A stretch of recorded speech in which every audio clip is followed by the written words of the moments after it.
Fanta.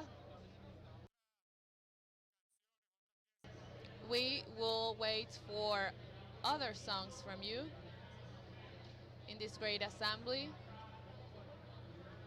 I would like to take the opportunity to greet some of the authorities present here today. Our brother, Deputy Pedro Infanta, the first Vice President of the National Assembly. America Perez, second Vice President of the National Assembly. That was recovered by the people and for the people from the traitors of this homeland. Deputy Minister, Deputy Minister of Foreign Affairs, such as Rander Peña, Yuri Pimentel, present here today. The Executive Secretary of ALBA TCP, the Rector of UNECO, also known in the international scenarios, Jorge Arreaza,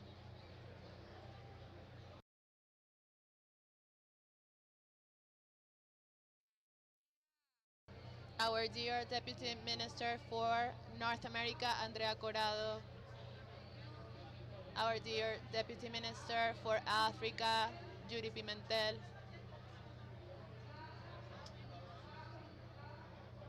deputies such as Asia Villegas, Cristobal Jimenez,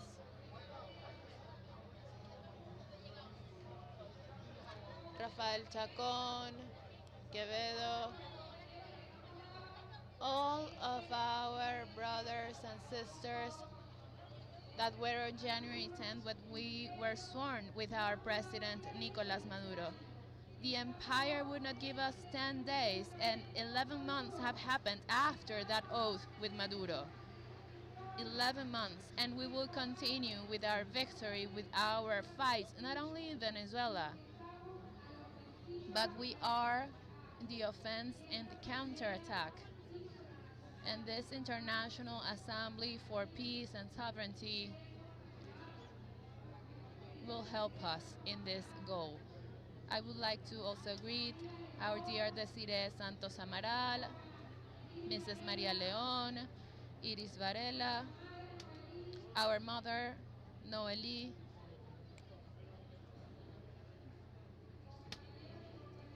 brothers and sisters in struggle, Deputy Minister Camila Fabi for International Communication. She is fighting for the return of our fellow citizens. She is in charge of the Back to the Homeland mission. The Deputy Minister of Anti-Blockade Policies, William Castillo.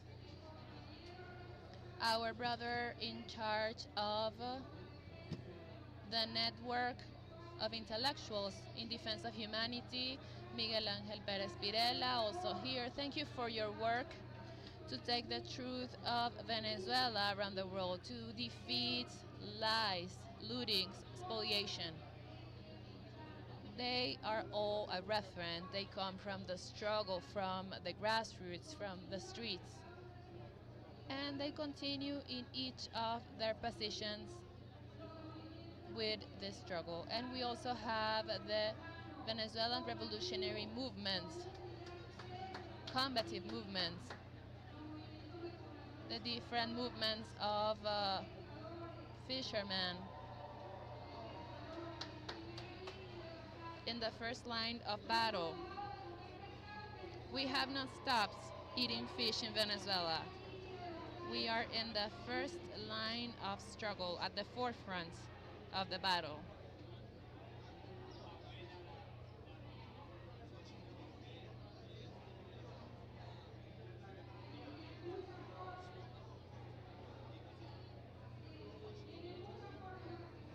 Yes, there are many forms of organization, but there is one that we propose for the world, which is the National Councils of Fishermen and Agriculture, COMPA. There are many of these councils everywhere. They come from the Fishing Act, which was passed in 2001. It was one of the enabling acts with the Lands Act, with the Hydrocarbon Act, and they brought justice for our people, the conquest of the struggles. These councils have reduced, they have killed 80 people in the Caribbean, and they use a legal technicality. But this is one of the concepts that we want you to understand.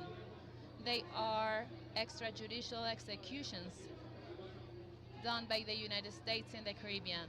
They are not even reduced to war prisoners, but to non-privileged belligerents. They reduce people to nothing. They eliminate people. So this assembly will allow us to reaffirm our commitment, our conviction, and the unity in our struggles. To have a manifest of Caracas, which is the epicenter of the struggle for peace and sovereignty. I'd also like to greet our sister, Deputy Tania Diaz. She is also the Vice President of International Affairs of the United Socialist Party of Venezuela. And she is the rector of WICO, International University of Communication, which also plays a role in this international fight for information, for communication, fighting against every kind of warfare that has been imposed on us, such as the cognitive warfare. We define agreements and commitments that will help us empower and strengthen the struggle of all the peoples and of the countries present here today in this great Assembly of the Peoples for Sovereignty and the Peace of our America. Of course, we would like to continue to have the beauty and the tenderness of our music with Marta and Ensamble Agridulce. Another applause for Marta. She is a woman of struggle. She is a warrior. She is tireless.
Fuerte el aplauso para nuestra querida Marta Dudier. So a big hand to Marta Duvier, who is accompanying us today this beautiful morning when we are starting this assembly. Welcome the Minister of Indigenous People, Clara Vidal. And indigenous people represent a power, and people's power is part of the state. Welcome.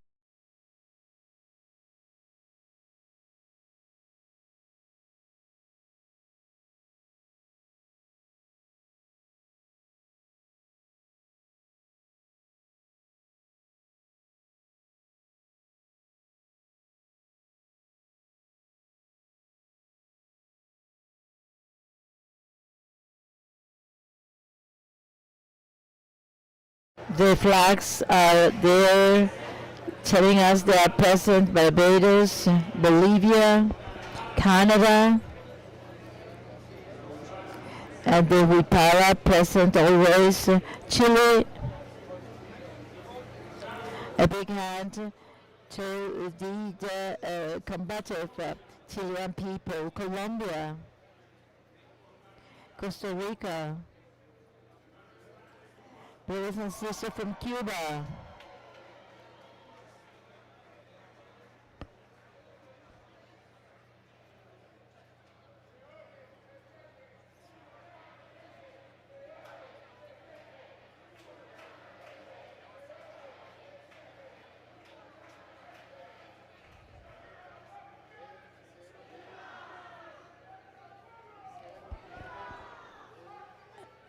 and Cuba always present, the combative Cuba always present. Cuba, yes. Yankees, no. Cuba, yes. Yankees, no.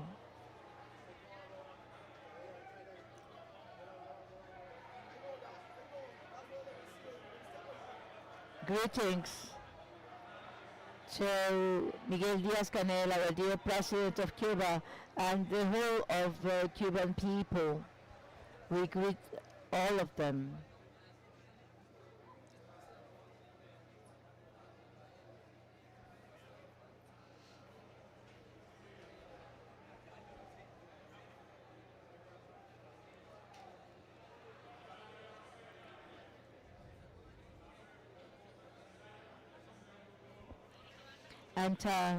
And every day we are closer to a moment where we're going to consolidate a new order.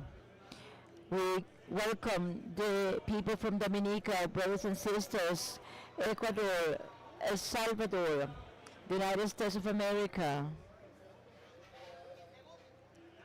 Finland, France, Guatemala, Haiti, Honduras, Italy, Jamaica, Mexico, Panama, Paraguay, Peru, Portugal, Puerto Rico, United Kingdom, also representative from the UK, the Dominican Republic, St. Vincent and the Grenadines, St. Lucia, Sweden, Suriname, Trinidad and Tobago, Uruguay, Vietnam, and also, of course, our brothers and sisters from Russia, also resisting and at the vanguard of the construction of the new world, the new order, and the new world governance. Argentina, Palestine is always present with us. Our brothers and sisters from Palestine, historical example of resistance. And whom we have a huge debt.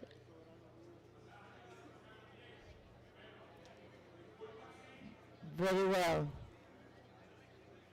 I apologize if we forget to mention some names, some countries.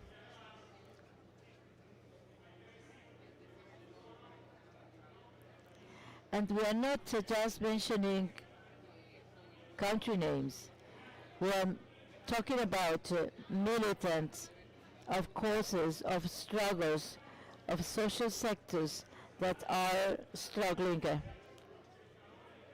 We saw the fishermen, fisherwomen, and they are here to respond to those who want to annihilate the fishing community of the Caribbean. This is the response of our fishers community in Venezuela. We also have women's organization.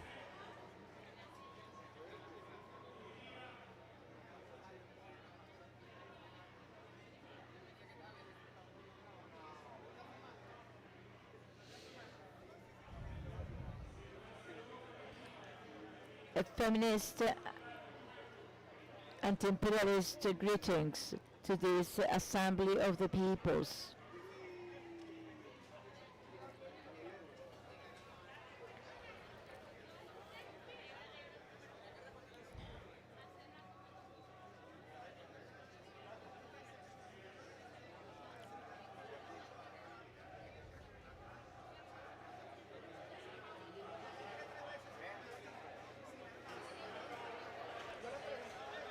We have other sectors and groupings present here today in solidarity with Venezuela.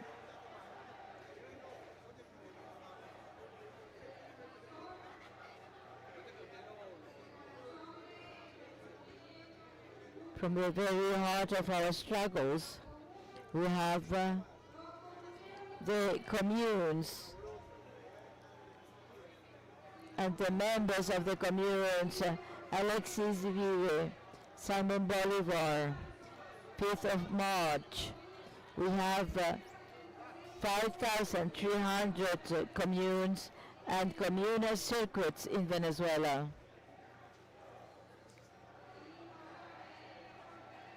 And Chavez said so. Commune or nothing. That's the mission.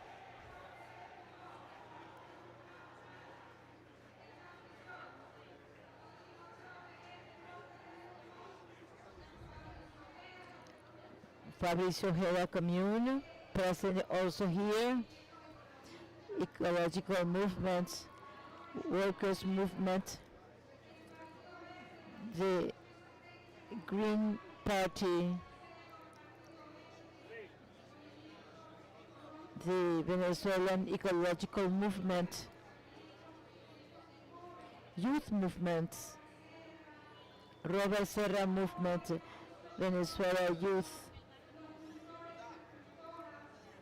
the musicians, actors, solidarity movements, solidarity with the Sahrawi movement, the global platform in favor of Palestine. Long live free Palestine. Movement of solidarity with the glorious people of Haiti. Long live Haiti.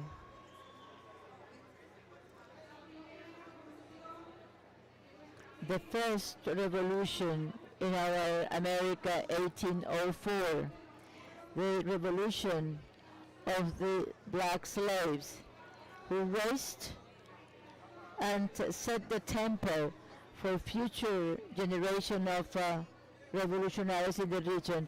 As president of the National Council for Peace, Luis Eduardo Martinez,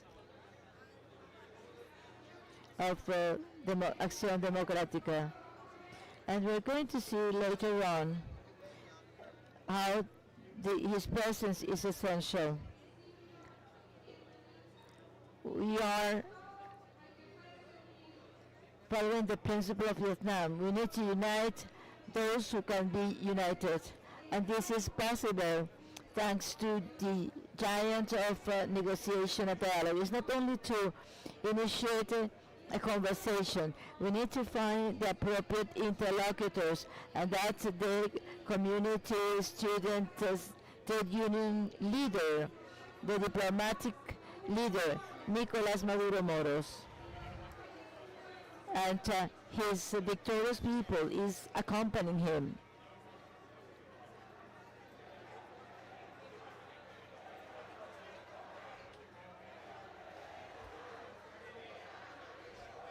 The man of peace is called Nicolas.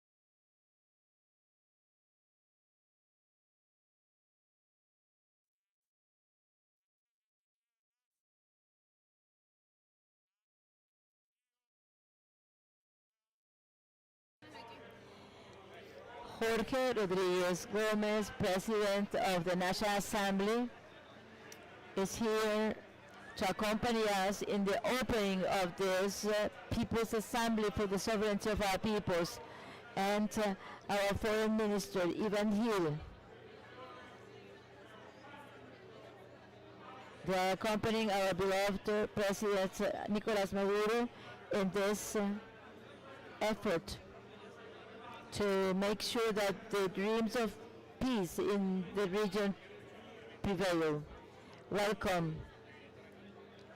And we're going to start with this activity today. So we are accompanied by Abel Pietro, President of Casa de las Américas from Cuba. Cuba present.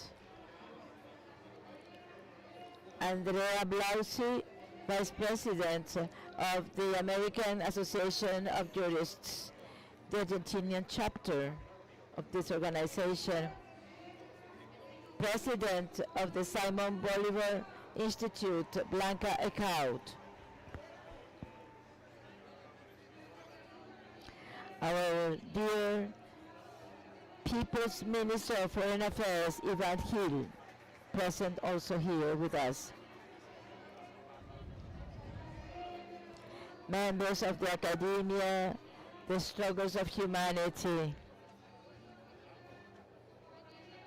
We have brothers and sisters of the Venezuelan People's Movement who are attending this meeting in favor of peace, solidarity, integrity. And Jorge Rodriguez is one of them. We're going to start this assembly. And we're going to have a summary of this giant of peace and sovereignty. They have raised the flag of peace.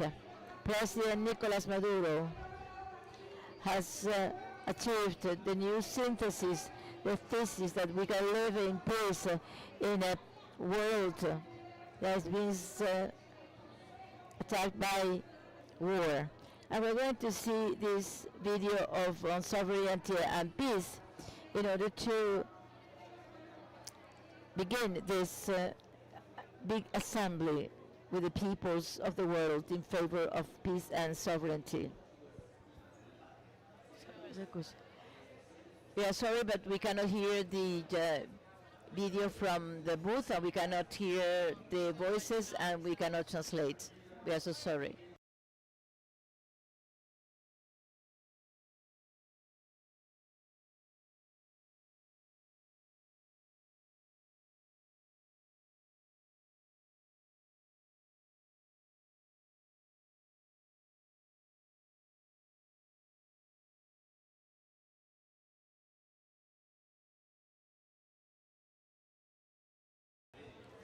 We are sorry, but we cannot translate because we are not getting the noise, the sound. Now we are getting some sound.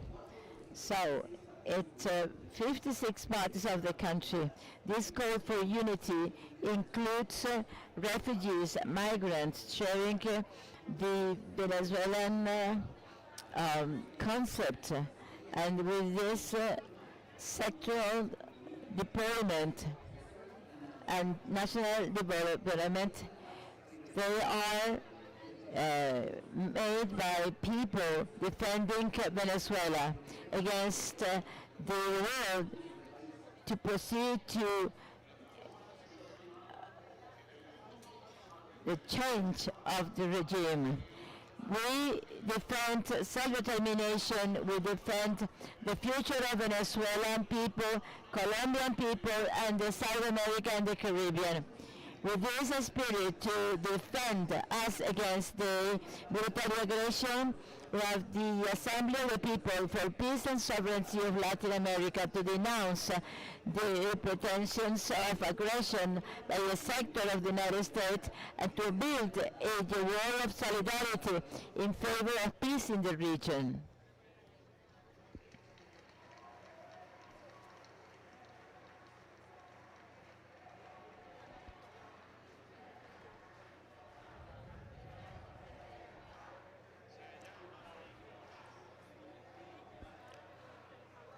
The man of peace is called Nicolas.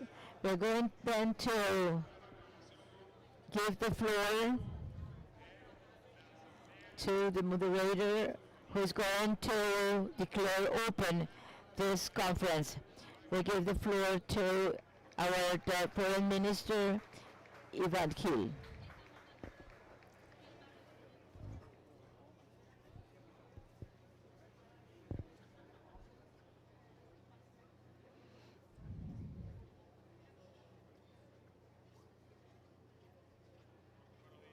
Good morning.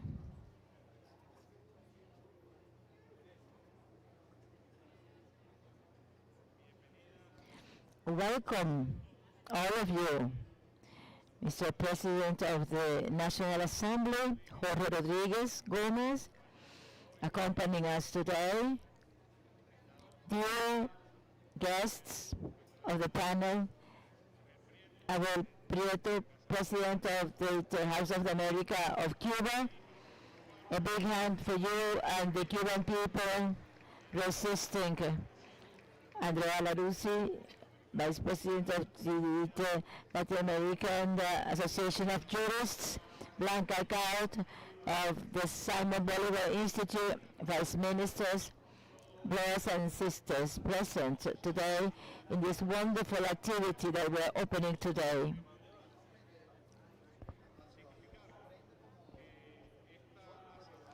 This Assembly of the People for Sovereignty and Peace is an initiative stemming from the peoples themselves, fostered by the Council of Sovereignty and Peace of our National Assembly, group of jurists, intellectuals, members of the communes, and they have raised their voices at the transcendental moment of the Venezuelan history and the American history. As Bolivar said, our homeland is America. The threat that we are witnessing in the region is a threat against the Caribbean, against South America, is a threat against sovereign peoples of the world. Today, Brother President of the National Assembly, we have seen the arrival in Caracas enthusiastically, firmly, more than 500 brothers and sisters of the peoples of the world, from Africa, North America, Latin America, Asia, West Africa, Oceania, Europe, the Caribbean. They have gathered in Caracas, more than 50 delegations. And they have concentrated here in the courageous revolutionary Caracas, the victorious Caracas, to reaffirm this principle of peace, to reaffirm the principle of sovereignty.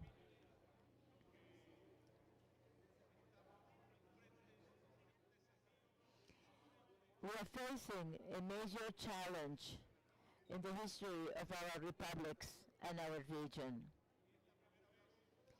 It is the first time in 200 years that we are facing such a threat, where they use military and economic strength, and above all, its media power. It's clearly manifested today. And peoples of the world, however, have reacted forcefully.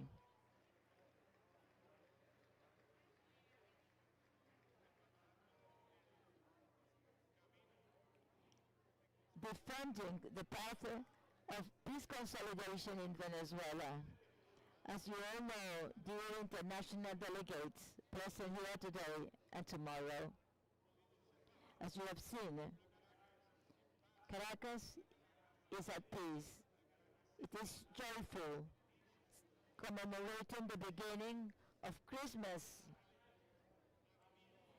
ready to preserve its dignity and sovereignty, and sending a clear message to those aspiring to transform Venezuela in a theater of military operations and war, and trying to undermine Venezuelans' will to build a revolution in order to benefit the people and benefit the region as a whole.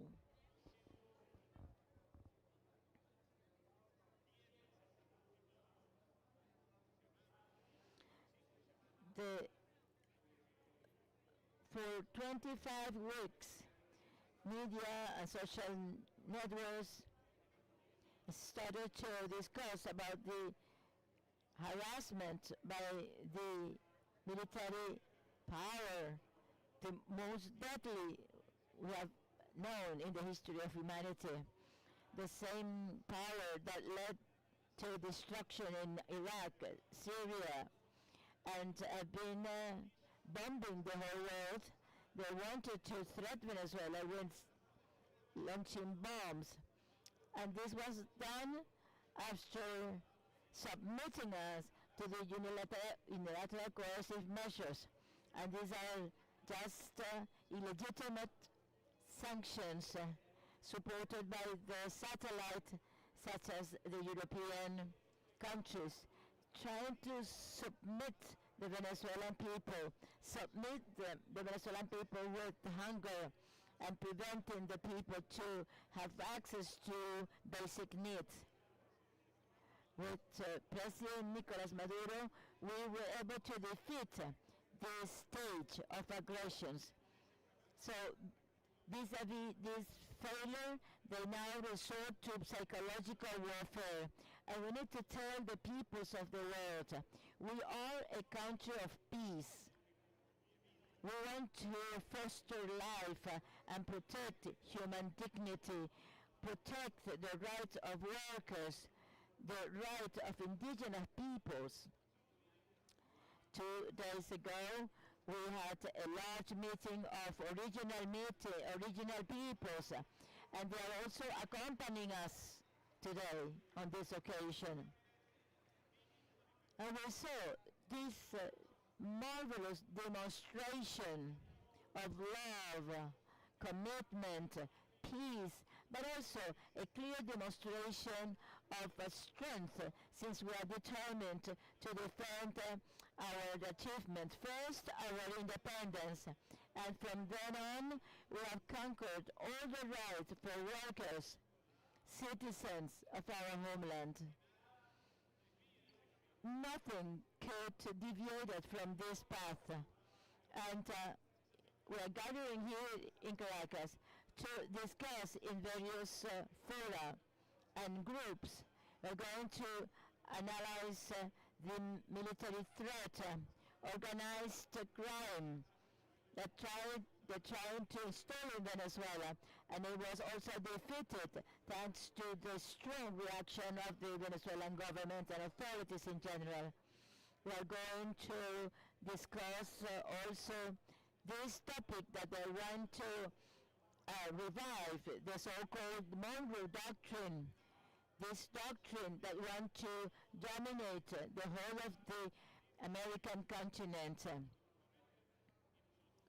And vis-a-vis this Monroe Doctrine, we need to counteract and react with the Bolivarian doctrine, the doctrine of the people to want to conquer their freedom and independence. We are hopeful that this fora will enable us not only to take stock of the situation that we already discussed abundantly in the past. Some of you have come to Caracas in the past, but also this could lead us to the creation of a permanent meeting of the Congress of the Peoples as another body, not only to debate and immerse in rhetoric about our ideas, but also to build an efficient structure that can mobilize worldwide. This escalation fostered by the empire, if we do not push back against this escalation, there will be a sole end to this, will be the full domination of the empire over the region. So in this Assembly for Sovereignty and Peace, this Assembly should morph into another structure enabling us to give sovereign independent responses to the threats that are hovering over our peoples. From the Council of Peace and Sovereignty, we have tried to create doctrines. And in this effort, many documents have been written and a lot of organizations have been created. We need to evaluate all of this in detail. We need to analyze this in order to generate new actions. The world is looking at us. The solidarity awakened around the world because of this aggression in popular movements, organized societies. This has been spectacular, and it gives us hope, pride, satisfaction, so we can move forward in this crucial task. All international laws have been breached. The UN Charter, the protocols on air traffic. International law in general is being breached on this occasion, and we need to push back. We need to react. But this battle against these violations, this battle also has been the occasion to demonstrate that in Venezuela we have a people that refuses to be subjugated. Our response to these attacks should be the revolutionary offensive, the creation of movements, the fulfillment of actions, not only to react to the empire, but also to react to the operators in the country and their allies. And we know that they are nefarious actors, the very same operators that were against the independence of our peoples 200 years ago. The very same bigwigs, the very same families, wealthy families, that are trying to revert to independence of people conquered 200 years ago by Bolivar, Morazan, San Martin. And today, again, they want to kneel down to this empire that Bolivar warned us about and against. So we hope that out of these 2 days, we're going to create something concrete, the creation of the People's Assembly of Caracas, where we're going to have all the sovereign, progressive, independent forces of love, not only in favor of our America, because today the battle is waged in the Americas, and the Department of War of the United States have mobilized the fleet in the Caribbean, and there is an end to this. President Trump today was threatening bombarding, attacking territories in Colombia, Mexico, Venezuela. We are dealing with an attempt of domination. We are rebellious, we're dignifying people, we struggle, we have already defeated these attacks in the past, and we do it because we love our homeland. Therefore, dear brothers and sisters, today is a joyful day. It's a day of festivities. Tomorrow, by the way, at the same time that we hold this meeting, we're going to commemorate another year of the Battle of Santa Ynez, where the General Ezequiel Zamora defeated the Goros, the wealthy families, in this epic battle that enabled him to build a path towards liberation that in the end was defeated by the nefarious hand of the national oligarchy. Today we have to overcome this defeat, and we have a mandate of our peoples to do so. We need to triumph. We need to prevail. So welcome to Venezuela. Welcome to Caracas.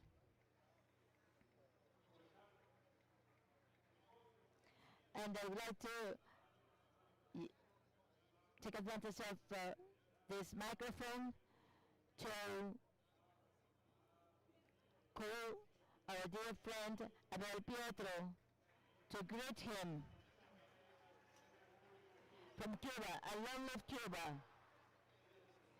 I would like to give him the floor.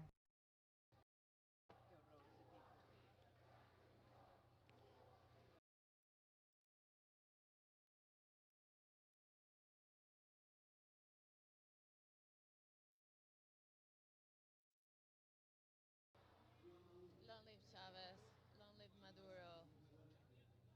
Strong embrace from Havana, from Cuba, from the House of the Americas.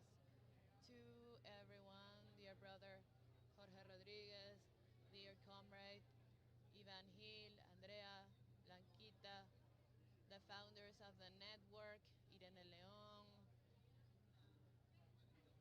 an extraordinary woman, the daughter of Che.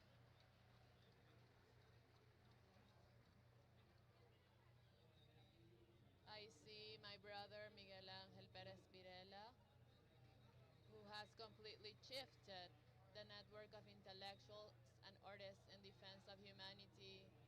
Jorge Arreaza, Yuri, Rander, my sisters, I don't know them personally, but I do know dear Camila, Andrea as well, and Clara. Strong greetings and embraces from Havana. I would like to say that I am very proud that there is a great Cuban delegation here. I was looking at the flags from here.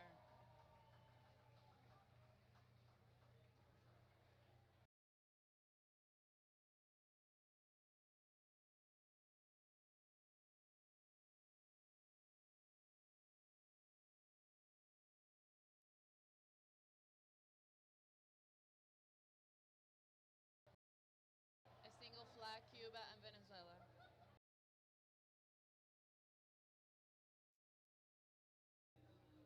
I would also like to greet my sister Tania Diaz. I admire her and love her very much. The Mayor Maria Leon,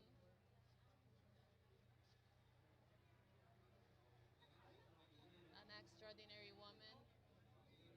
We held an encounter with her and with Edgardo in the parliamentarian group of friendship. But Wes, I promised Miguel Angel that I would be brief, so I will fulfill this. I am very proud, Blanca, of the delegation of Cuba that we heard today because it has been nourished with many people that came from Havana early in the morning, and there are representatives of every sector of our society. From our Cuban chapter of the network, we have representatives from the Cuban Women's Federation, Cuban women as the Venezuelan women, beautiful, brave. The cornerstone of resistance is our women, and I am fully convinced of this. The National Assembly as well, the president of the commission, I forgot your name, Alberto. He's my brother, but I have Alzheimer's. From the CDR, the committees of defense, from ANAP. So every organization of civil society of the revolutionary Cuba are here in Caracas representing our people. And our people would have liked to be here as well. Our people, the Cuban people, has followed in detail the criminal escalation, the lies that they have told. They use lies as a weapon of war to confuse everyone around the world, to try and divide the people of Cuba, the people of Venezuela. And the response given by President Maduro and the Venezuelan people has been admirable, and we have been following this every single day. We see that this empire that is in decadence and knows it, as Minister Ivan Hill was saying, the new multipolar world, which irreversibly is being imposed, faced with the old unipolar world. We have seen from Cuba how millions of Venezuelans, I was here in an event of the Simon Bolivar Institute, and millions of Venezuelans answered the call of President Maduro to enlist in popular militias. And all Cubans remember that doctrine of Fidel and Raúl of the war of all the people, a doctrine that has also was assumed by Diaz-Canel. And the Bolivarian people, the Venezuelan people, has enlisted with joy. I have not seen anyone with fear. I have not seen anyone unsure. People have assumed this with courage, with firmness, with bravery, with dignity, this call to battle of President Maduro and the direction of the United Socialist Party of Venezuela. And the type of commitment that I saw here, Jorge, and I saw this in an event that you held about the 205th anniversary of the Jamaica letter, in the anniversary of the Simon Bolivar Institute. There was an indigenous young woman, I think she was from the Wayu tribe. Yukpa.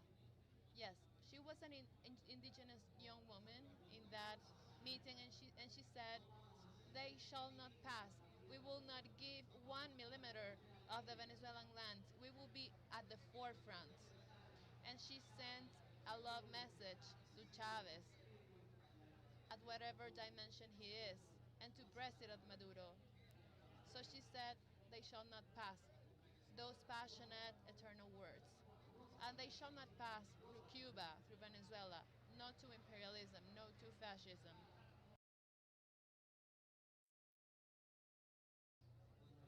Of course, they shall not pass throughout America. And Minister Ivan Hill said something. Not only the Caribbean, Venezuela, Cuba, and our America are at stake.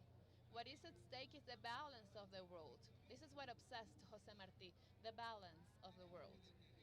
We need to stop that offensive, that grotesque offensive that violates, as the minister said, it violates every single rule of coexistence. Every international law is being pulverized by these threats. And Minister Ivan mentioned an interview of Trump that was threatening to bombard Mexico, Venezuela, I suppose Cuba as well.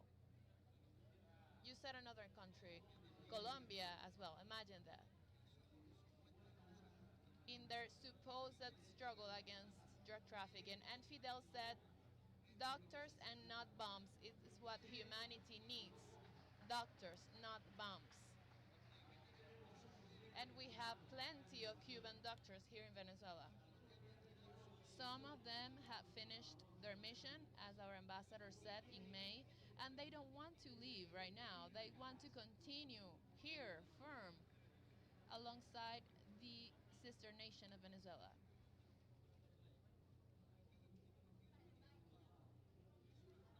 I took some notes, and Miguel Ángel said, you will speak for 15 minutes, so imagine that.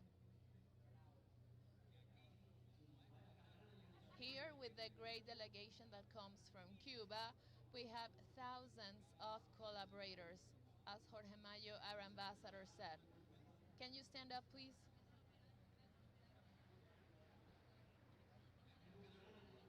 He's a great diplomat, the Cuban style, the Bolivarian style. He's foreign to every protocol. He's just a brother working every single day with the Venezuelan people and with the representatives of Cuba. And he said that in every state of Venezuela, there are thousands of Cuban collaborators willing to have the same destiny of the Venezuelan people. And over 1,000 collaborators will finish their mission this year. So they will be able to go back to Cuba, but they asked to extend their stay in Venezuela at this very difficult time. They want to have the same destiny of the Venezuelan people. And we have to say that this solidarity between Cuba and Venezuela has been mutual. Last night, our ambassador was showing me a text of President Nicolás Maduro at the time when Hurricane Melissa that completely damaged the east of our country.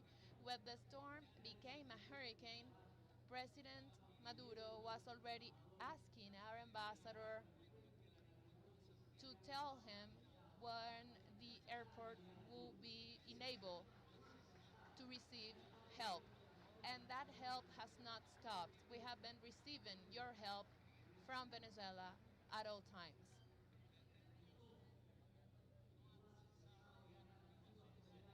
That solidarity has not stopped from the homeland of Bolivar, Chavez, and Nicolas to the homeland of Martí, Fidel, Raúl, and Díaz-Canel.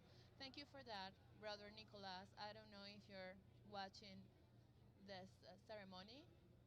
If you are, my heart goes out to you, my gratitude to you. Thank you so much. And thank you to our Venezuelan brothers and sisters for your help.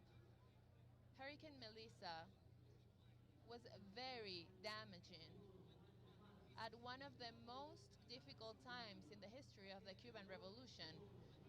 This is one of the most challenging, most complex times. We have very difficult challenges with a blockade which already falls short. It is a merciless economic warfare to destroy tourism, to annihilate the campaign against Cuban doctors. They have removed the visa of Latin American leaders that have agreements with Cuba. And in such a difficult period, I would like to say that I am extraordinarily glad that our parties, that our organizations of civil society have representatives today in this very crucial time in this our homeland as well.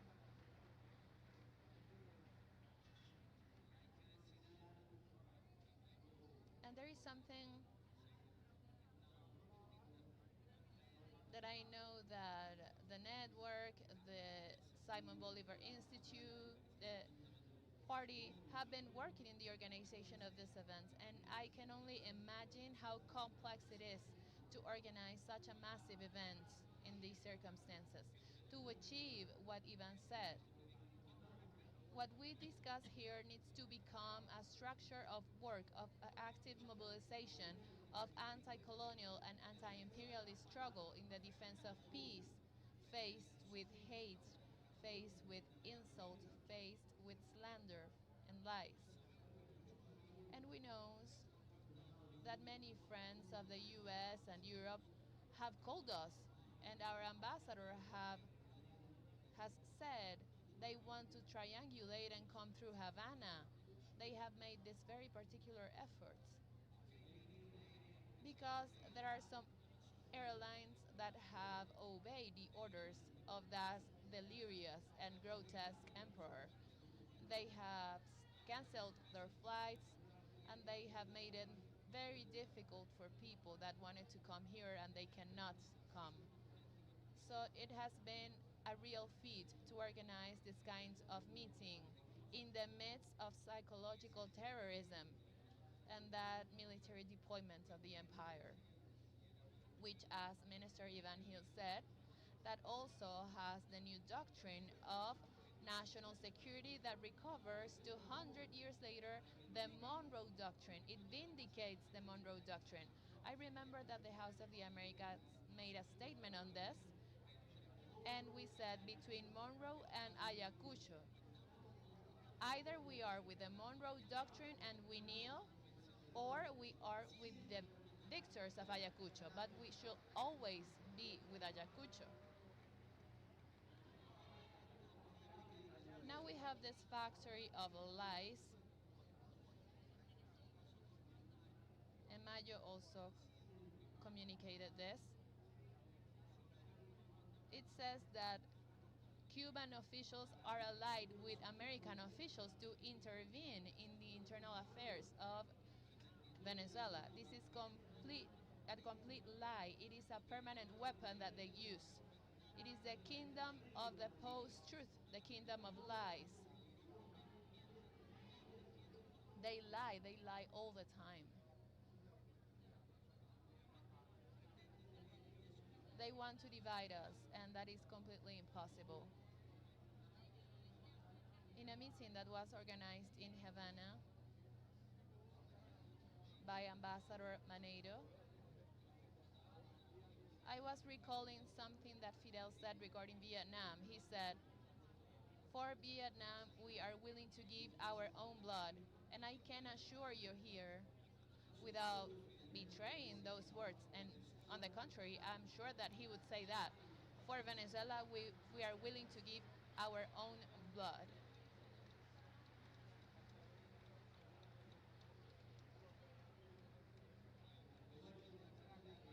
And I take the opportunity that I have Aleida Guevara here to remember the immortal man of our America, Che Guevara, and to conclude with until victory forever, we shall prevail.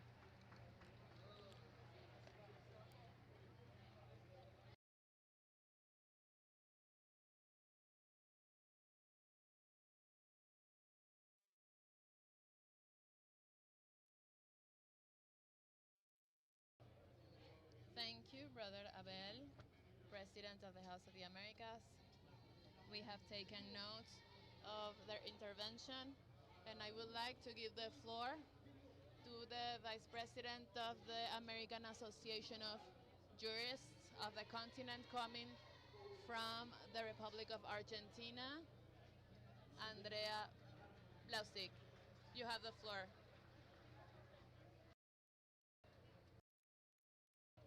Thank you very much. Thank you, Brother Minister of Foreign Affairs. It is an honor to be introduced by the Minister of Foreign Affairs of the Bolivarian Republic of Venezuela. It is an honor to be here. Jorge Rodriguez, Blanca Ecao, thank you very much. Dear Abel Prieto, thank you to the Simon Bolivar Institute and to the Network of Artists in Defense of Humanity, of which I am part. Thank you for the invitation. It was not easy to come, but here we are. And it is a pleasure to be here in Caracas, in Venezuela, at free territory of Latin America. We arrived late last night. We traveled for long hours, as many of our brothers and sisters did, making an effort. Thank you to everyone who has worked on this on Saturday, Sunday, until very late to find tickets. And here we are. We are here to defend the right to peace of the Venezuelan people, which in reality is a piece of all of our peoples, all the peoples of our America. Because here and now, the peace of our continent is at stake. That peace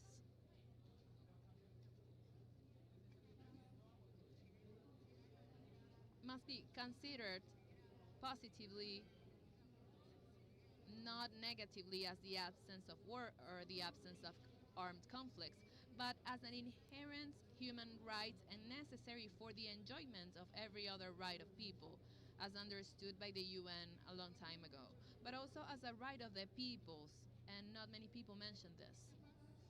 This peace that is under threat, that is being violated by acts of aggression against the territorial integrity and the political independence deployed by imperialism in the Caribbean and in particular here in Venezuela, violating the basic principles of the UN Charter and contemporary international law. The basic principles of international law, the founding principles, are being completely violated by the imperial power.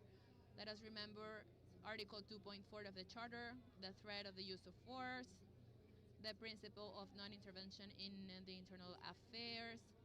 We see these violations every single day. This aggression, which is necessary to mention, is included within what we call a hybrid war, which imperialism has been using against our peoples, the peoples of our America, through coup d'etat or attempts of coup d'etat, fraud or manipulation of election, cognitive warfare, economic warfare, through unilateral coercive measures and the blockade against Venezuela, against Cuba and Nicaragua, and lawfare, which is also a method of war, the use of the judicial powers of our countries completely captured by the established powers against the political leaders of our peoples. So what can we do against these wars that are being fought against our people and our continent? We think that the fight for peace requires an anti-colonialist approach as well, apart from anti-imperialist, of course, because this military deployment in the Caribbean and in other areas is only possible thanks to the group of military bases of the US and NATO in several Caribbean countries, without forgetting the military bases that they have in Colombia and the great military base of NATO in our Malvinas Islands. On the other hand, we need to refund this contemporary international law, which was created in 1945 after the Second World War, to avoid a third world war, which apparently is not being achieved because, in the words of our dear Pope Francis, we have a world war that is fragmented. And this attempt to avoid another world war was based upon the essential principle of the Charter of the prohibition of the use of force, all of which has completely disappeared we have only international law and some international courts that are completely disempowered. This modern international law has had the goal of avoiding a great genocide, but we saw Rwanda, we saw Yugoslavia, and today we have to suffer by watching the suffering of the Palestinian people in a live transmission of the genocide against the people of Gaza.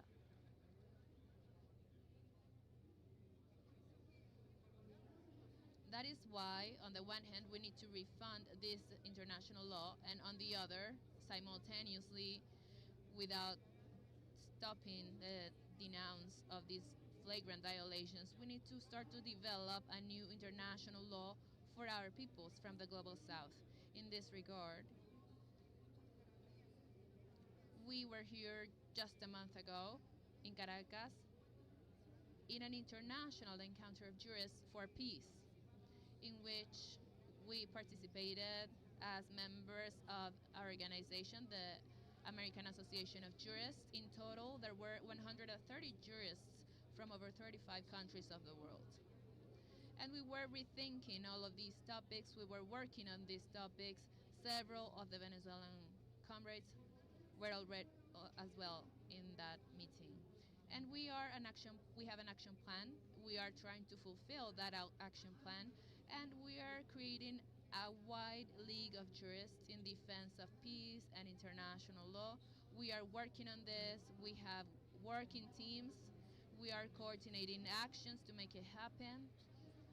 And we have already started working in the first action that was developed jointly, which was an open and urgent letter to the OAS from the jurists of the world. It was signed by hundreds of jurists from several countries of the world, demanding to the OAS, that was so concerned by human rights in Cuba, in Venezuela, etc., to pay attention to the case of the United States, because they are violating every principle of international law, and they have to guarantee the maintenance of peace and international security as the main goal of the OAS and the United Nations. So that was the first action that we took, and then we are working on other actions, and we are of course available for everyone who needs the support of anti-imperialist jurists around the world. We are not many, but we are good and we are strong.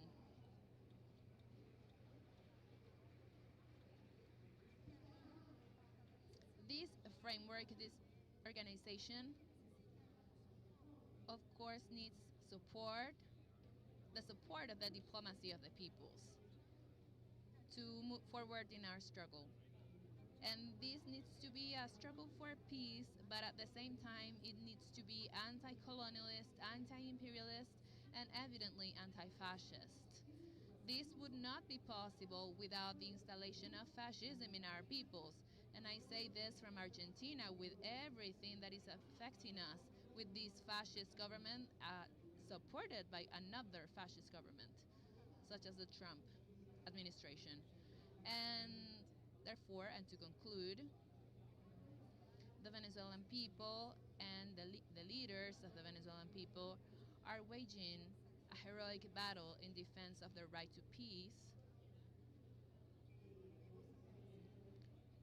which we must deeply thank, because the peace of Venezuela is the peace of all of us.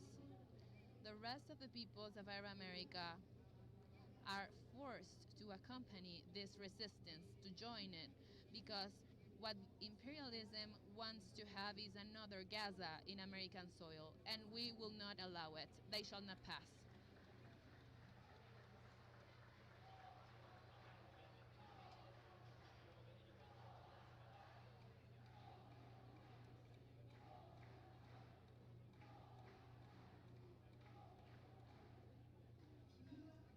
Long live our America united and in peace. Long live Venezuela free and sovereign. Long live free Palestine. Thank you.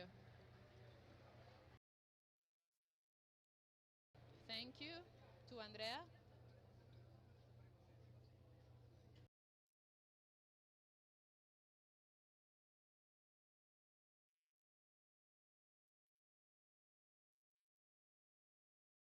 Thank you, Andrea, for your extraordinary presentation. Few weeks ago, we had the international legal debate to lay down the foundations in order to move forward strongly. Without further ado, I would like to give the floor to someone to close this introduction to our meeting. I would like to give the floor to Mr. Jorge Rodriguez, President of the National Assembly of Venezuela.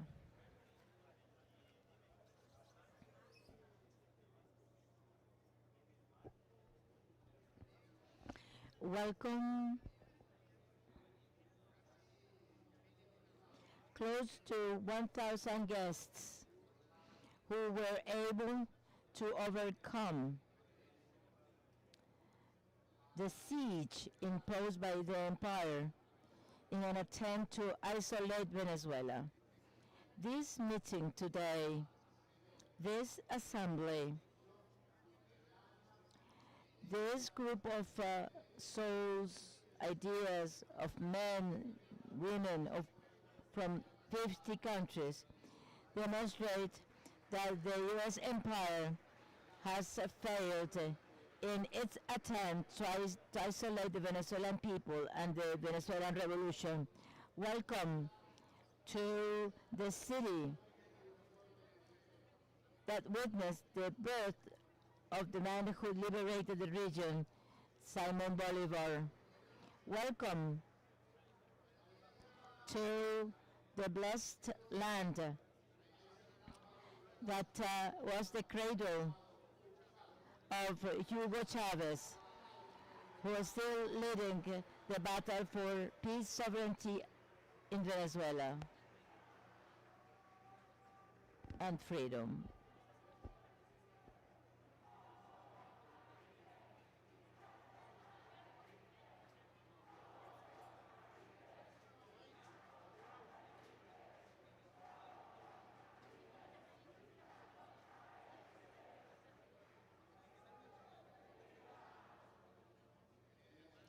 Dear sisters, dear brothers,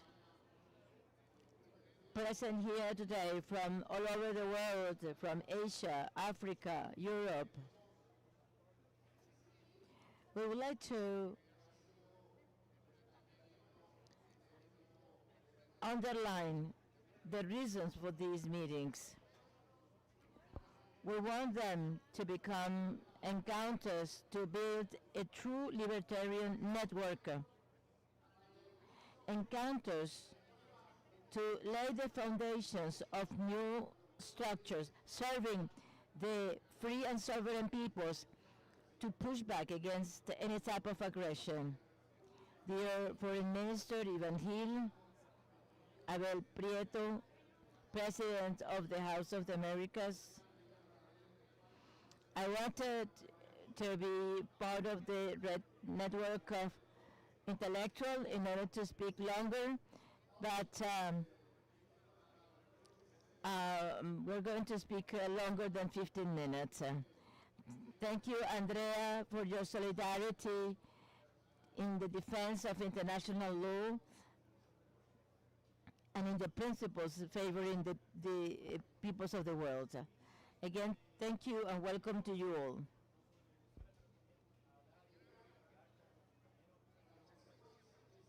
The main consequence of this brutal aggression unleashed in this Mare Nostrum of peace, the Caribbean Sea,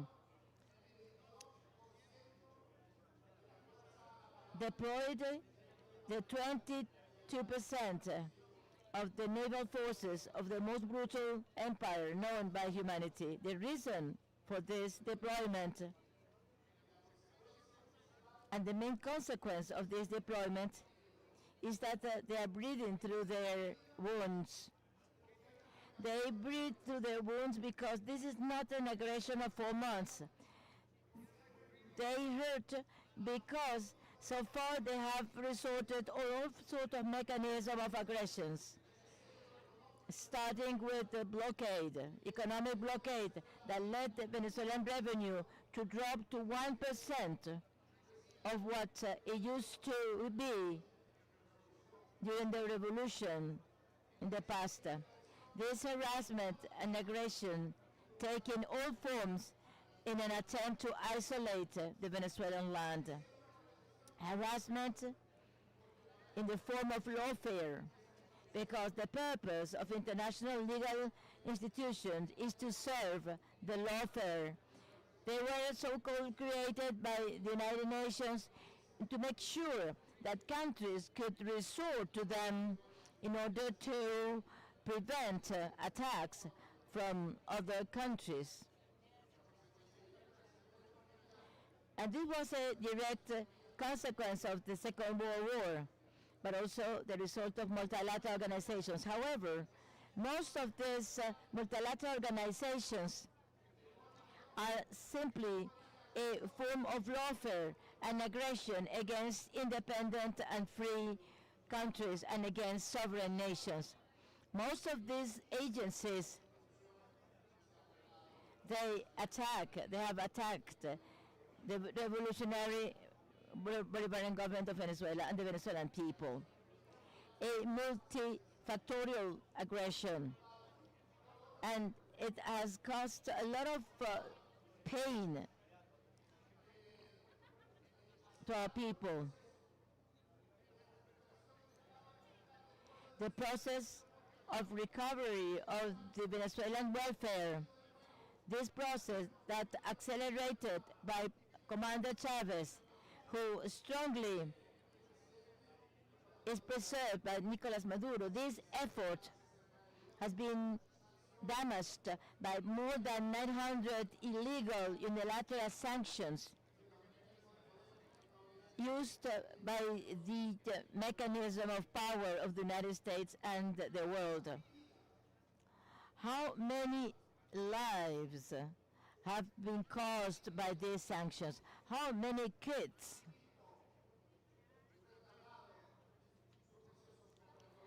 have seen how the surgery processes have been stopped that could have saved them? For instance, thanks to Chavez and thanks to Maduro, Venezuela have a program called Simon Bolivar. The purpose of this plan, it is a wonderful plan, was to use the Citgo monies to pay costly treatments for children suffering from catastrophic diseases. Now, when the United States stole Citgo from us, the dividends of this company, instead of going to Madrid, Rome, Cleveland, Boston health institutes to help these kids, also in Turkey, instead of using these monies to help in the treatment of these children, well, these monies were used by the USAID in order to feed these criminals from Guaido, use them to celebrate with prostitutes in Miami. This is how gross these attacks and this harassment is. So it has not been easy to deal with all these aggressions. And even though it has not been easy to deal with these aggressions, well, if you go and visit Caracas, if you go and visit this beautiful place, you will see how wonderful it's been decorated, and then you can ask people promenading in this place, you can ask them how do they feel, how do they see their future, and how do they see Venezuela into the future. And I can tell you the large majority of these people could say that they feel happy, they feel well, and they know that Venezuela will prevail. They will tell you that. We have defeated them in the various attempts, and it is not false modesty to say this. It is the truth. They failed in the attack against that. They failed against us. They failed against us, and they will continue to fail in their attacks against us.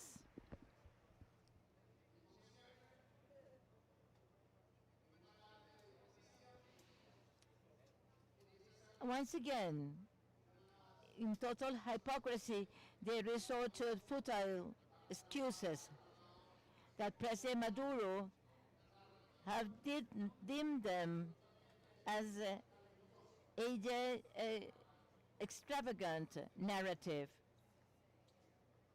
a slanderous narrative.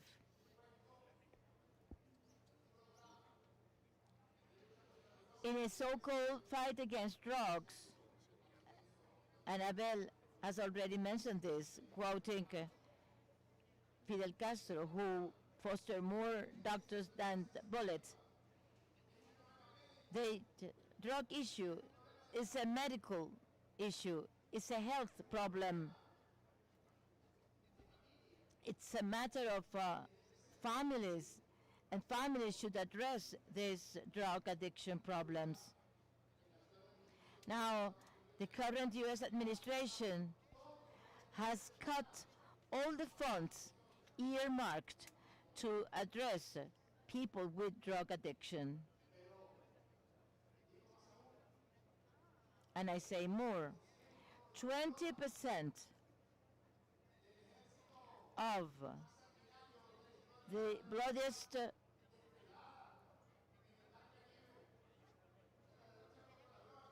army deployed in the region, well, they are deployed in a region where only 3% of the drug goes. And these drugs that go through the Caribbean Sea, in the 90% goes mostly to Europe. So this being an extravagant narrative, as extravagant as the narrative of these weapons in Iraq, and the same extravagant narrative in Vietnam and in Cuba to unleash the war to steal Cuba. So this is a war that has been devised to attack Venezuela, to destroy the leaders, and it's been supported by their vassals in the country. Luckily, these vassals are just a tiny, tiny minority of the whole of Venezuelan population. And their purpose is to come over here to steal our oil, our precious stones, our water, our wealth. And these resources belong not to the gringos, they belong to the Venezuelan people.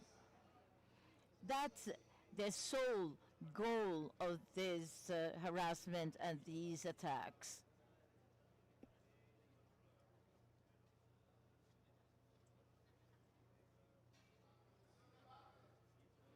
And they have confessed this. The 2.0 Monroe Doctrine, the very same President Trump said that it has the Trump corollary.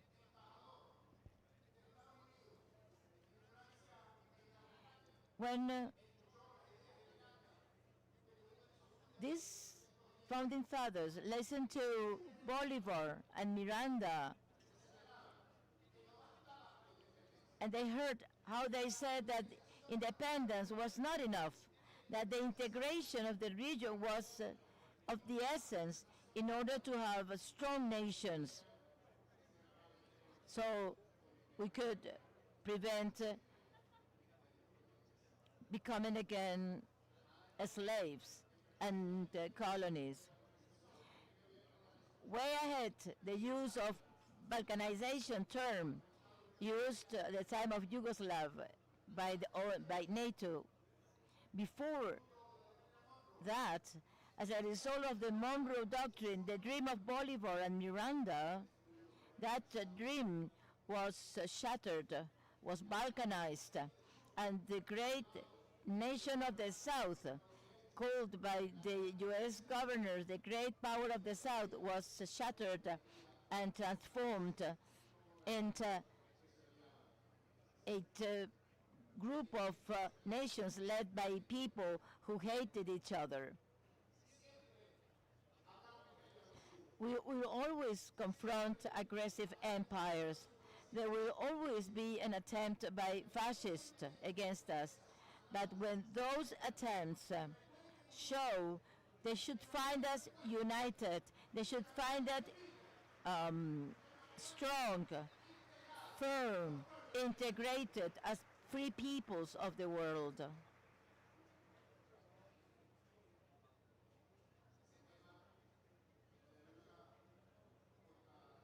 The so-called fight against drugs is a profoundly hypocritical principle, pretension. Between 2006 and 2016, the sale of drugs to consumers in the United States reached $1.6 billion in revenues. And listen again, trillions of dollars, 1.6 trillions of dollars. 11 zeros after the one. Trillions of dollars were the benefits of the drug sales. Those monies, they went to where? To Peru, to Thailand, to Venezuela, to Mexico? No, those revenues are today in the U.S. banks, in the real estate development of Florida. That money is in the fiscal paradises of Europe, in the Dominican Republic, in Panama.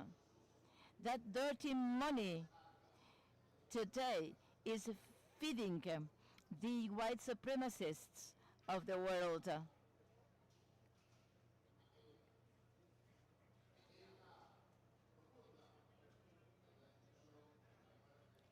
And for the deep America, the independent America, they devote murder. They assassinate our people in this so-called struggle against drug, in extrajudicial assassinations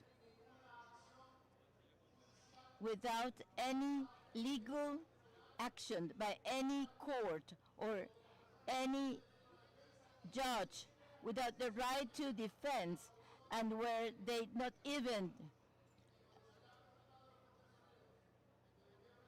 take actions to determine if those people were innocent or guilty. And when we ask them where the drug is, they say, well, the drug was dispersed during the attacks. And there's this effrontery in saying that the drug disappeared after the bombing of these vessels.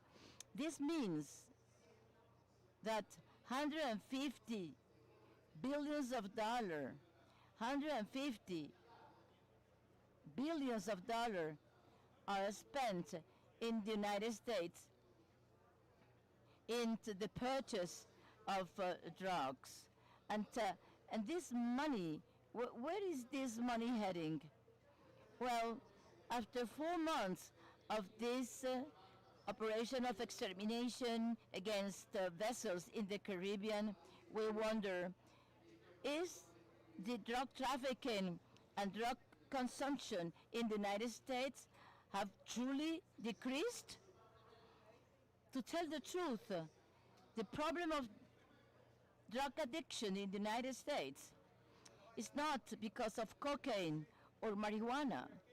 Drug addiction is primarily due to fentanyl, opioids, and this presence of opioids is due to the presence of the pharmaceutical countries that for decades they sold codeine and opiates products, saying that it was not created addiction. So if you want to fight against this, you need to then attack Purdue company in the United States, because they were responsible for the dissemination of these drugs.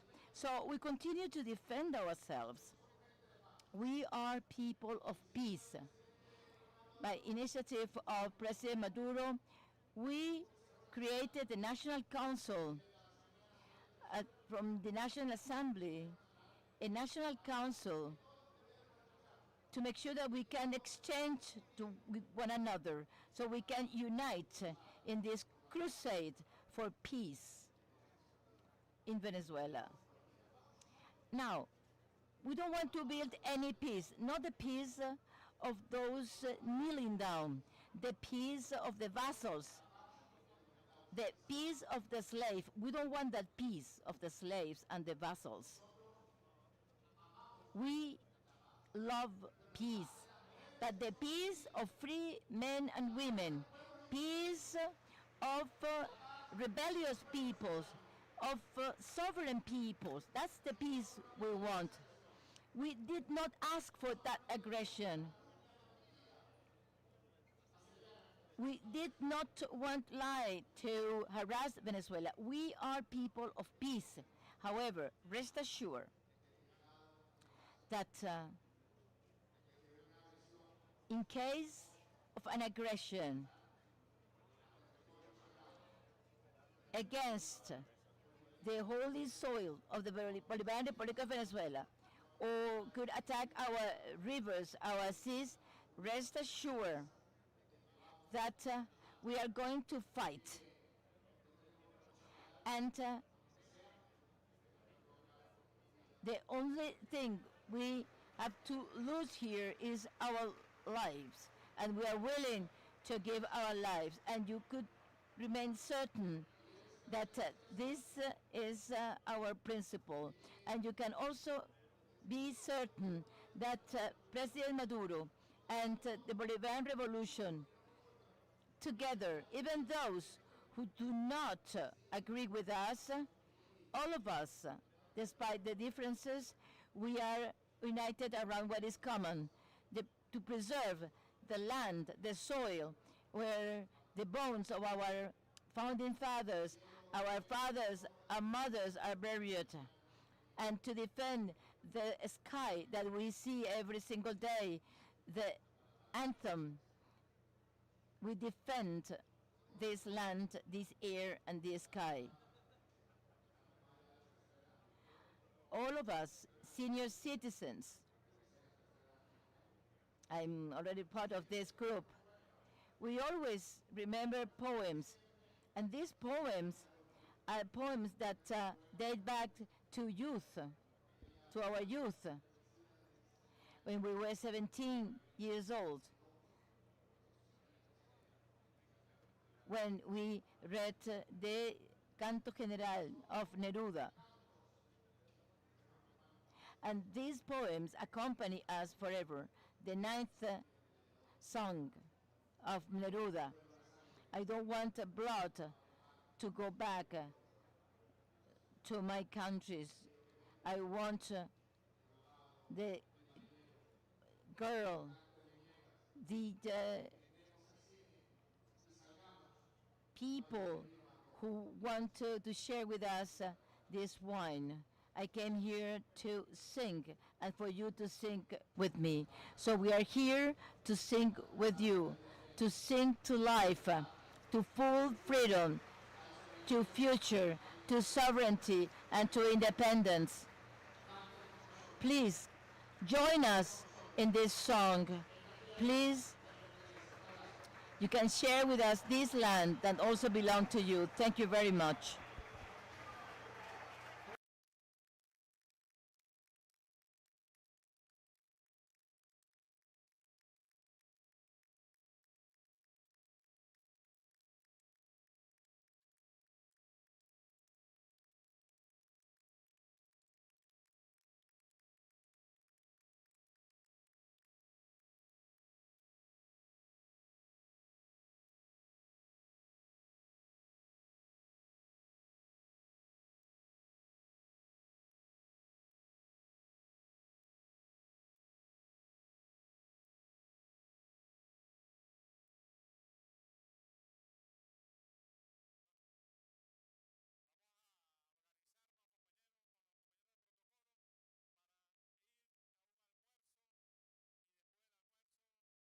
So after lunch, we're going to gather in the various groups for this afternoon session and work groups. So have a nice lunch.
padre rector no podía faltar en esta sesión, ¿verdad?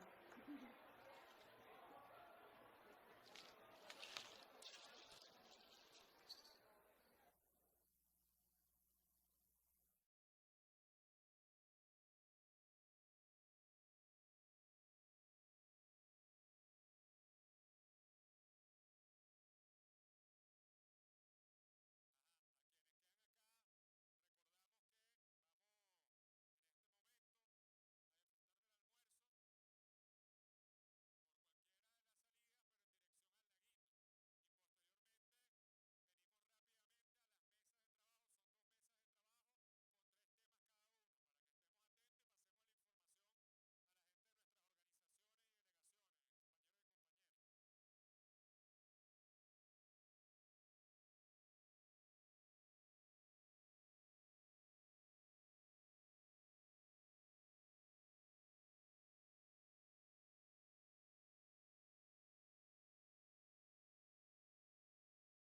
kindly take your seats.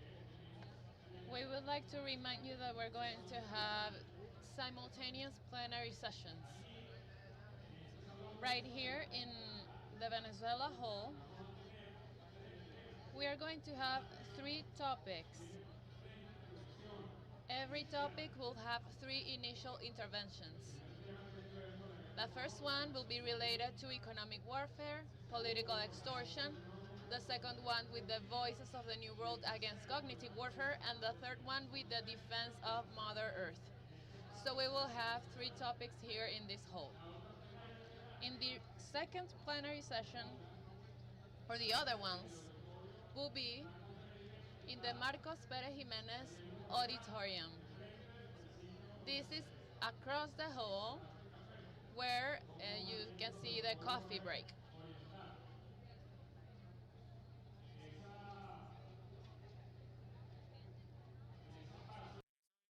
In that auditorium, you will have defense of migrants' rights versus supremacy, xenophobia, and other similar expressions. They will have several participations there, several interventions. Union of the Peoples of the Global South is the second topic. And then Genius Generation against the label of Gen Z. That would be the third topic. There is a methodology for the participation of the audience and the people that will be in each of the halls.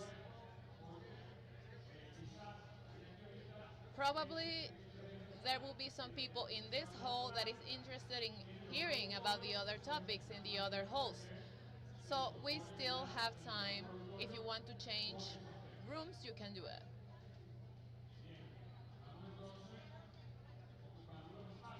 So let us take our seats and we will receive further instructions.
going to repeat quickly the different topics that we're going to have, the different themes for every hall. In here, in the Venezuela hall, we will have economic warfare and political extortion. After that panel, we will have voices of the new world against cognitive warfare right here in this hall. And finally, we will have defense of Mother Earth here. Then in the Perez Jimenez auditorium, the protocol team will guide you to that hall. We will have a simultaneous panel regarding defense of migrants' rights versus supremacy, xenophobia, and other similar expressions. In that same auditorium, you're going to have a second panel with the topic Unity of the Peoples of the Global South, and finally, Genius Generation against the label of Gen Z, so that you can distribute yourselves according to the themes, because several people are asking me. So we're going to take our seats according to the topic, to the theme that we are interested in, and then we will start in every room as it corresponds.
Good afternoon. We are going to start the afternoon session. My name is Patricia Villegas. I am a reporter. I'm the president of Telesur. I am a part of the team of Telesur. We are commemorating 20 years of operations, and I left the newsroom today to be here with you, to see you directly, not through the screen, and to have the opportunity to listen to you and to learn from you. That is what this is about, to find each other and learn from each other. And the methodology was of today, it has already been explained, but I'm going to repeat it. In this hall, which is called the Venezuela Hall, we are going to have 3 panels. The first one is going to be economic warfare and political extortion. The second one, voices of the new world against cognitive warfare. And the third one, defense of Mother Earth. And in parallel, in the second plenary session and the other auditorium, you will have defense of migrants' rights versus supremacies, xenophobia and other similar expressions, unity of the peoples of the global south, and genius generation against the label of Gen Z. In parallel, we will have these 2 plenaries, and if these topics interest you, please stay with us. We are going to debate, we are going to exchange ideas, and we are going to learn. But if you are interested in the other themes, you can of course change rooms. And in this opportunity, we are going to be listening to our speakers. Each of them will have 15 minutes to speak, and I will stand here when the time is up. I will be the moderator. We will listen to the 3 of them, and then we will open the floor so that the people who are listening can also express their opinion. You will have 3 minutes per intervention. It will need to be brief and concise.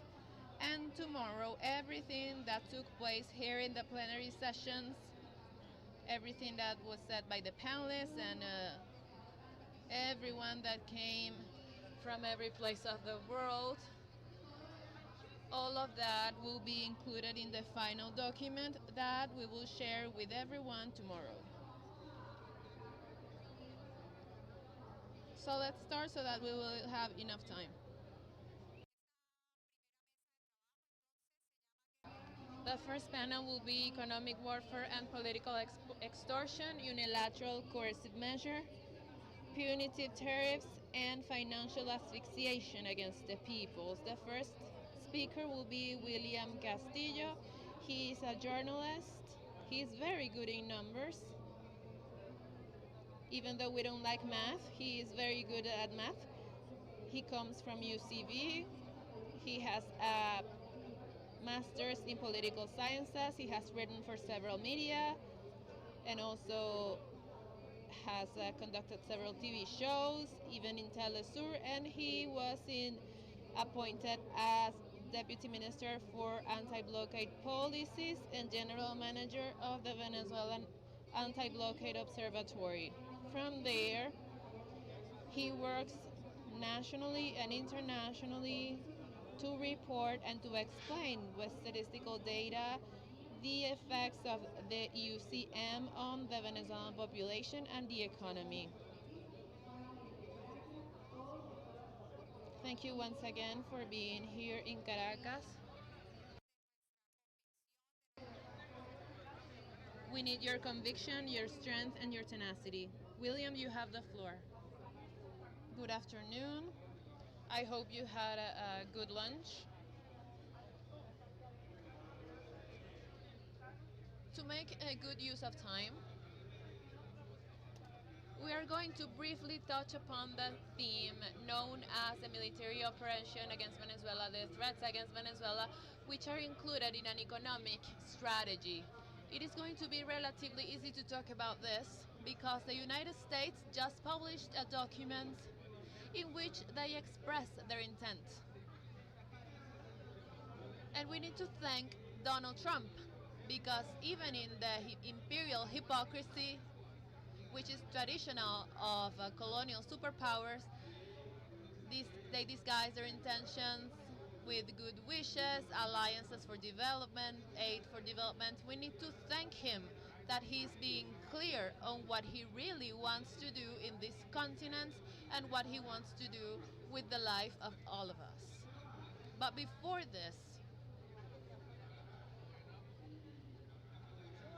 and as the president of the National Assembly said this morning, he was talking about the project. I want to read this quote, which was written 30 years before the operation of the Monroe Doctrine. It appeared in 1923. And Monroe wrote 30 years prior in England, he said, "We cannot allow General Miranda to develop a vast nation in the American continent. This project, from his vision, must be stopped at any cost, because a nation with those characteristics would be the end of our nation, which is only formed by the three colonies freed from England. One nation with the dimensions that General Miranda considers would be unique, because most of those people speak Spanish, they have the same religion and the same customs." That is what James Monroe said in 1893, 30 years before the Monroe Doctrine. We cannot allow to have in America, in what they call the Hispanic America, a powerful nation, because it would go against the great project of the great nation of the North. We're going to look at the slides very quickly, because some of them would take longer than we have. Let's look at the first one.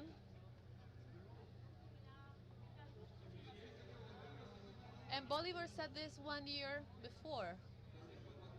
He said, "When I extend my view over America, I find that at the head of this great continent it is a very powerful nation, very rich, very powerful and capable of everything. There was an idea that in Latin America it was impossible to have autonomous development if we didn't free ourselves from the colonial ties. And of course our leaders, Miranda and Bolivar, look at the clear threats.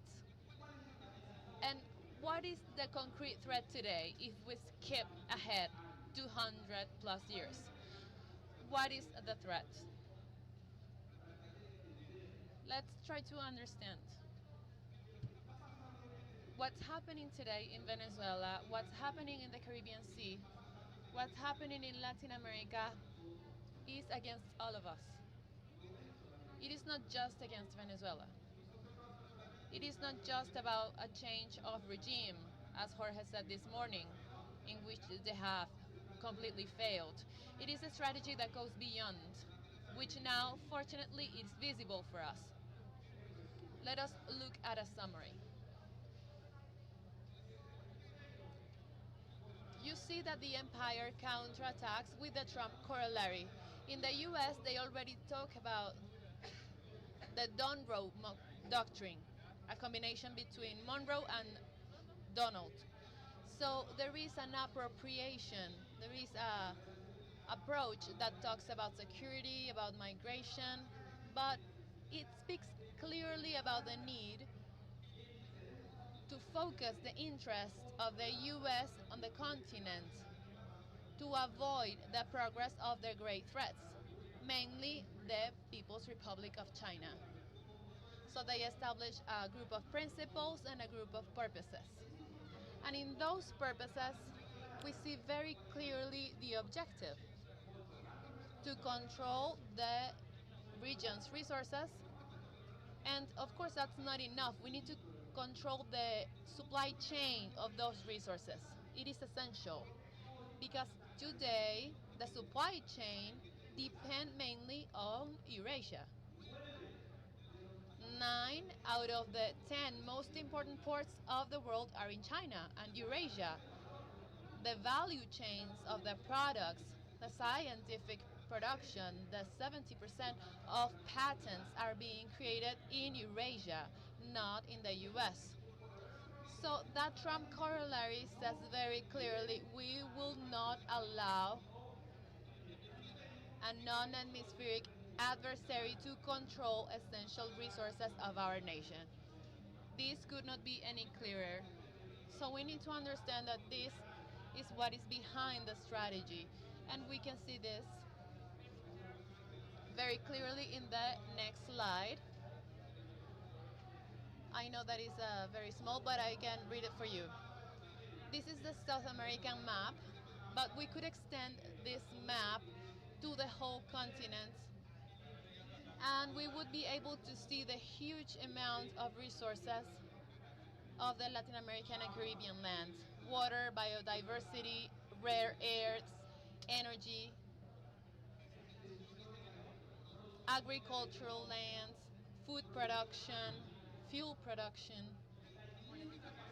the immense capacity of the most unequal area of the world, which is still Latin America and the Caribbean. With those resources, they could start that task of development. But the United States and Donald Trump and the advisors of Donald Trump, well, we need to take this seriously. It is as it was a character from a comedy, but there is a strategy, and that strategy of the document says that the resources such as lithium, copper, oil, wood, land, water, such as access to the southern Atlantic, in the case of Argentina, the control of territories, the control of the economies must depend on the United States. And the country that does not accept this is an enemy of the United States. So there is a logic in this document to redefine the concept of an ally. The ally is not the one that we treat well, that we flatter at the same time as we get the resources. No, the ally is the one that does what I want them to do. And we saw that with the agreement signed with the Argentina bank when they give away the sovereignty of the country. I don't know how much longer I have. Okay, I have time. So we need to understand that the aggression against Venezuela goes well beyond the destiny of the Bolivarian Revolution.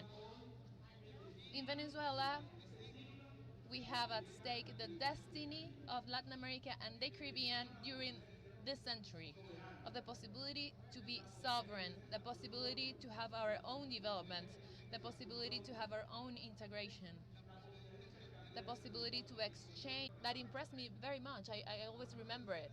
He said, the worst moment of the Bolivarian Revolution, do you remember the Lima group?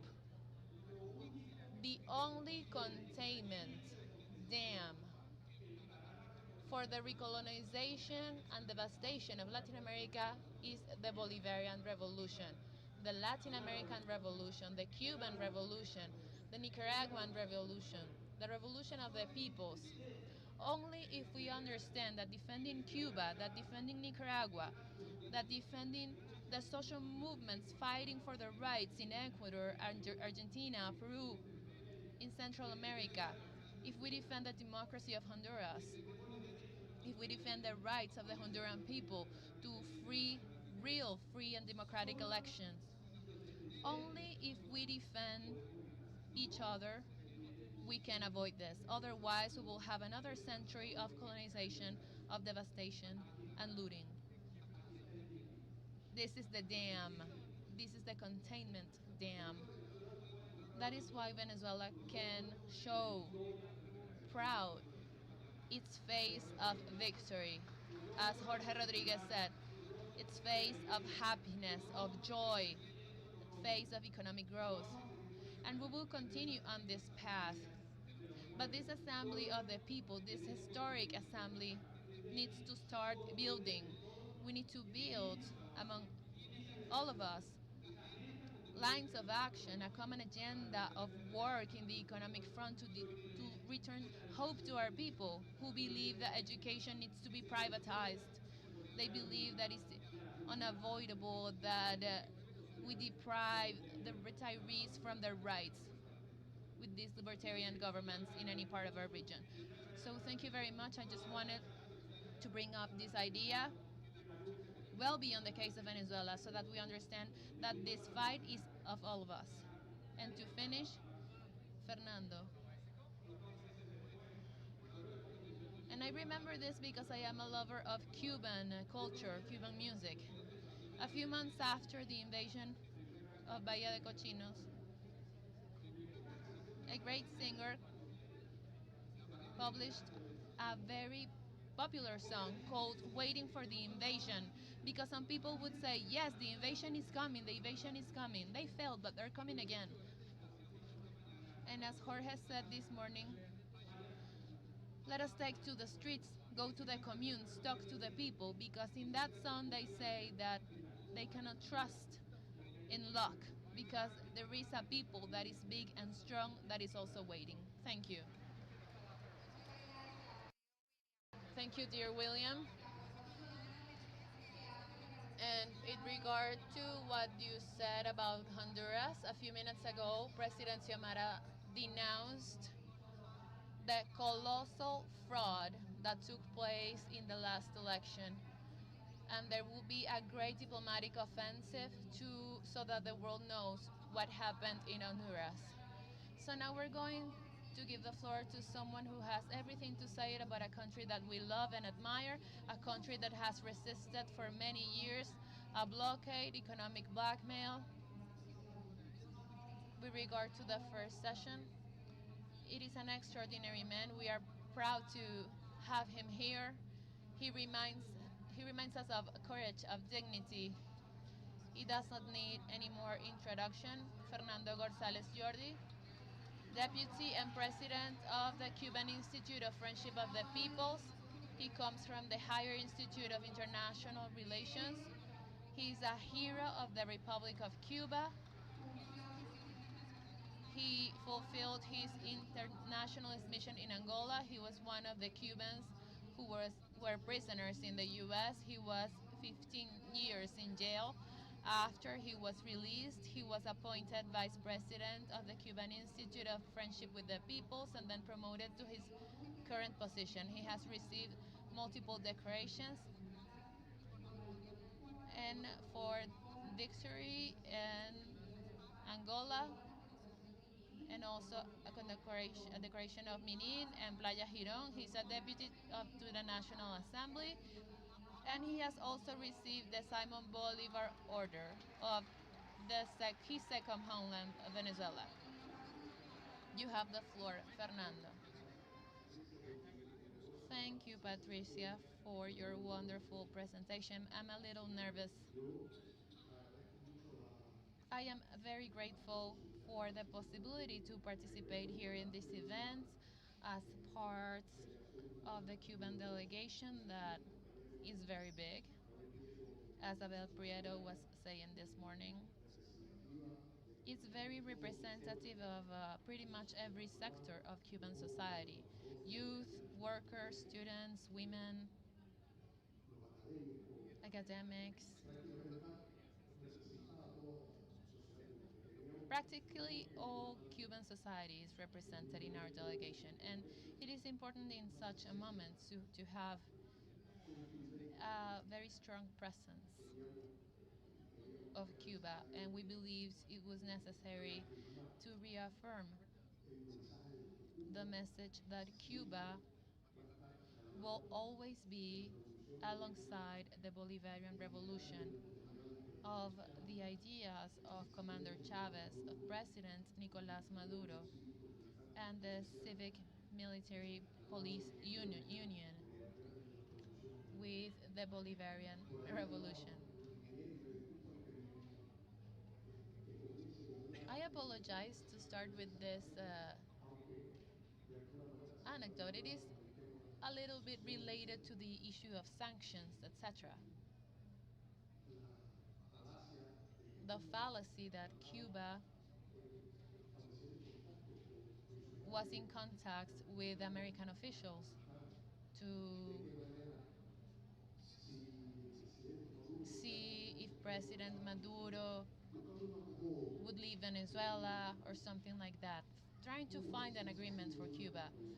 But Cuba has always been a revolution of principles, and Cuba is still standing with its friends, with its brothers and sisters, and Cuba does not negotiate the friendship, that brotherhood, much less with that administration that represents several governments that have never desired anything good, not even for Cuba, but for America as a whole. And I refer to the previous quote when they established the Monroe Doctrine, and it was already the Miranda Project was already considered a threat. The United States has always seen every independence project, every project of sovereignty in Latin America as a threat, as an existential threat against the US. When it should be, which already had its ambitions and aspirations, here in Latin America and the Caribbean is directed against other centers of power, of economic power, that are moving forward for the benefit of humanity, with a perspective of sharing growth, of sharing development, not a perspective to subtract anything from anyone or dominate anyone. And they see that as a threat. Deteriorated, and part of this struggle is related to the fear that they have deep down to lose their hegemonism. However, it is still a huge economy. It is the biggest. Still a huge economy. It is the biggest, largest Gaza into a desolate place. And far from joining a boycott that would force the Zionist government of Israel to put an end to the genocide, they protected that government. They continued to sell weapons, and they were protected in the United Nations Security Council every time there was an attempt to approve a resolution. So, this is a government that applies unilateral coercive measures against the peoples and nations looking for their independence. So what is the purpose? I am going to read the document that I mentioned, which is known as the Mallory Memorandum, written in October 1960. And I want to read it because it is written with complete clarity, and they shamelessly describe the purposes of these measures. You can also look for this document.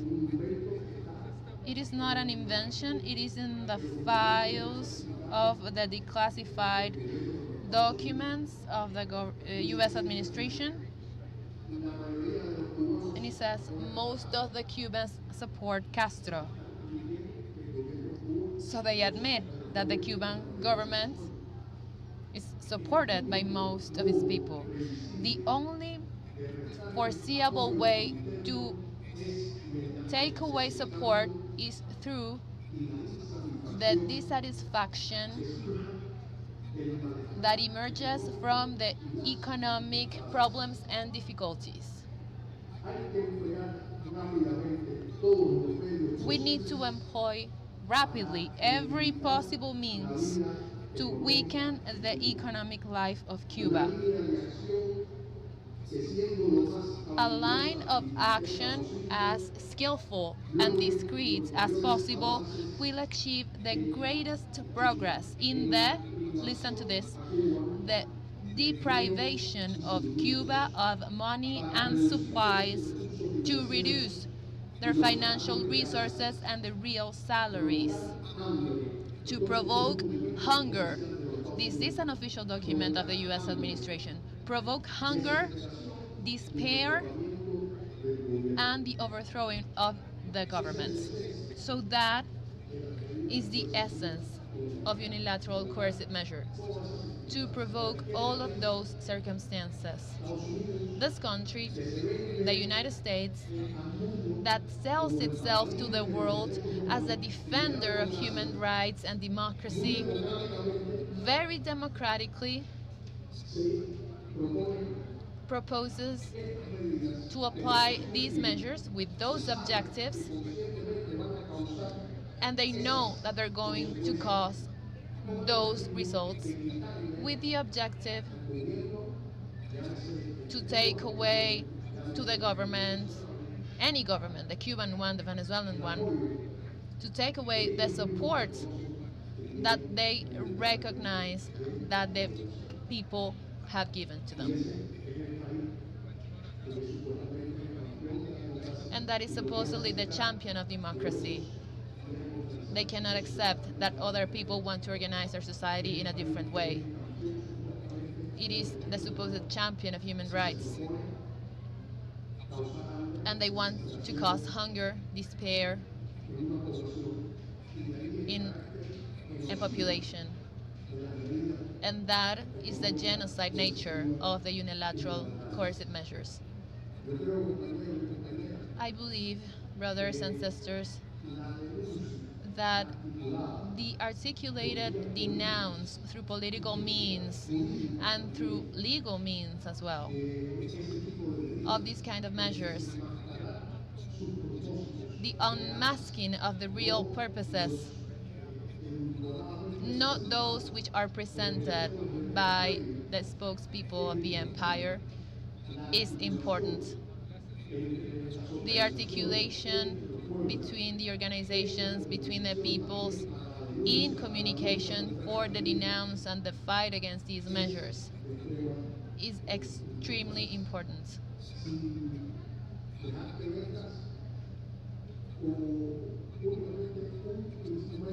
We have to stop seeing them as another instrument, because there is a series of instruments that go from terrorism to military invasion in order to achieve their objectives. So I think it is important to continue moving forward in that articulation for denouncing,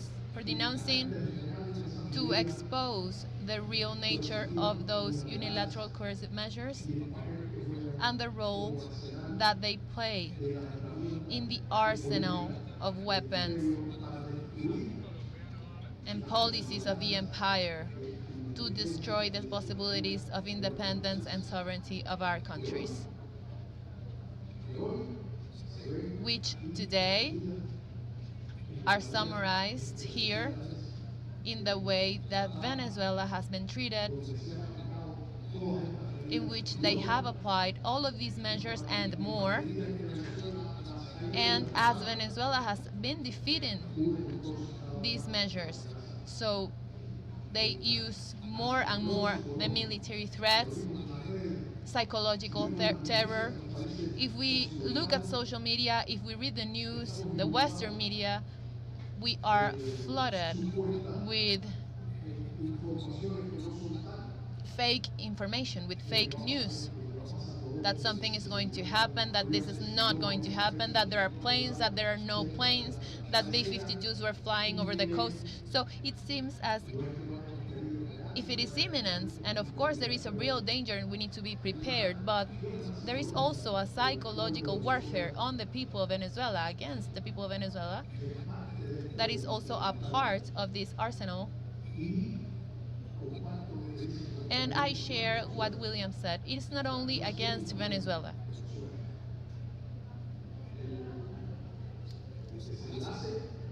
The conclusion is also related to all of America and to all of the world.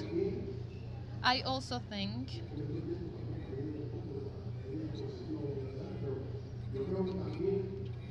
I think that the impunity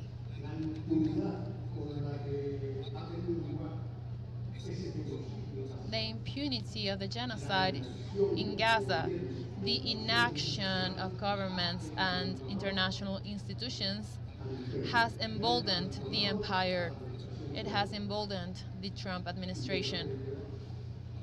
So I think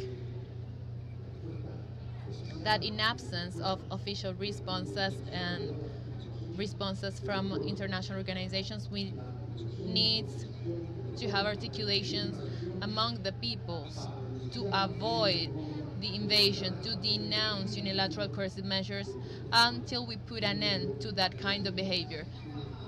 Thank you very much. Thank you, Fernando. As I was listening to you, I was thinking about so many things, but the value of your word is very important because you have lived in your flesh the damage caused by the United States. So to have you here is the expression of victory of the just causes of what is right in the world. So we have also called to this panel a comrade that we have had in Venezuela a couple of times, and he is also determined to talk to the people in the squares, in neighborhoods, going to the concerts that are taking place.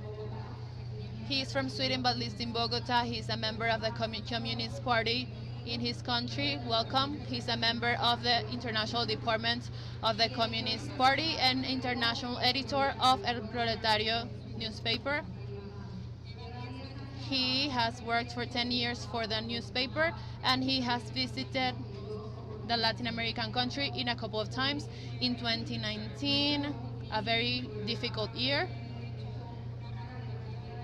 You could have had an X-ray of the economic warfare and sanctions in that year and the Venezuelan situation, and of course to compare it with the reality of today.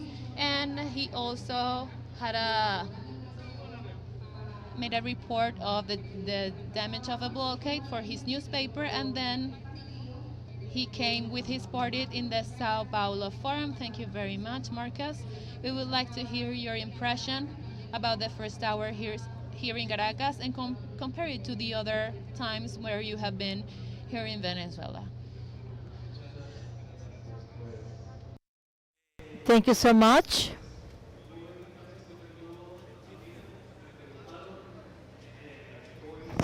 I was asked today if I wanted to say something about the fact that I come from the land of Alfred Nobel.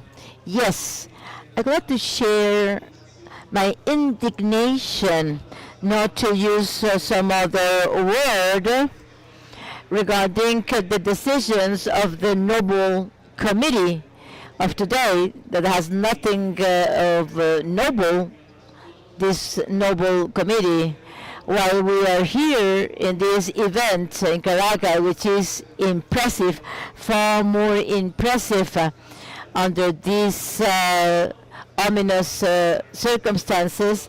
I would like to take this opportunity for inviting me to be here, it to be just a small part of this necessary cry for peace, sovereignty, and the right to live in peace, as Victor Jara used to sing.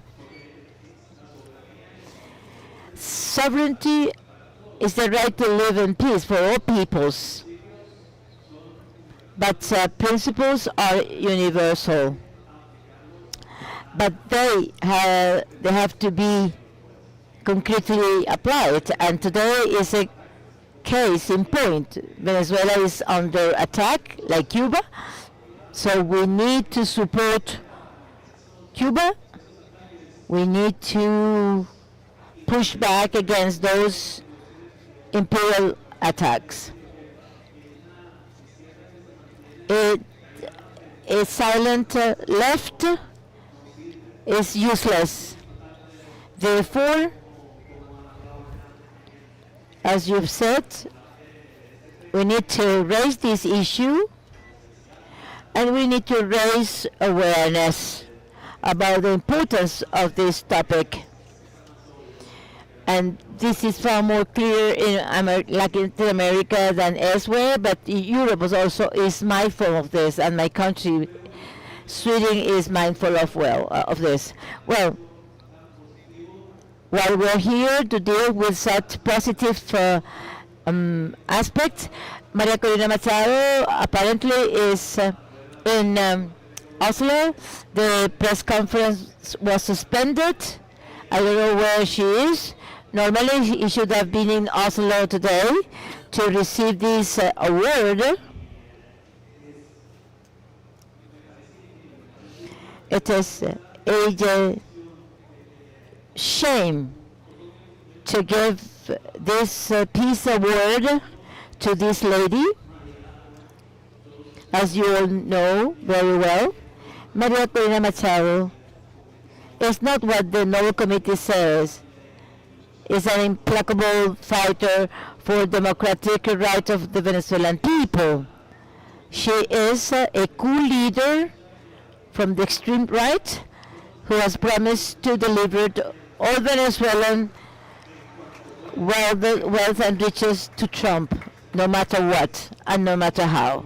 So this is pretty amazing. She welcomes an U.S. invasion, and the latest threats, military threats, are extremely dangerous. And this is part of the psychological warfare as well. And it is really shameful that they gave this award to her, the Argentinians. And the other idea taken from William is an action plan, productive economic plan, as something essential to resist these attacks. Let's close this first plenary session, and I want to thank William, Marcos, for sharing your reflections on this key issue, essential for the Latin American struggles and Caribbean struggles. And now we are going to start another topic. Williams mentioned the rights. Well, today a key struggle is the right to information. So we're going to talk about the cognitive truth versus the fake news. This is the second panel, and while I ask for the panelists, you will be able to share the ideas, and then you will be able to pose questions at the end of the three panels. Therefore, thank you again to our current panelists. Thank you so much for your brilliant presentations.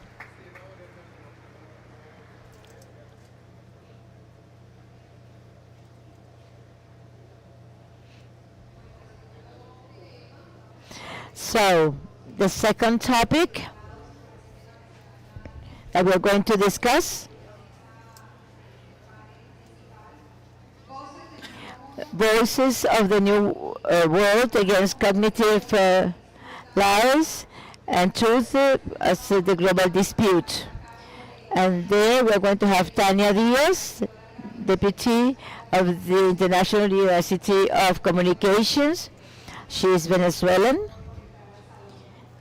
Miguel Ángel Pérez Pirela, who is around, philosopher, coordinator of the network of intellectuals, artists in defense of humanity. So Miguel graduated as being the boss of Abel Prieto, major task. And Irene León,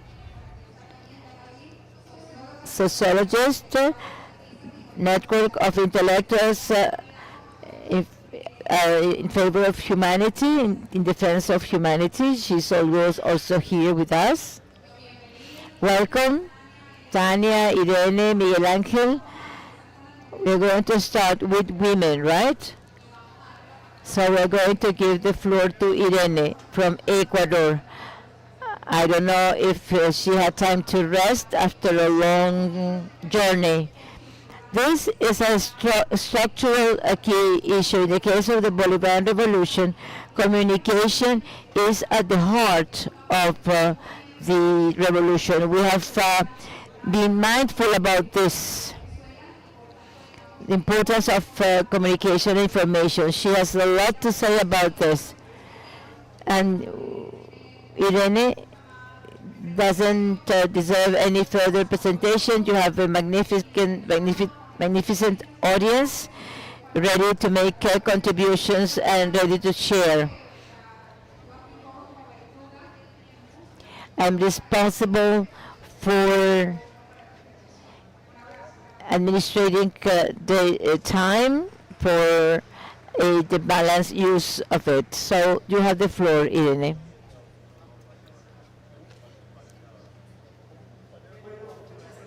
Thank you very much, Miguel Angel, Tania, for this kind invitation. I'm extremely honored to be here in this Assembly of the Peoples for Sovereignty and Peace, which is so needed in our region, in the South as a whole. And my admiration to the Venezuelan people, government of Nicolas Maduro, that in such a brave manner he is confronting these harsh moments.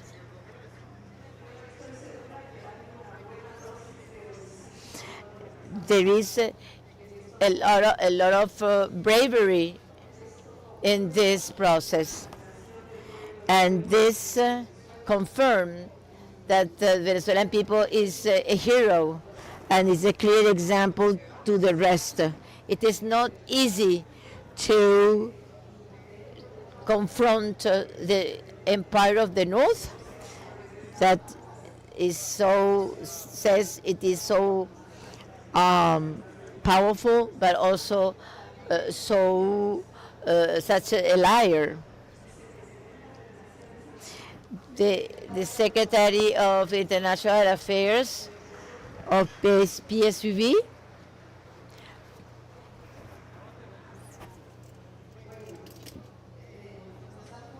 So we've been invited to talk about the cognitive warfare. I had an initiative, the cognitive work and the proposal for the structural change.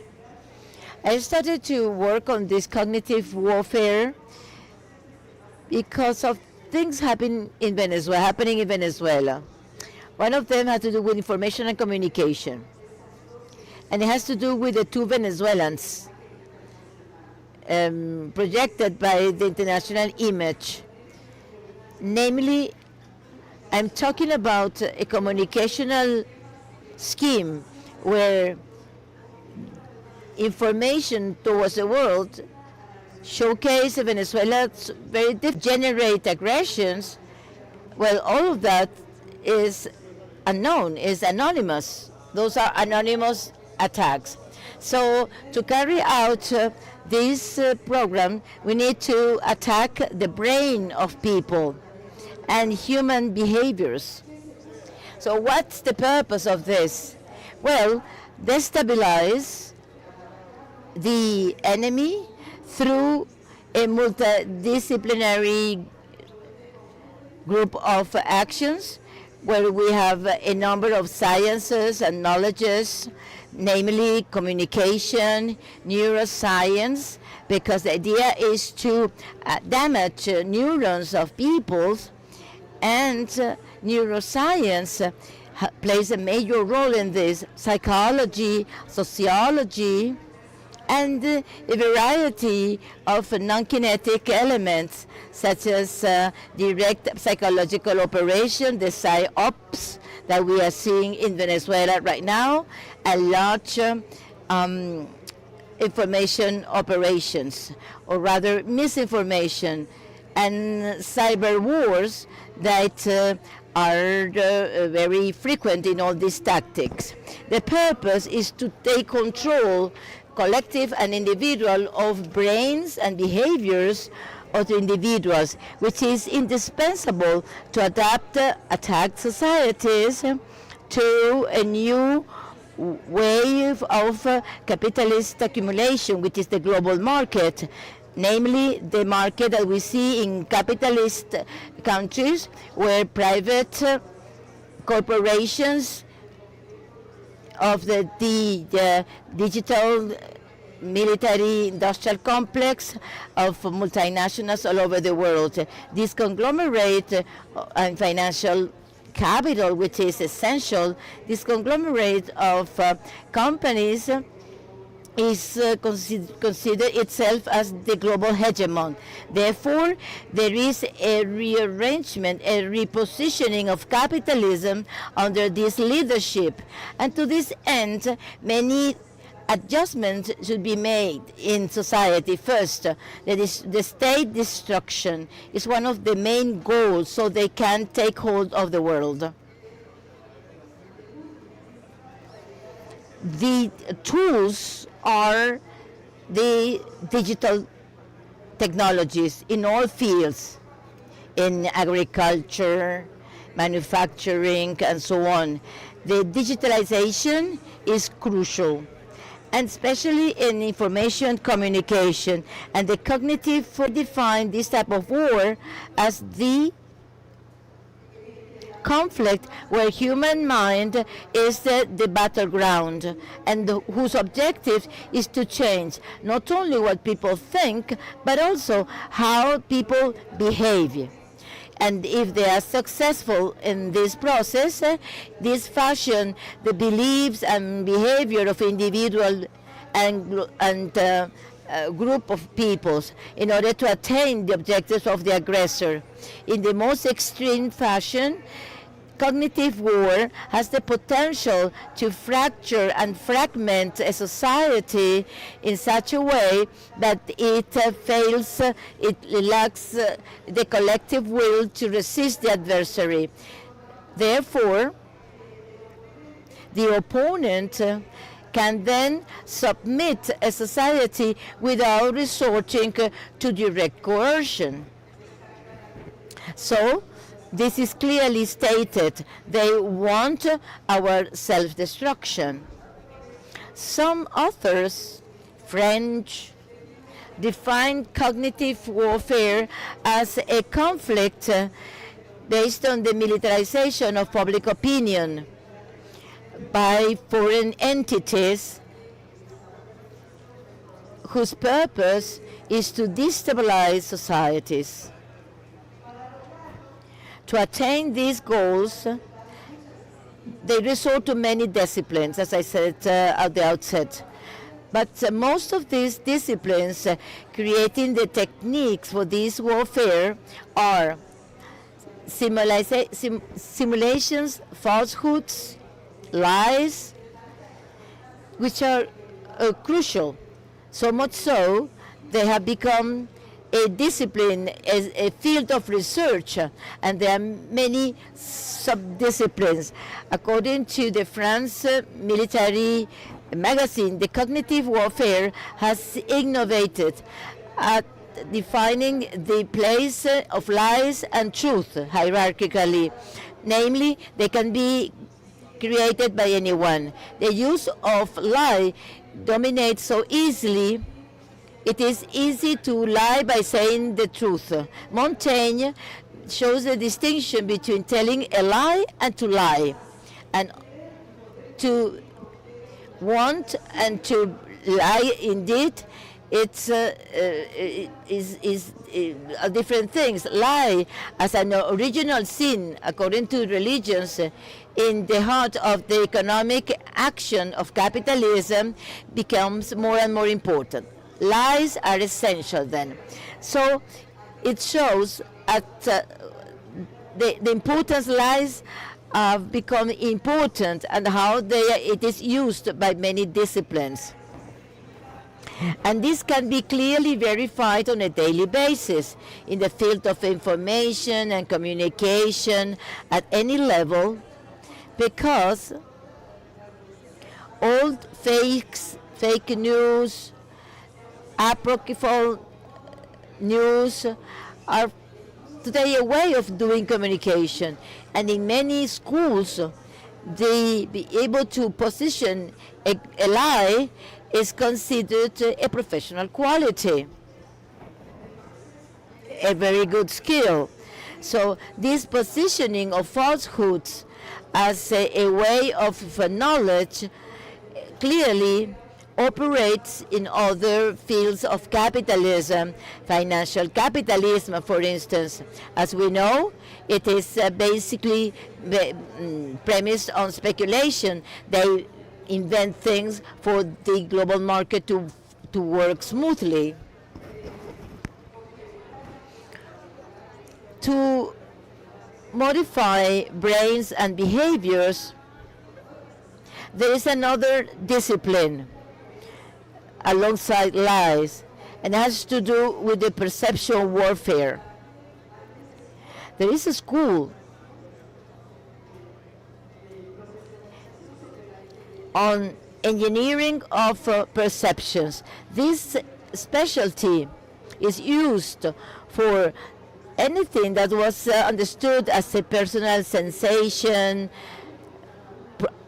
appropriate to every individual according to their beliefs, etc. That all these disappear, and then we can go straight to uniformed sensations or feelings. For instance, hatred, fear, and many others. This is very important to understand the collective effect of this type of war. Through digital networks, for instance, they work a lot with these networks in order to manage perceptions, sensations, or emotions that in the past were considered as the action field of multiple sciences to have uniform sensations and feelings of the whole society.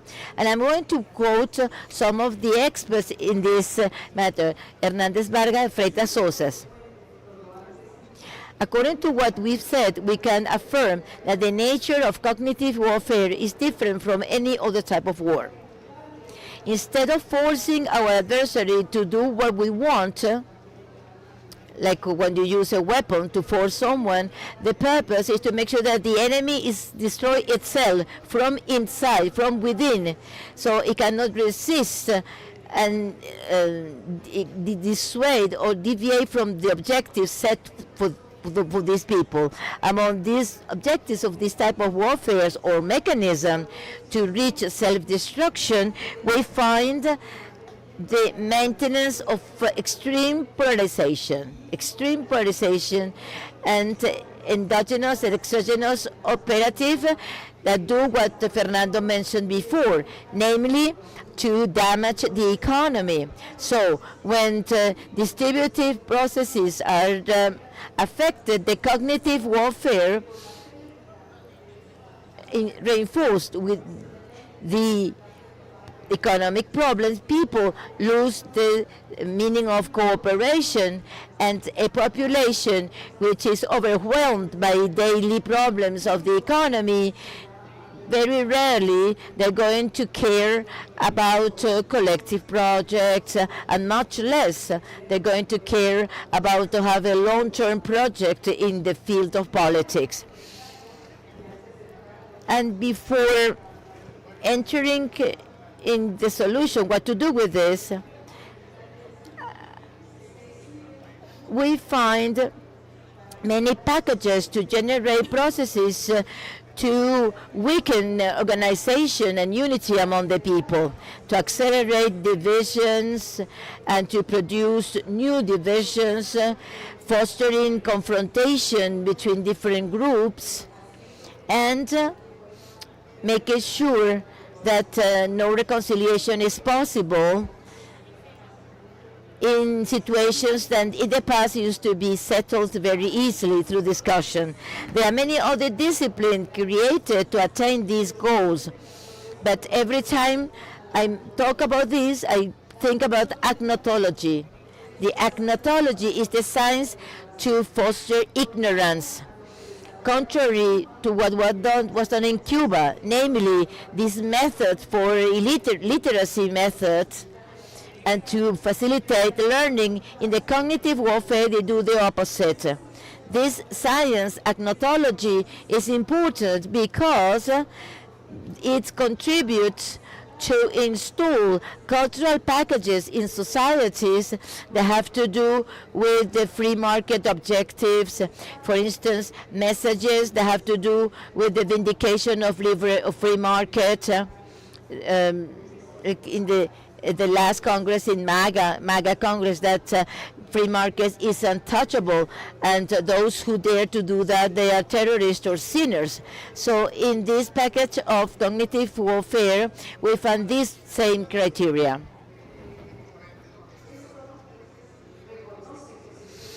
I do not know if you recognize yourself in this analysis. I recognize that in Ecuador at least is happening right now. So we can identify this in all fields, in political campaigns, for instance.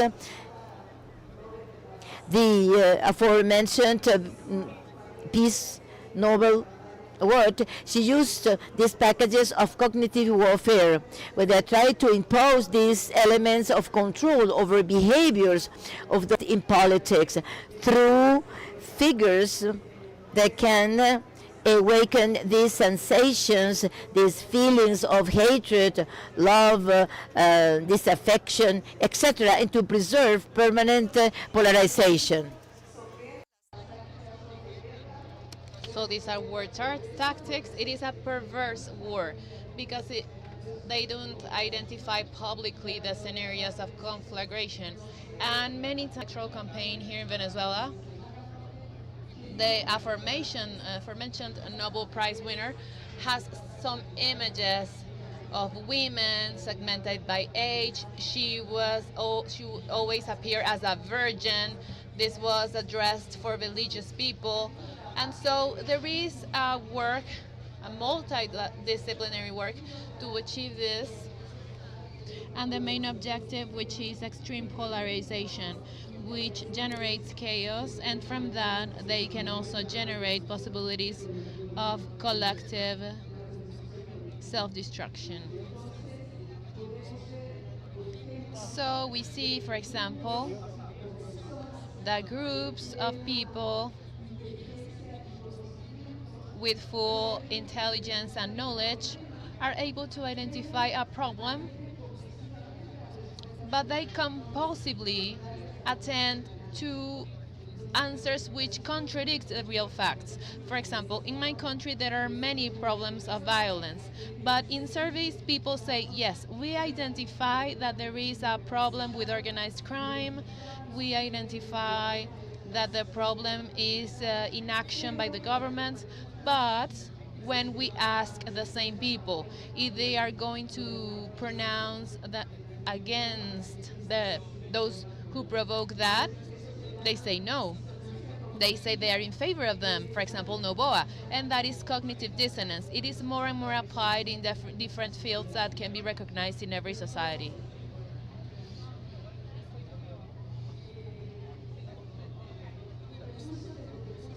So with the use of technological resources individually, they try to cause isolation of the people. And when they use agnotology, they make people not react faced with facts. They use this a lot with cell phone applications, for example. And in this line, they also use virtual reality, in which virtual reality games transport people to a different dimension, which is not the daily reality. And also some other ways of gaming can do this. But they subjugate the people to trivial circumstances, to situations in which stimulus are more important than thinking. So the objective is to leave people without a capacity to deliberate. We can also find artificial intelligence and many behaviors that lead people to delegate their capacity to think to the role of artificial intelligence, also the capacity to acquire knowledge. Having said this,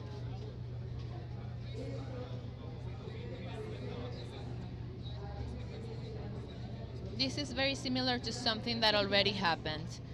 During neoliberalism, they said that there was a communicational research to convince everyone that neoliberalism was good, and as you may remember, we were fighting against it. So they created a figure to conquer minds and conquer hearts through communication. And it operated, and it still operates in many societies. Well, cognitive warfare plays the same role, but this time at a more advanced level to control the brains and the behaviors, individual and collective behaviors. So some experts say that before it was seen as science fiction. We would even watch movies of science fiction related to this. And the experts say that they were doubtful that this could really happen and that information could have that capacity to manipulate people so deeply. Even we believe that was not going to happen. But then they say that it is amazing to see how now, with the progress of artificial intelligence and image learning, there are such powerful tools of simulation and deep fake that can convince everyone. So technology in communication is essential for all of these operations, which are much bigger than communication and lies. The level of lies here is obviously, as I said at the beginning, is the guiding line of the methodology. And now it has become a science. And it is evident that this is considered a danger for national security in Western countries, which are the ones concerned by this issue. In fact, the sources that I mentioned are NATO sources, and they talk about their countries. So what do they want? They want systemic weakening. They want to subjugate societies so that obviously they have a complete market society in which the fascistic powers of capital will control the world as they want to do it.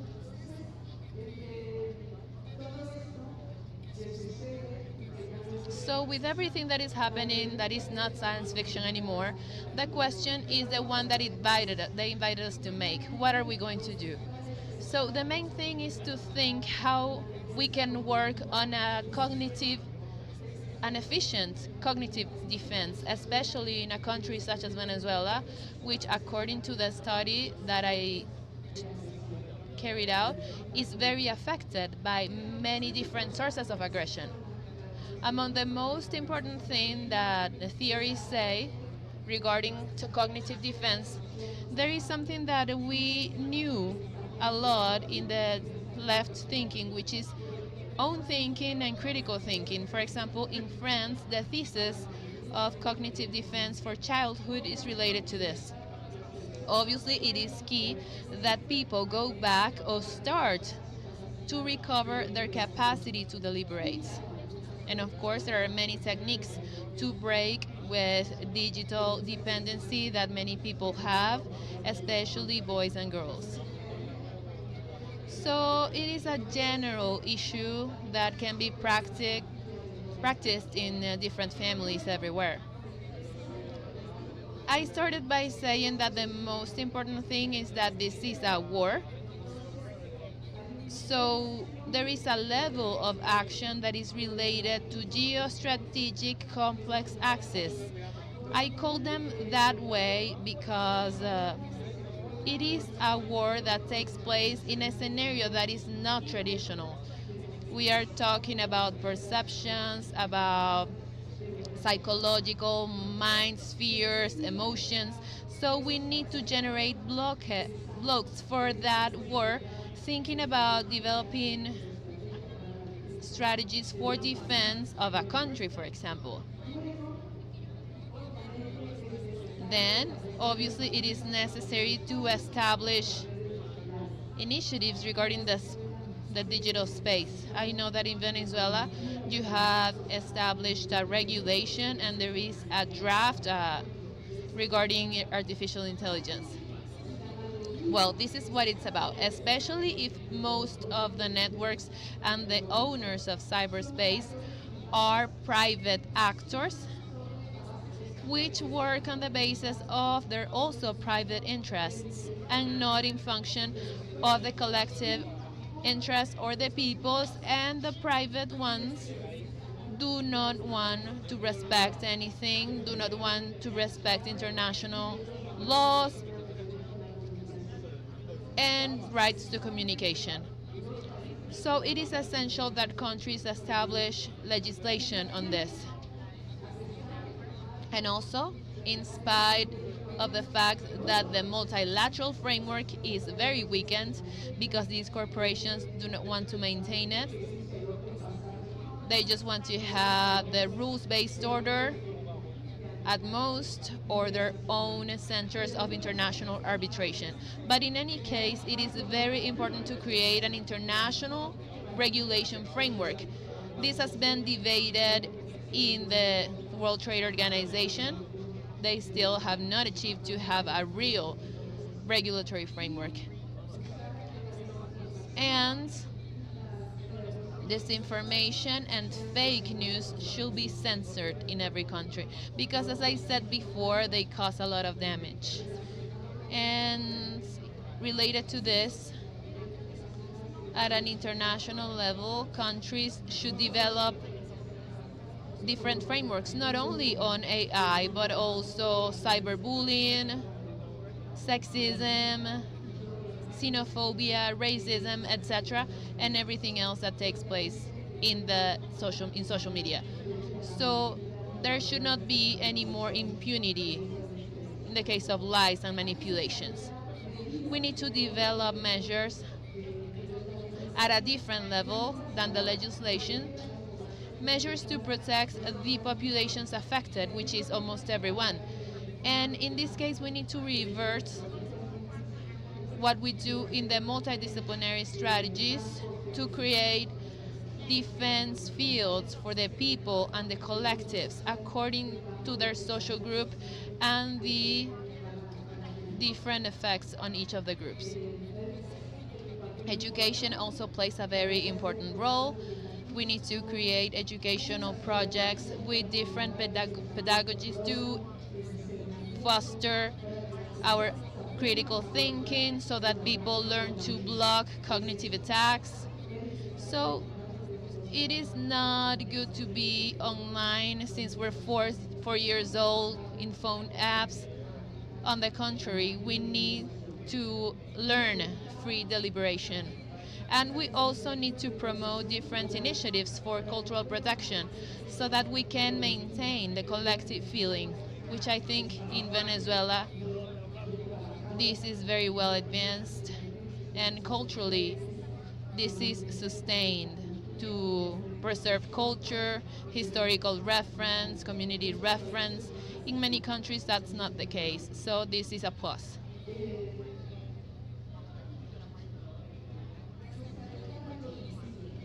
We need to develop something difficult, which is public policies to block the adverse effects in the emotional fields and the subconscious. The experts, for example, which are worst students from NATO, they do not find the synchronous field on how to block the subconscious because they are used to a different way to create a military strategy. But in our societies, we should be thinking about this. And finally, we should develop several programs of resilience that are focused on the reversion of adverse effects using multidisciplinary perspectives and the objectives of the aggression. So we need to undo simulations, lies, psychological operations, and also treat addiction or technological dependency as a problem of public health. And to conclude, an important recommendation, for example, in the case of Venezuela, would be to have measures of protection for political leaders and opinion leaders, because this warfare has different packages that are directed to them, and they want to create an alteration of the vision of the world. They want to affect the calm and the certainty of the people who are in positions of political leadership. So as I say, there are very segmented strategies for each group, for each sector, and in this case they say that we need to accept how the enemy thinks, how their mind works, how they see the world, and how they develop their conceptual thinking. So we need to protect our leadership, we need to protect those who are in the position of leadership in social movements, political movements. We need to protect them. On my part, I think that the main thing would be to continue to try and change the capitalist system, because only the capitalist system includes this package of things that are called cognitive warfare. So we cannot allow this to continue. And obviously, social movements, cultural groups, communicational groups can and should develop different initiatives to promote our own thinking, our critical thinking. But even if the states cannot move towards satellite and digital sovereignty, the people and the organizations can leave that strange house, which is the corporate networks. We need to create new networks or join networks of collective management, of communicators, which are mainly in the alternative circles. We need to clarify the idea that if we are in the social media of corporations, we are going to have a great visibility to the world, and we will communicate that way. We cannot forget that they are segmented, that algorithms have been programmed, and in general, they are not an open code that will enable us to access everyone at all times. On the contrary, they are squared to confine everyone to their own place, to their own corner of the world. So we need to vindicate digital sovereignty, communicational sovereignty, and to put every stop that we can to these forms of cognitive warfare. Thank you very much.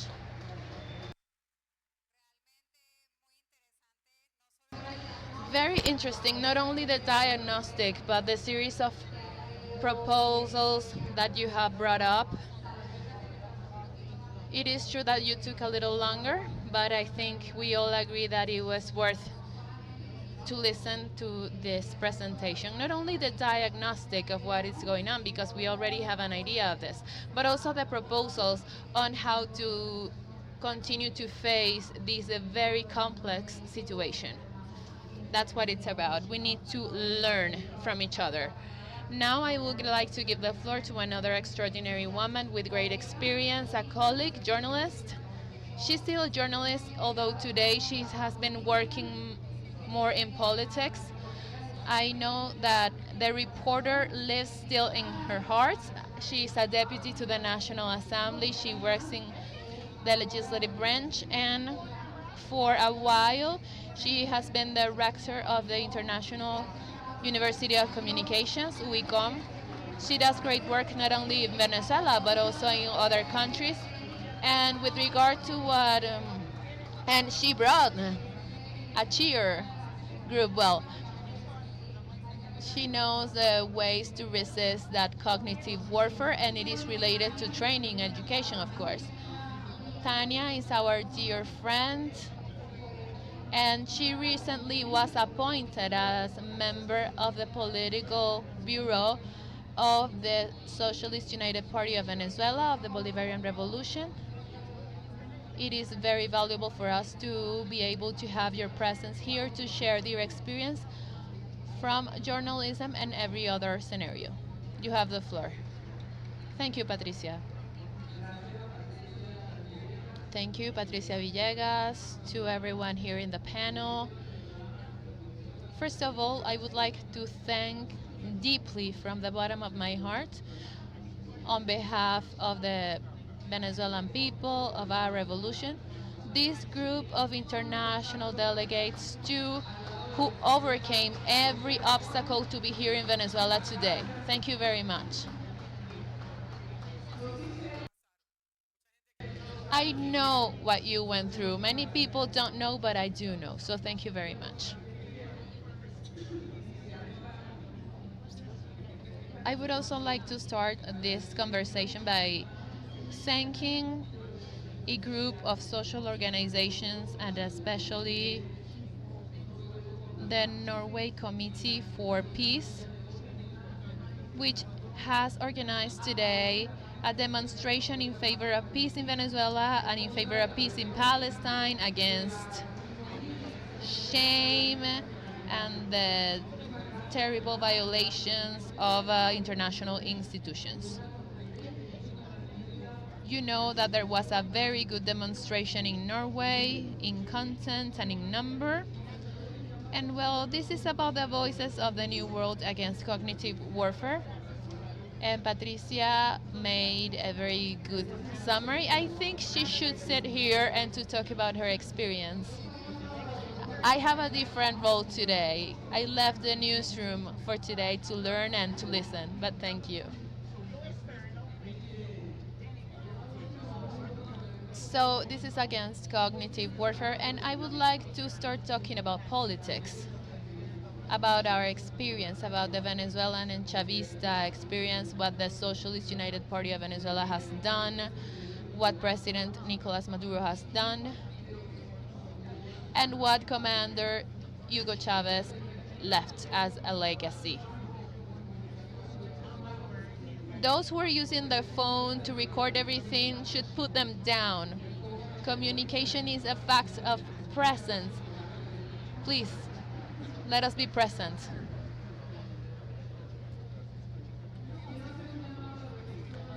I would like to call the governments of the world upon reflection.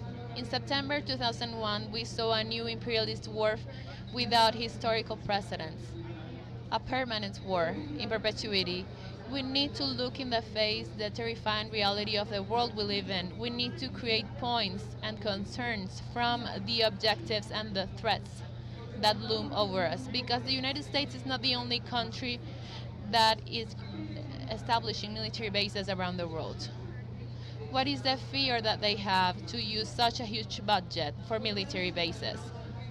Why have they start so many wars against nations that have the same rights over their destinies? What can we do so that international law prevail against their intentions to terrorize the world, to have energy forces and sustain their predatory and consumerism model? Why does the UN is doing nothing? If I answer sincerely to every question, we would understand that the empire has the role of police of the world without no one giving that responsibility. Washington knows that the multipolar world is being guided to an irreversible reality. Its strategy consists upon stopping the growth of emerging countries by negotiating great interests with their associates to give multipolarity the path that they want. It is about a reconfiguration of the world that is based upon military hegemony.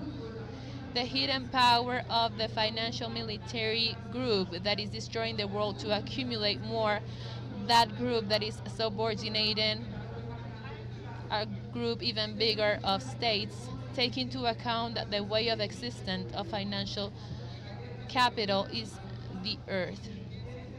And war ruins the most. Immediately, there is a very serious threat against world peace. The unleash of a series of colonial wars that started with Libya, with the objective to give a second emphasis to the system, a capitalist world or structural crisis, but without putting any kind of limits. Its voracity is consumerist. The case of Libya should alert us on the desire to implement a new colonial regime. This has been endorsed by the democratic bodies of the United Nations, justified on lies by the media. Supreme Commander Hugo Chavez letter to the United Nations General Assembly, January 2011. Today, 14 years later, the warning goes, this warning of Commander Chavez, we see it in our Caribbean Sea. Because first of all, I would like to talk about communication as a political element, as a fundamental human right, that's true, but also as a political element, and to think about the way as we should see the voices of the world that are speaking against cognitive warfare in this scenario of real war that is happening in our Caribbean Sea.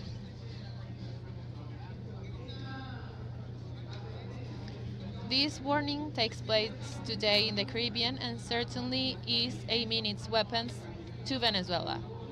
Lies, hatred, war propaganda, fear, they are all aiming to Venezuela, but this strategy goes beyond.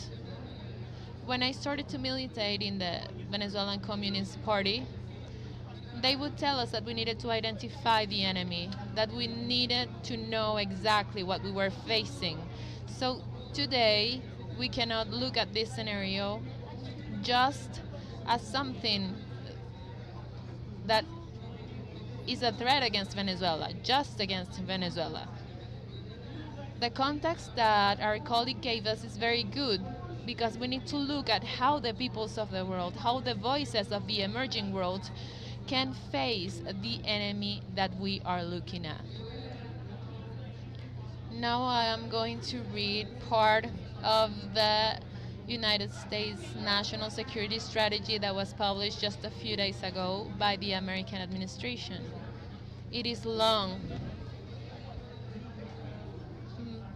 It is, when they talk about the Western Hemisphere, when they talk by region, they say the Trump corollary to the Monroe Doctrine, that is the title, and it says, after years of abandonment, the United States will reaffirm and apply the Monroe Doctrine to restore the American preeminence in the Western Hemisphere and protect our national territory and our access to key geographies in all the region.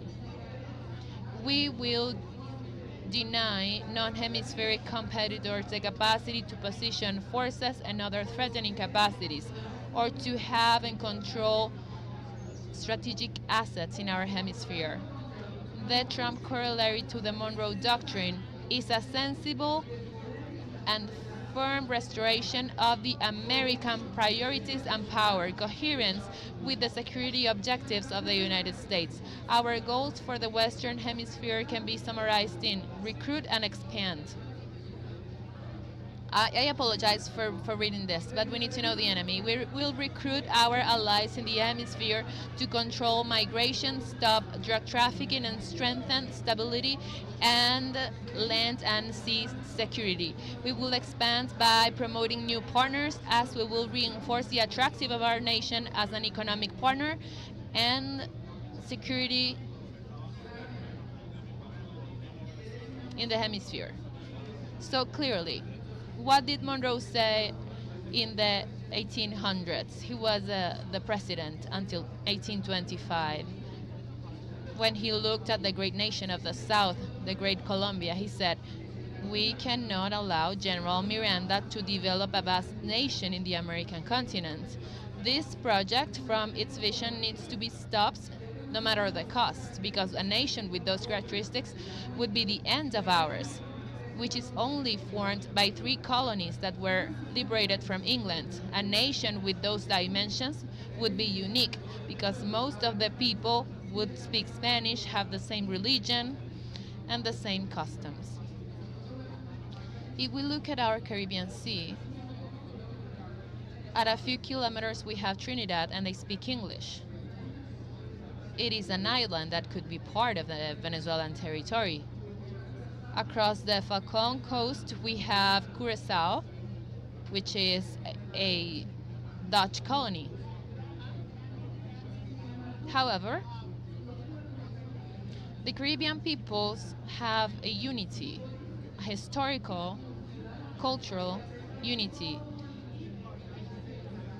And in spite of the cultural extermination that took place, it still prevails. And I think it needs to be on the table to speak about cognitive warfare.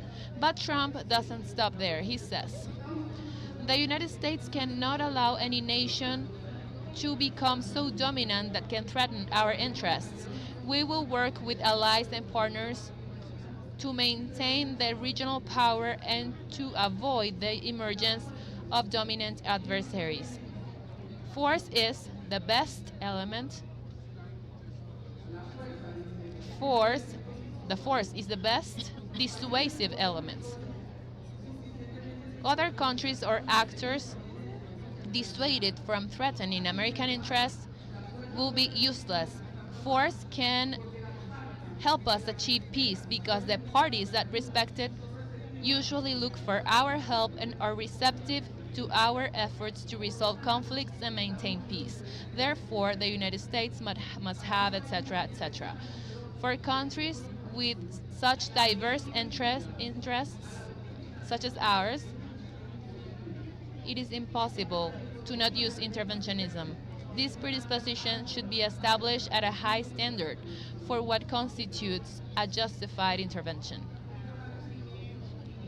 Well, it is very long as an introduction, but I think it is necessary to characterize the enemy because we see live how classic imperialism, to defend, to reset themselves, is mutating to a model which is openly colonial, openly interventionist, and openly supremacist and fascist. That is what we are facing. When we see what happens in the Caribbean, we need to see it not as an attack against Venezuela, but as a trial of a new colonial model of imperialism. That is the context in which we should look at cognitive warfare. So we need to talk about communication, and I know that there is a stand of the International University of Communications. I invite you so that you can learn about some things that we cannot develop right now.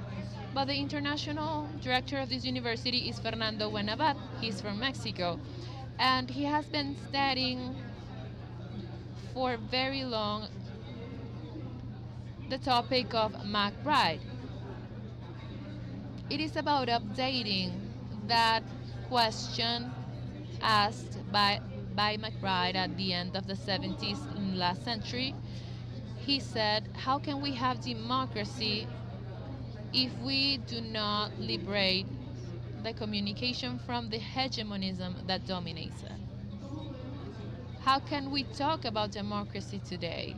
We need to ask ourselves with that scenario described by our colleague Irene.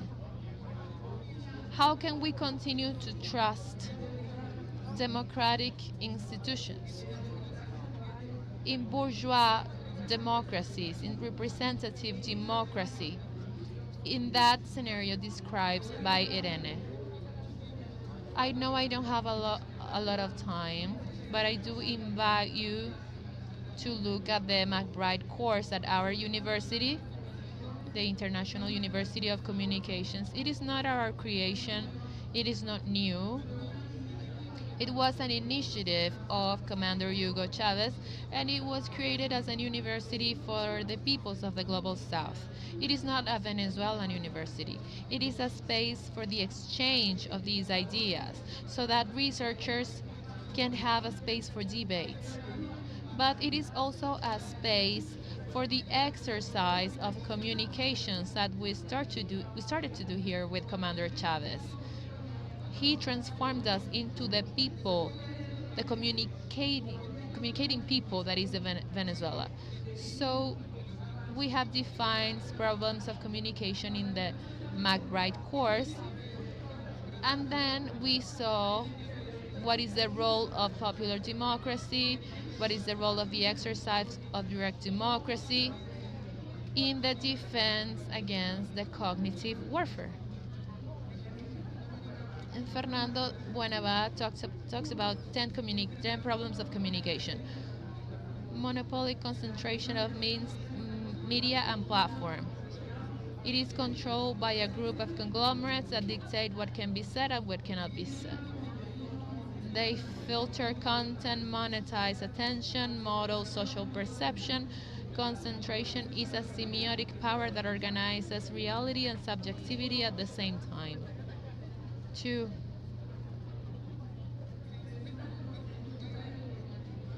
It censors structures and algorithms. Structural censorship.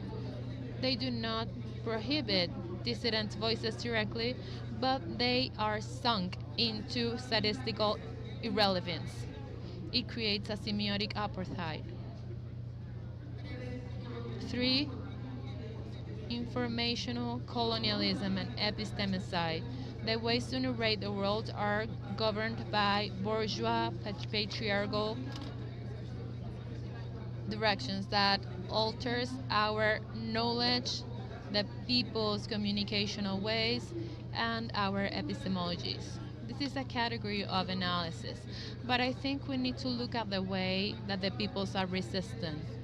Just yesterday, we had a congress, an international congress of the indigenous peoples.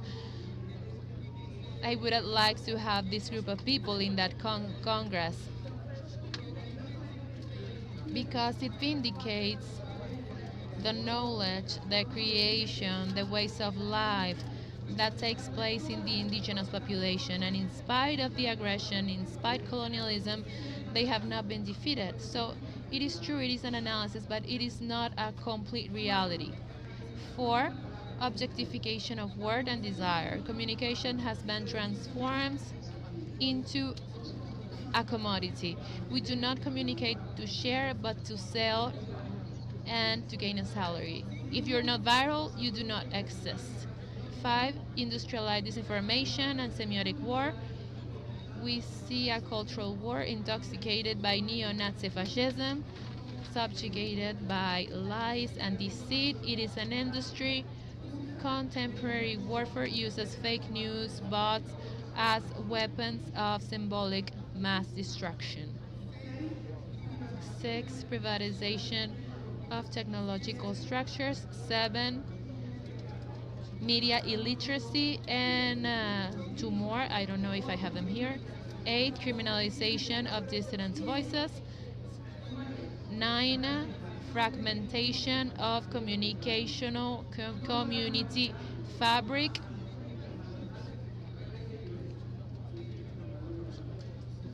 And 10. Semiotic despair and informational nihilism.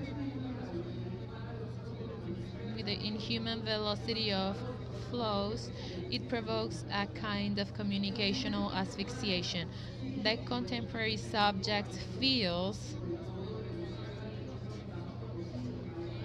Listen, everyone from Venezuela and Cuba that are subject to this kind of cognitive warfare. This summarizes what we need to face.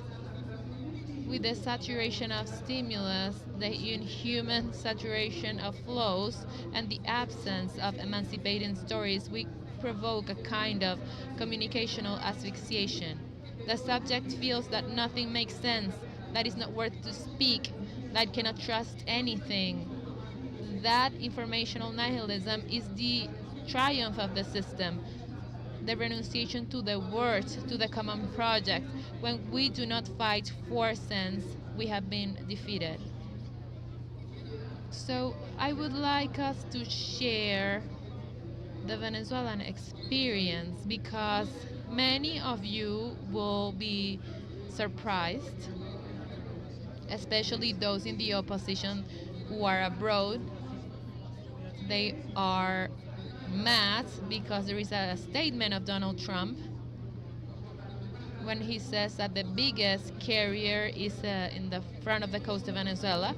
And we see the baseball stadiums full of people, Christmas music everywhere, people shopping everywhere, everyone is partying, and they say, well, what's going on with Venezuelans? Are they crazy? They do not believe that we're going to do it. It's that we are cognitively immune.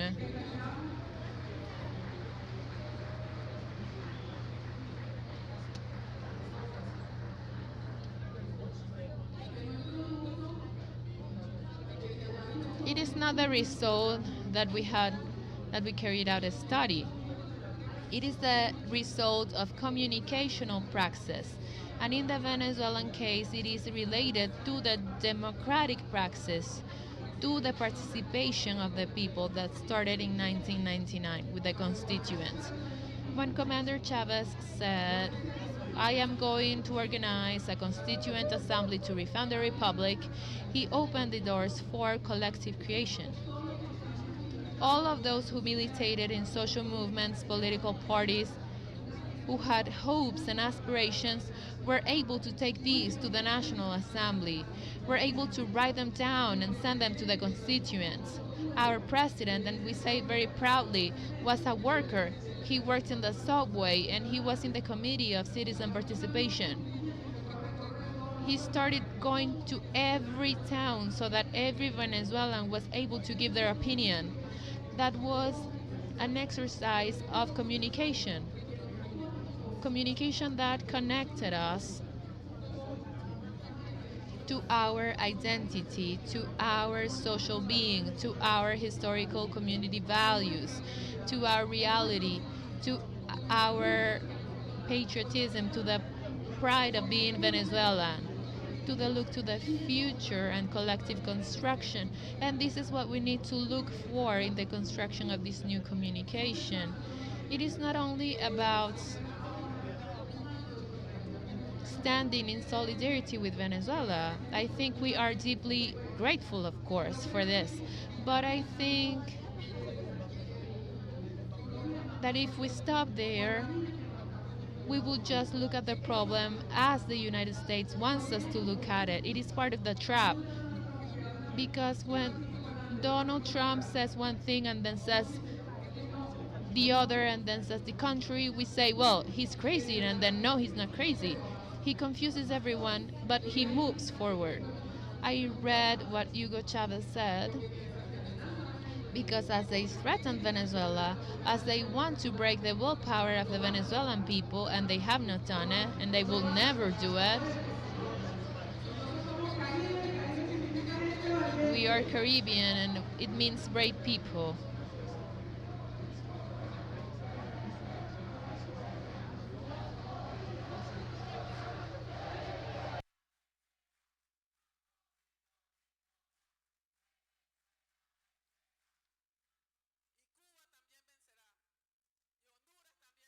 And Cuba will prevail, Honduras as well, and Palestine will prevail.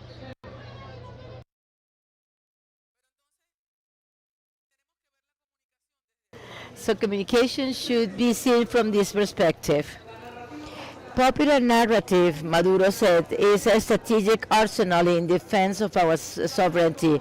Each story, each narrative to defend Venezuelans' truth from the very entrails of the people is a act of resistance in the communication and cultural warfare, in the battle for truth. To revalue this narrative is not pure nostalgia, it is a political need. To revalue this popular narrative is not out of nostalgia, it is a first need in the strategic defense of our nation. And Maduro goes on. We are the revolution with permanent constitutional movement. What we have done? What is this we have done? Well, Chavez transformed us in a communicational people, and then from there, I'm not going to go back to the path we have covered, but Chavez taught us how to defend the country through communicational warfare in the 11th, 12th, and 13th of April. But I'm going to read what Chavez said in 2011. We won the elections, we renewed the branches of power, and Chavez launched strategic political action guidelines of the PSUV. And we have a lot to do about this defense. And I'm running out of time. In 2011 he said, the main step of the Bolivarian Revolution is the local step, municipal level, parochial, and mainly in each community. It is there, in urban and rural communities, where we have the clash of the interest of the old capitalist culture against the socialist efforts for participation of the people. It is there that we build the popular power. The autarkia, toparkia proposed. It is there that we lose or win the basis for the revolution. In the short term, our main field of battle to arrive to socialism is the place where the social subjects live, the territorial space. To that end, PSUV has to have a structure at the territory that include states, municipalities, parishes, and so on. So Maduro, despite the brutal campaign discrediting him, he is called the dictator and so on. We know what they say about Maduro abroad. The cognitive warfare is centered on Venezuela, and it is especially focused on Maduro. Why? Because he has fulfilled this mandate of Chavez.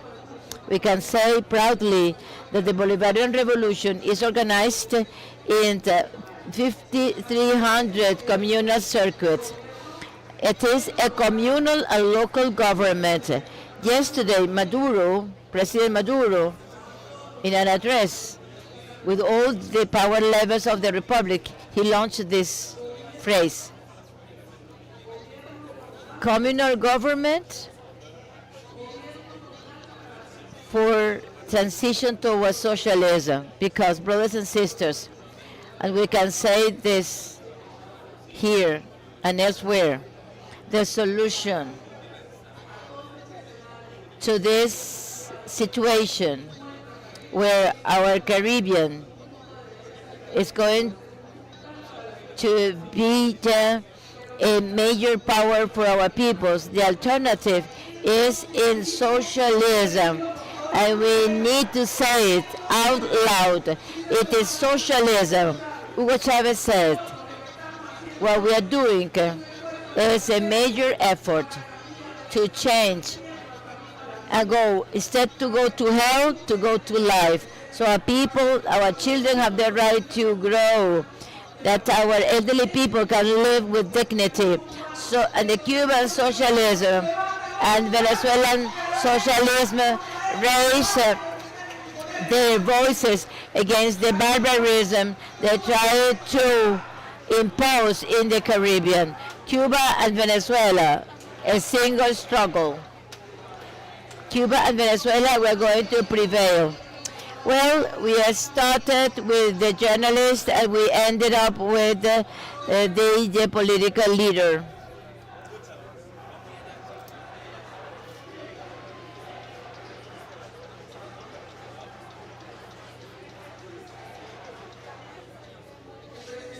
President Maduro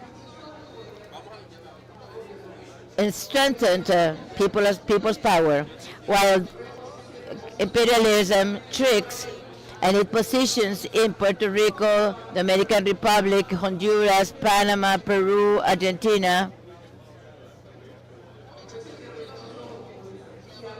and moves forward. However, as here we move forward as well.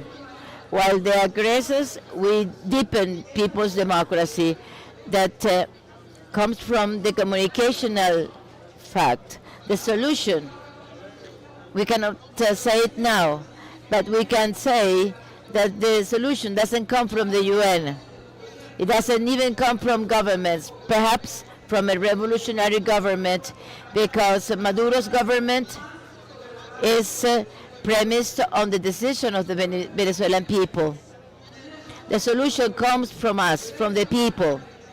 And I said to Madeleine Garcia from Telesur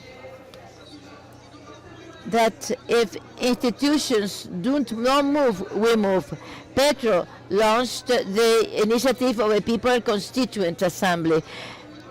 President Maduro launched a method, and it is available to you.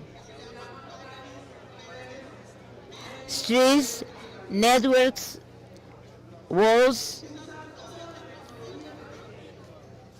to use all technologies, but communication is humane, it's face-to-face, it's democratic. In our case, emerging peoples, it has to be a communication to strengthen the communicational fabric that the empire wants to destroy. That's the Maduro's method that they call a dictator. Let's take to the streets. Every time there is a narrative, community narrative, we are winning spaces to the cognitive warfare. Therefore, we are talking about the participatory and protagonist democracy. And that's exactly what I'm saying. It is participatory democracy.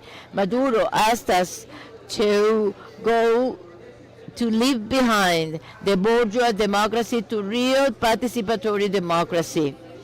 And it is there where we have the communicational fact that we need for this battle. It's not even in academia. Academia is not the solution. They have to take the example of these people effort, as governments are doing, and the PSUV should do it as Chavez said us to do.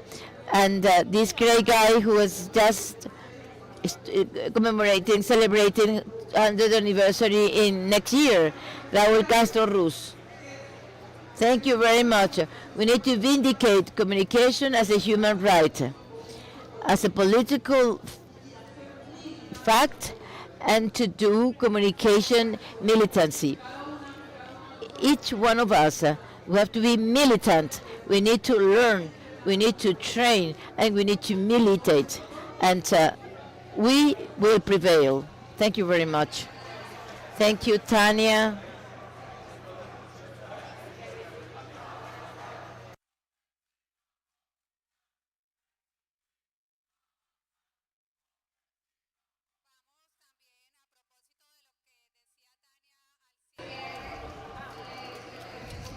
So let's use this enthusiasm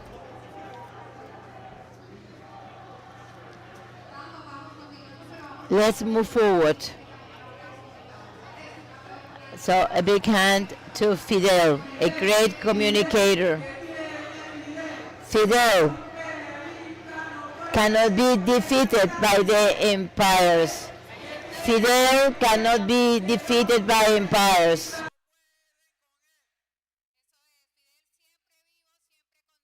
Fidel always alive and in permanent battle. Well, it is a pleasure. Long live Cuba always. I'm going to introduce someone who is always in love with Cuba. He is a structural maracucho, philosopher. Contrary to Tanya, he's not a reporter, but I think even though he doesn't recognize, so he is a reporter. Coordinator of the Network of Intellectual Artists in Defense of Humanity. He is the boss of Abel Pietro, which is a great position to have. He works in a portal, Iguana TV, which is very popular, with the variety of formats to fight for truth. So we are very happy to have Miguel Ángel Pérez Pirela, a great friend, philosopher, and very soon a confessed reporter.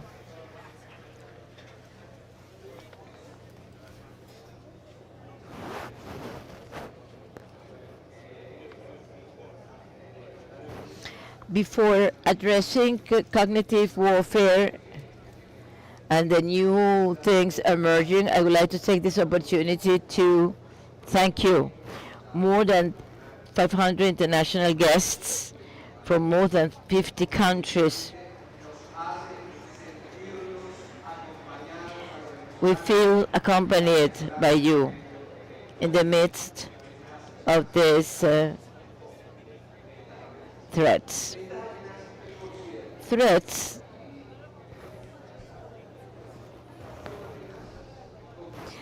that are also cognitive threats. They are part and parcel of the cognitive war.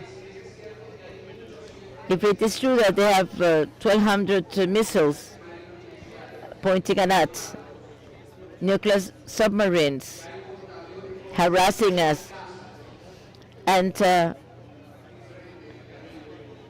we have more than 60 jets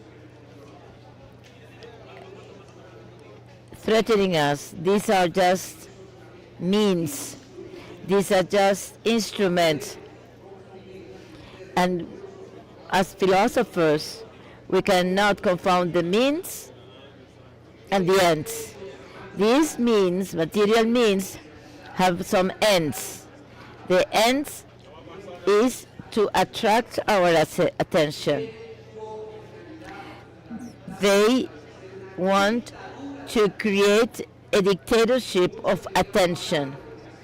For months, years, we've been talking about the dictatorship of algorithms. Now we realize that we need to go beyond the dictatorship of algorithm, because now what prevails is the dictatorship of attention, of the dictatorship of spirits and minds and souls. That's the new type of colonization.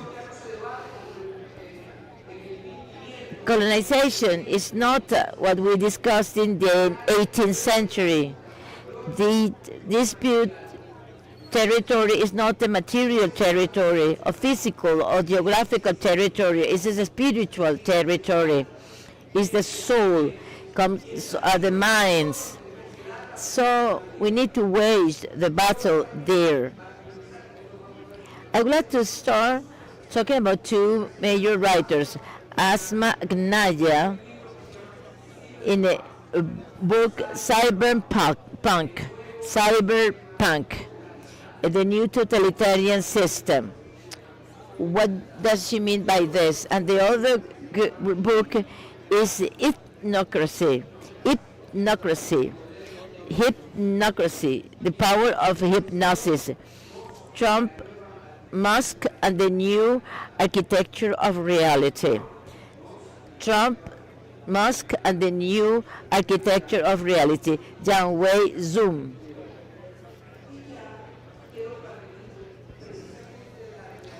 So I want to start with reality in inverted commas. This is a battle for the very concept of reality, a battle for the concept of truth. It's a third concept, beauty, aesthetics. Reality, truth, and beauty are the grounds in dispute in this cognitive warfare. Trump, in his coronation, because he crowned himself, sent a message. Who were in the first row of the coronation of Trump? It's not Abel Pietro who was there, right? But the owners of the main corporations, multinationals, of the media, social networks, and artificial intelligence. So the message was clear from the very inception that became then a doctrine published a few days ago on the we call the Monroe Doctrine 3.0, because it's not like the governments in the 80s and 90s with dictatorships, condor programs, or celebrating so-called democracy in the region, but in the form of these rainbows, etc. Now they removed their gloves. They are telling us what they're going to do and how they are going to manage to do that, based on 4 main categories. First, imperialism. Second, expansionism. Third, capitalism in a new stage. And fourth, neo-fascism in a new stage. So this is a public news. There is no way that we get it wrong. We should not be naive. So this leads us to a word to attract attention. Trump and his teams every single day make sure that we talk about them. They say, well, I'm going to grab the Antarctic, I'm going to bomb Venezuela, I'm going to build a resort in the Mediterranean, especially where Gaza is. All of this is vehiculated through AI and all sort of means, especially 3.0 means. Donald Trump doesn't want to be the means. Through Elon Musk, he bought X, and he became the means, because there is a social media called Trump. He wants to be the sole actor in this fresh offensive applied by the empire in this new phase. And this goes through the struggle for reality, truth, and beauty. Paul Giglio said in Panic City, that I discuss in one of my books that I published recently. In the first chapter, he studies this Panic City. Virilio is not a philosopher. He's not an anthropologist or sociologist. He is architect. He's an architect. That book, Panic City, is a tiny book of 60 pages. It was a result of the destruction of the Twin Towers. And he says something essential. And that's the first theoretical element for this analysis of the cognitive warfare. He says,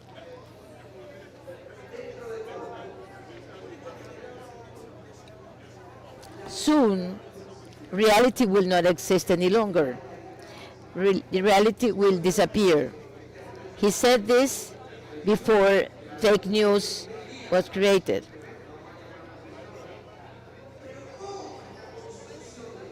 How can we construct this lie? In the future, there will be no longer reality, but the event, not reality.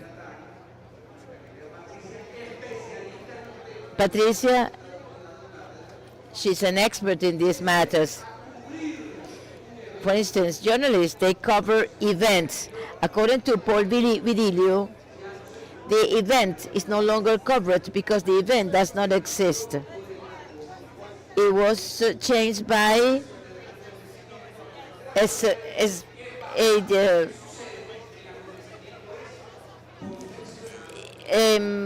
there is a reality that is invented by the actors involved in this situation. The aesthetics of vessels bombed in the Caribbean and the Eastern Pacific. When there were several hypotheses in the vessels. Some people thought there was AI. And then progressively we realized that the aesthetic used in these assassinations, these are massacres live. There is a video game aesthetics. Who remembers how these vessels are bombed? Normally they are like greenish, no matter if it is at night or during the day. Then it says declassified it's like a video game. Thirdly, we do not know if who are in the vessel, human beings, if they are, what are they transported in the vessel. Because it doesn't matter. It doesn't matter who they are. It doesn't matter if it is real or not. It hasn't to do with ontology, with the very being of these vessels, because these vessels, beyond the victims that now are appearing in Colombia and Venezuela, this is just an event, an instrument of the cognitive warfare to reach an end. What is the end? Well, we know it very well. To enter Venezuela, to bombard Venezuela, etc. We know what are the ends. We need to determine what are the strategies used to carry out this objective. So during the colonial history of the United States, these events, these actions are used for these their ends. So in the case of the cognitive warfare, we need to ask epistemological question. It's not just aesthetic regarding beauty of this vessel events, but it is an ontological question, because in the cognitive warfare what we find is the question asked for by Shakespeare, to be or not to be. That is the question, to be or not to be. That is the question. So we need to respond. The cognitive warfare is to confront ontologically the very matter of the being. And Tanya mentioned this when talking about political communication. The Descartes modernity disappeared. It is not cogito ergo sum. I think ergo I exist. Now is I post and then I exist. I have many likes and then I exist. And if I do not have many likes and I do not post according to this dictatorship of attention, so I do not exist. So we are upsetting reality itself.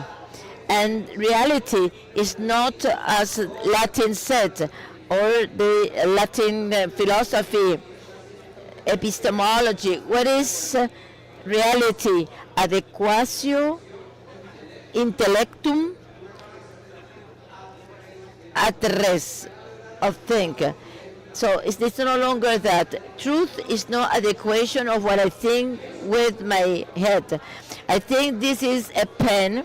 It is a pen, so if I compare it to reality, it is true. No. Now reality is the adequation of the mise en scène of a para-reality called fake news in order to create a reality that does not exist. This is the summum of cognitive warfare. In the case of Venezuela, it's very simple. We we were all members of Tren de Aragua, and Tren de Aragua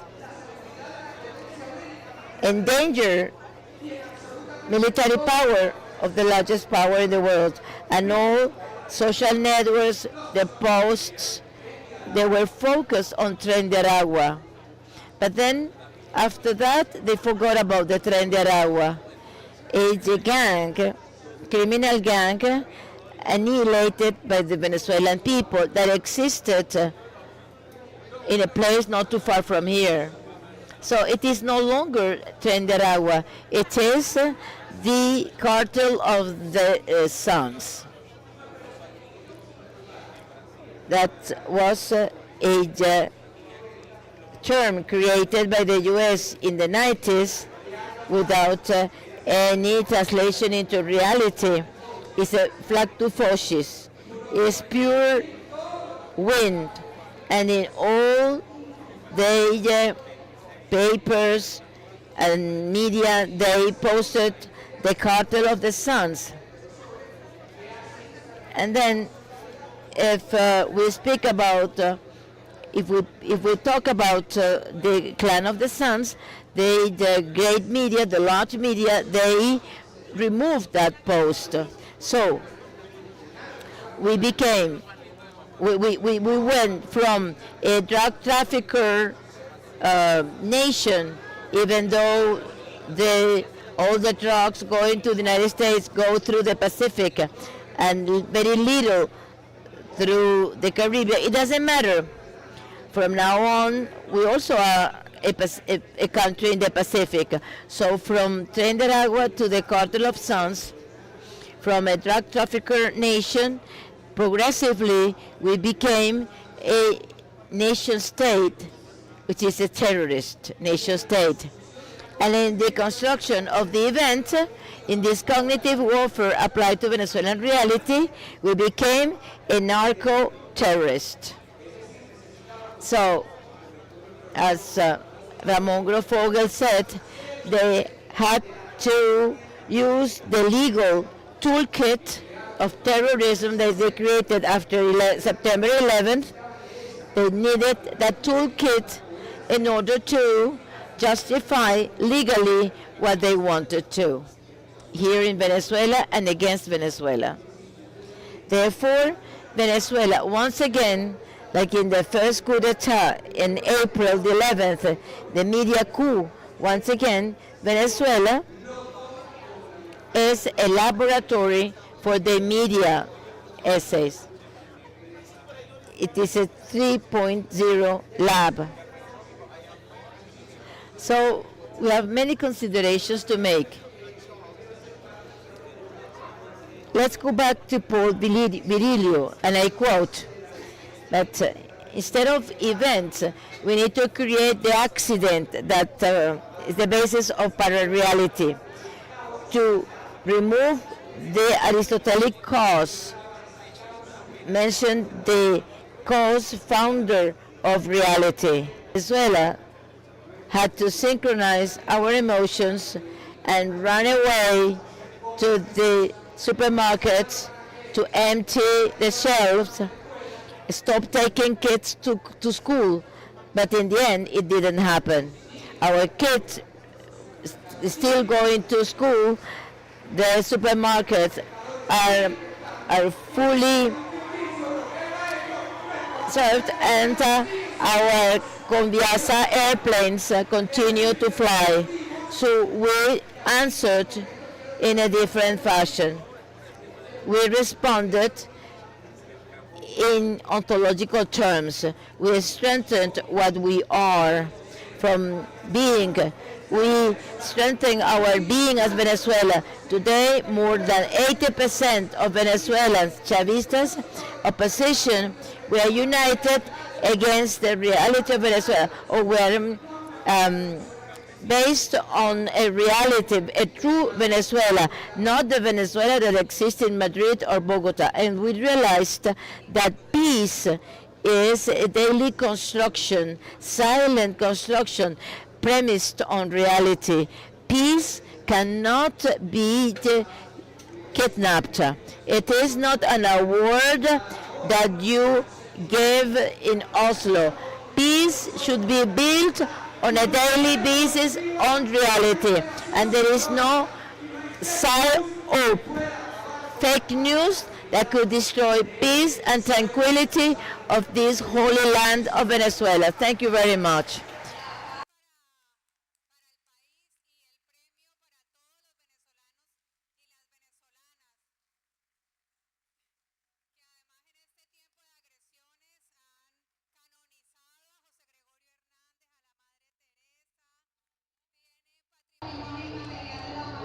This is the intangible heritage of humanity. So this is about the real news of Venezuela that were going on in parallel as we saw these threats looming over the country. Well, what can I say after all of this? We're going to listen to all of you, but it will be in the final panel.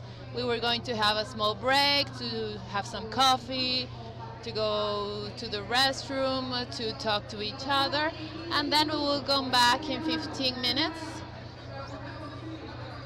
We need a chance. Faced with artificial intelligence, popular intelligence. So we will come back in 15 minutes to continue with our final panel.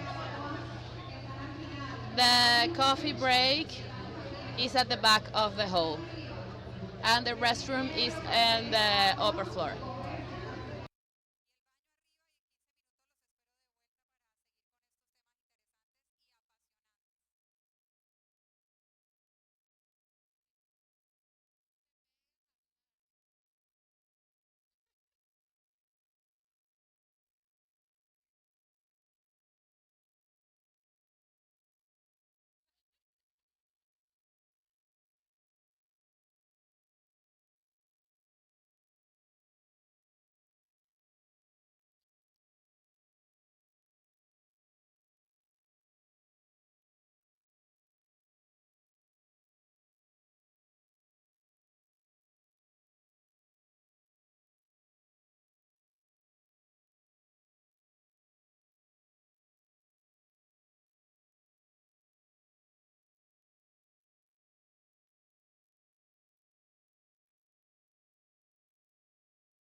So we're going to start the third panel, so please come back to your seats.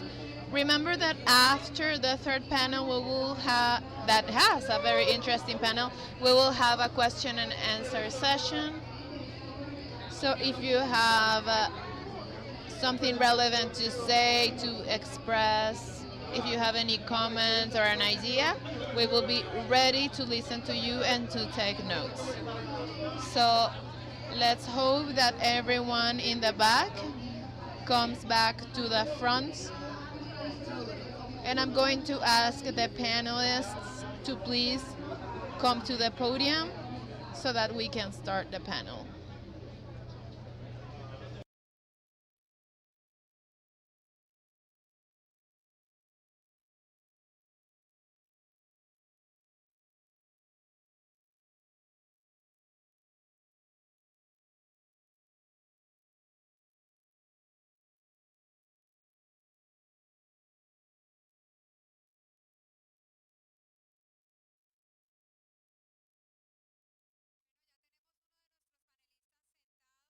One of our panelists is already here. Arnelio Brenes, coordinator of university students of the Cuna people from Panama. Arnelio, please come to the podium. We're waiting for you. And also fellow citizen from Colombia, Juan Carlos Santarraci. Juan Carlos, Arnelio, come here.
Well, as we can still keep talking and the people are still in the back in the coffee break, I'm going to repeat that we are going to start our third panel of the day.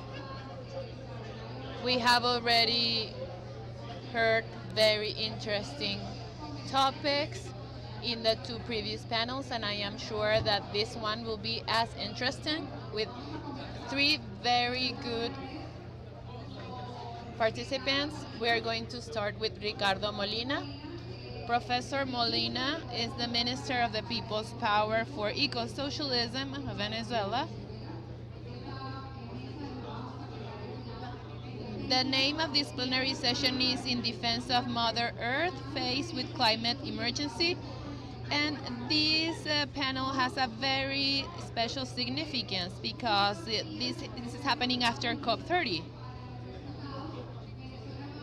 And Venezuela once again is bringing up this topic for debate in this plenary session in this Assembly of the Peoples for the Peace and Sovereignty of our America. And of course, nothing makes sense if we don't have a place to live. And we don't have a place where human life can continue to exist. So this plenary session is essential. So we are going to give the floor to Minister Molina. Welcome. Thank you, Patricia. Good afternoon, everyone.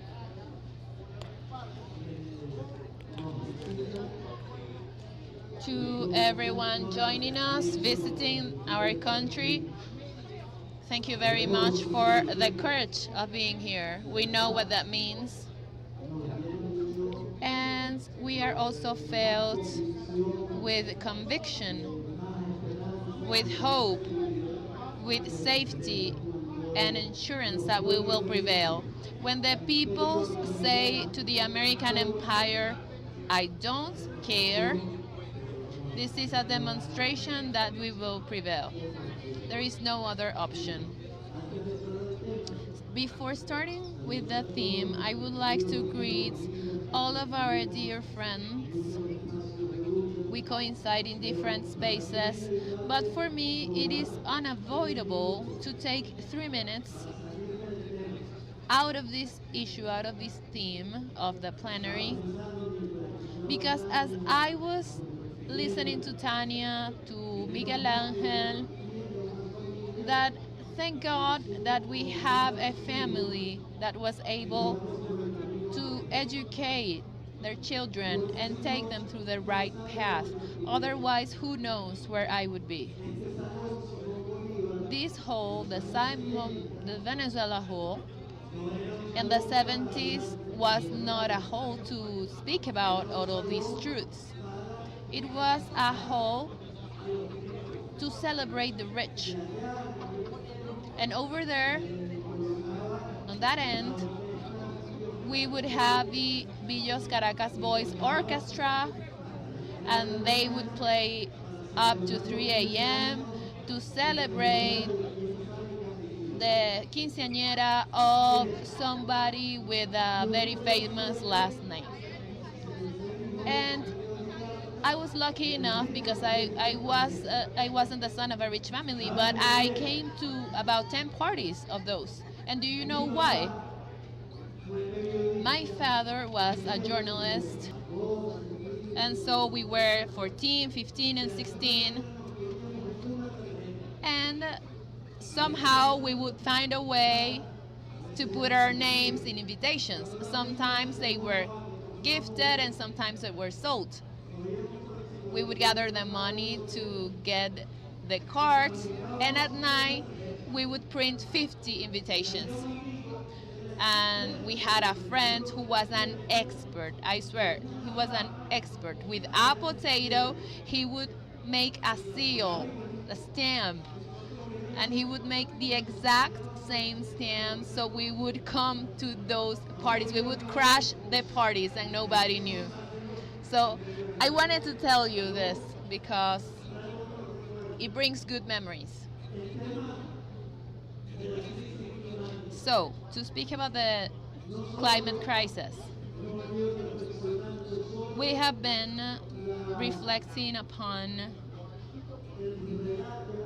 the narrative, the arguments of the empire to destroy the peoples.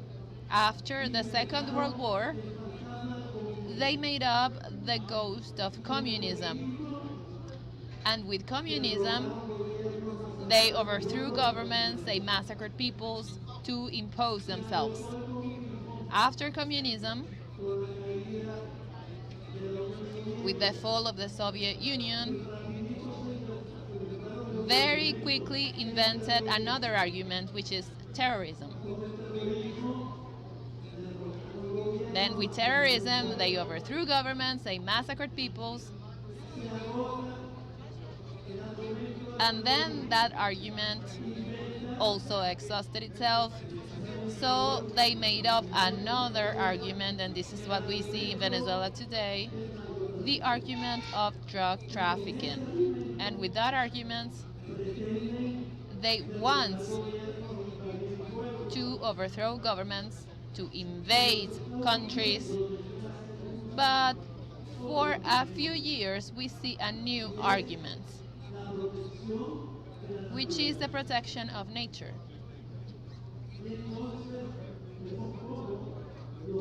So we see how the countries of the global north are creating a narrative in which they say that the peoples of the global south do not know how to preserve nature. And at some points, they are going to impose that new arguments to overthrow governments and to massacre peoples. Therefore, they are working, we are working so hard to defend democracy, sovereignty, and the rights of Mother Earth around the world, to prepare ourselves and to become stronger for that time when they want to do this. And we saw that in the failed COP30, which were the arguments. Fortunately, nothing happened. But what they wanted was to impose themselves as the global north on the peoples that have a right to develop, to move forward. And from the very first moment we saw this, and it was very concerning that in a Latin American country, they were structuring this global meeting to deal with such a serious topic as we did. And I can tell you some of the things that we saw. The first one, the meeting of leaders, which the organizers of COP30 completely detached from the meeting, and they said that that meeting was separate from COP30. It was an invention of Lula. They were completely detached. However, we're going to hold the COP30 in a huge table because they were expecting many, many presidents. I think they didn't have even 10 presidents there. Not even 10 presidents went.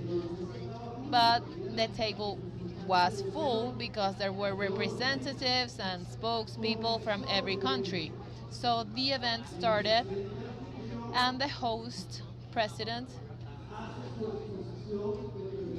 made his welcome speech, and he explained, well, that this was the cup of truth, it was the cup of implementation, that it was the time to make decisions so that the peoples can implement their projects in defense of Mother Earth, and so on and so forth.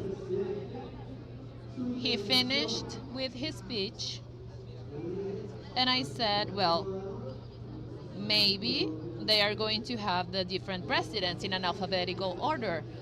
But you know that people are a little subservient, so maybe they would not care about the alphabetical order, but about the richest one, the most important one. So the second speaker comes. It was the representative of the transnational company from Europe that was going to sell technology to purify water. And I was like, what? Okay. So he finished with this advertisement and then the other one. And nationalism was imposed. It was a Brazilian entrepreneur with another technology that he's also selling, and then another European also selling something. Then in the fourth place came a president.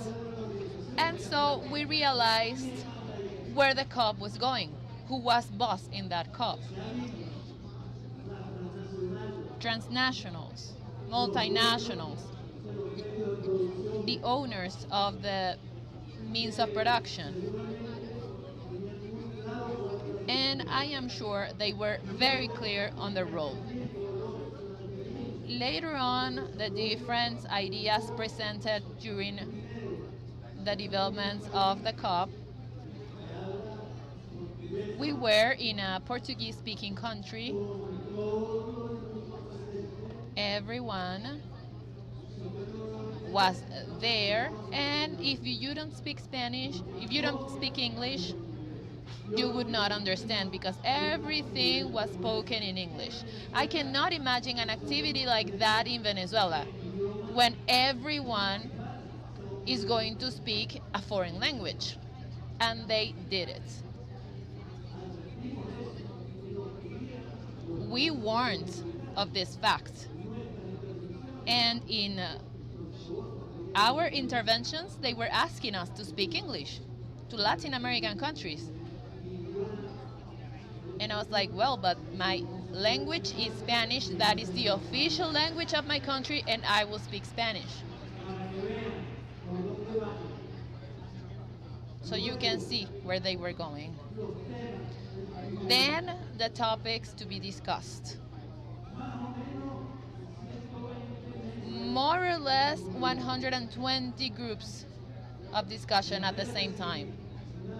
So if one small delegation, such as the Venezuelan one, which had around 15 members, they could not attend to more than 15 groups of discussion. And if you didn't hear, you didn't hear it. There was no way to do it.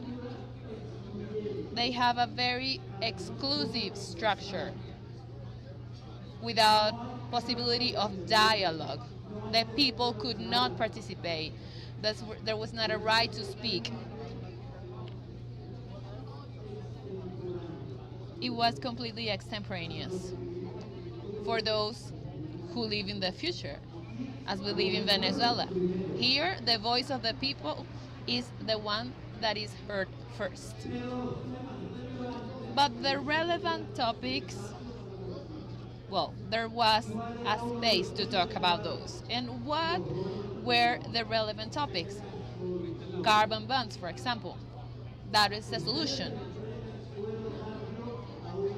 You give the land to a multinational and they are going to give you a lot of money, and then you are not concerned. You are completely detached from what happens. Very easy. And we continue to fall into the trap of exchanging mirrors by gold. Latin American countries doing this, and the United States was not there, but it was there. There was a group that we were calling the New Lima Group, and they were opposing any proposal presented by the group of the 77, for example, or from ALBA. They were opposed to our warning regarding the implementation of measures to strengthen the carbon market, or the creation of financing sources managed by the World Bank, or the reduction or prohibition of the use of fossil fuels by the countries of the Global South. And we had to raise our voice, and we became the annoying ones of COP30, but we were repeating our truth in every single space. We are against the objectification, the commodification of nature. We are against the policy of greenwashing. They use ecology as a facade, but they pollute more than ever. We are against green bonds, carbon bonds. It is a trap. Those who have natural resources that they want to take hold of, they are looking for a mechanism to do it, and that is one of the mechanisms, a colonial mechanism. In Venezuela, we use a word, I don't know if you use it, a cheap mechanism, poorly thought, poorly structured. from the vision of domination, because they think that we continue to be ignorant. Then the proposal of reduction, minerals, they said just like that we need to stop using fossil fuels. Yes, but you have the right to use them irrationally for 100 years and more, not only for your development, but to colonize and dominate the world. And now the peoples of the South don't have a right to use them. But also, by imposing another way to colonize, you have oil, well, you cannot use it. You have to use the alternative technologies. And who owns those technologies? The global north. They have the technology, they sell it at the price they want, and if you cannot buy it. Another way to colonize. And yes, it is true. We need to find a way to reduce fossil fuels, but not like that. When there is an open book in the technologies being developed today to generate clean alternative energies, we will consider about not using oil, coal, and gas. But if you are the owners of that technology, we will have a right to use our resources. Are we going to condemn the people of Africa to not use the mineral coal that they have? After you spent a century extracting coal from Africa and subjugating the people of Africa, that is not the way. We need to find another way. Then, regarding financing, it is an essential issue for them. And we would say the people of the Global South did not do it. It was a lie. Second, the little money that they gave, they did it with conditions which are, again, colonial. So we need to review the financing mechanism to address the issue of adaptation, mitigation, remediation of damages caused by climate change.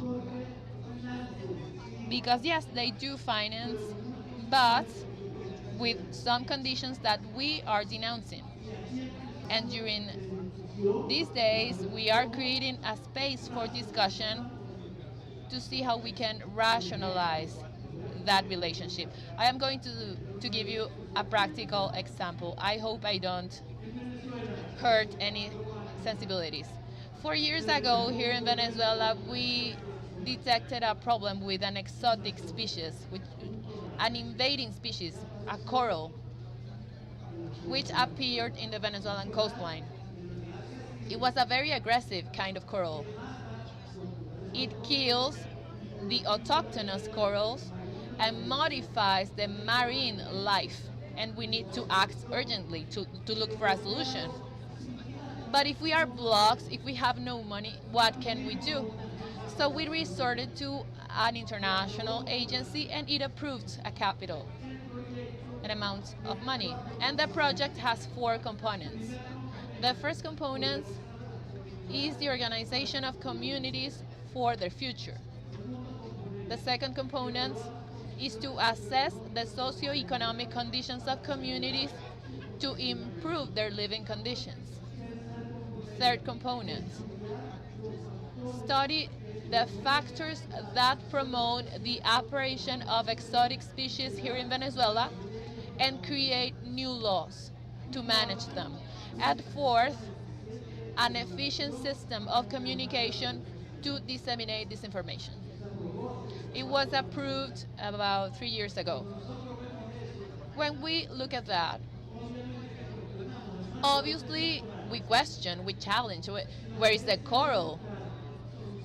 If it was urgent to find the solutions for this coral, why are you going to organize the communities?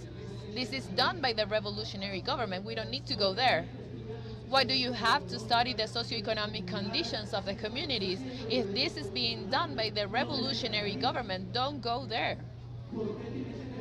Why do you need to have a communicational apparatus to disseminate what is being done if we already have our Ministry of Communication and Information and we have a communicational guerrilla that is established? This is done by our people. No. And we were forcing them to reformulate the project. We want a solution for the problem that originated that financing, not what you impose. But also, in Venezuela, we are not intelligent at all. The experts are not Venezuelan. And we need to bring those people to Venezuela so that they can help us to find a solution. Come on, what's that? Why this disrespect? In Venezuela, we have professionals that have been trained with a wide range of knowledge. We are certain that we can work on this, and if we needed the help of other people, we will gladly invite them. But we will do it. This is how they want to dominate the peoples of the Global South, with a noble, so-called noble issue to protect the environment. Since we are not capable of protecting it, they impose the conditions and they want to teach us how to do it. But we are very stubborn. We are not going to do it like that. And one of those agencies told us that we were going to lose $8 million because that was the amount of financing. And I said, no, I'm not going to lose anything.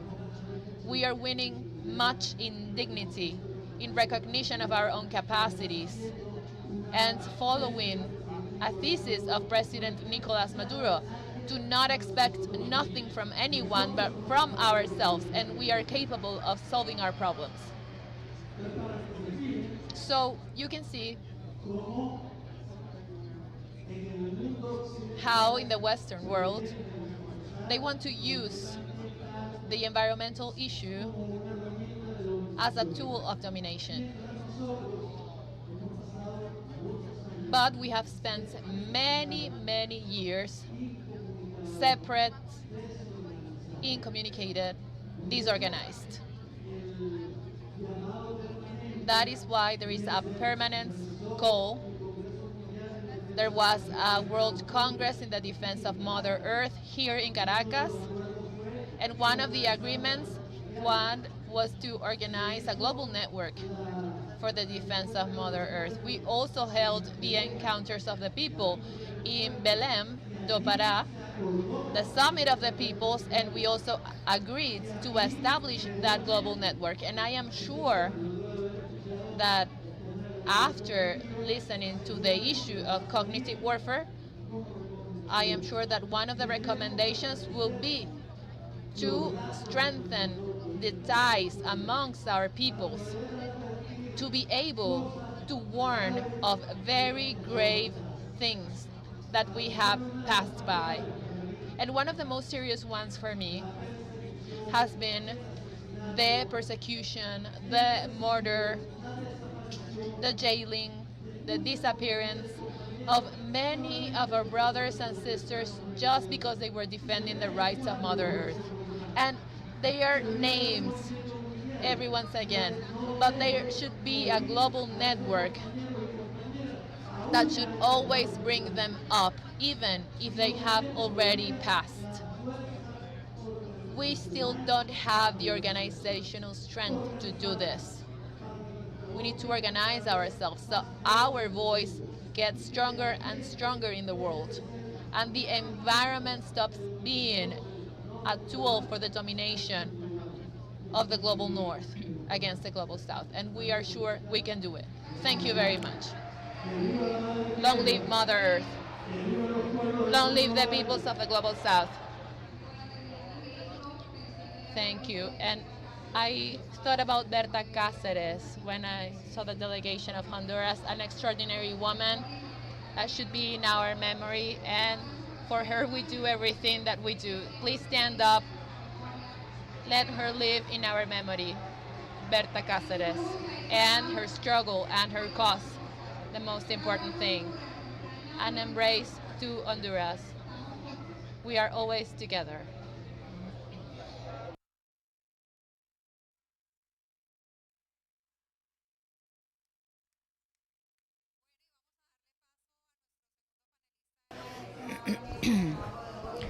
Well, we continue with this panel, how to defend the Mother Earth.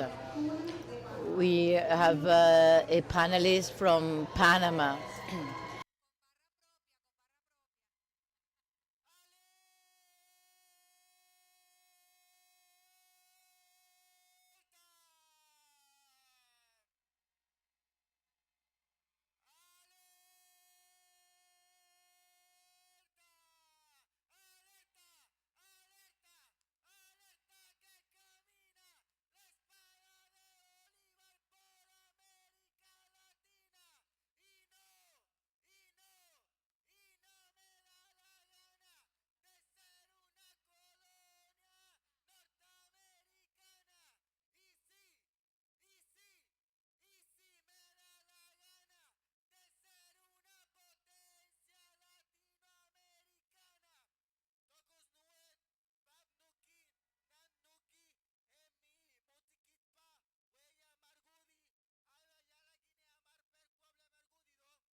Good evening, Armeo Breones from the Curaguri people in Panama. I represent this warring and resisting people, indigenous people of the world, continue to resist.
However, we have succeeded in coordinating the Latin American and Caribbean coordination through my leadership, and it was not easy to succeed with this because we had to speak English to be able to participate, because the youth have the capacity to find the spaces where action takes place and try to find answers from the sector of youth indigenous movements in the various territories. This climate change crisis, the first who suffered the consequences of these changes are the indigenous, because of the drought, the flooding, the tree cutting in order to extract resources. Through this wild extraction in mining, we share our solidarity with Ecuador, who is mobilizing as well. Our solidarity with our brothers and sisters in Brazil that keep on mobilizing. In Panama, in 2023, there was a mobilization led by the indigenous people against the mining in open air, especially now with this president that is sold to the empire, the U.S. empire. And they are trying to reimpose these open air mining activities and trying to implement the power connection with our communities. But in the Culayala territory, we achieved our own autonomy, and within our Congress we said no to power connection, no to grid in the region.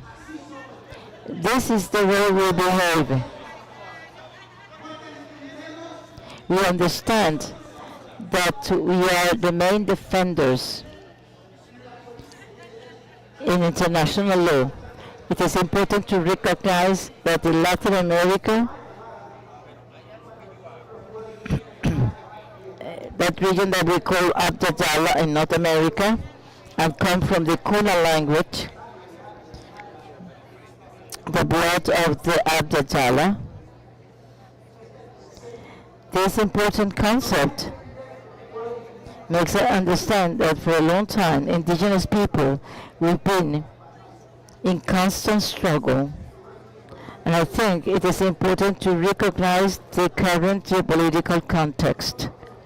As indigenous peoples, in this International Council of Indigenous People for Sovereignty and Peace in the Abdala, we have issued our own statement conveying our solidarity with Venezuela from the movement of indigenous youth. We condemn totally the military intervention of the United States in Latin America and the Caribbean. We totally back Venezuela, the call for unity of our brothers and sisters within the Abdala, the urgent call to international community to be mindful that we understand that this is a policy to be implemented to rob, to kill, to destroy our Latin America. Historically, Latin America understands that we are a united people. As Panamanians, we understand fully, and on December the 20th, we're going to commemorate another year of the intervention in Panama, and we're going to mobilize to commemorate this invasion that occurred and to tell to the Yankees, go home.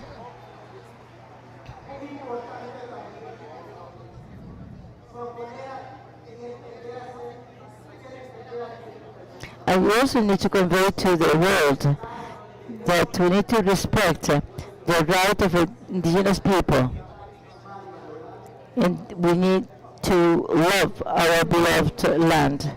Indigenous people will always be anti-imperialist, anti-colonialist, anti-racist, and anti-fascist because the Abda Yala continue to resist. Indigenous people continue to resist. Latin America continues to resist.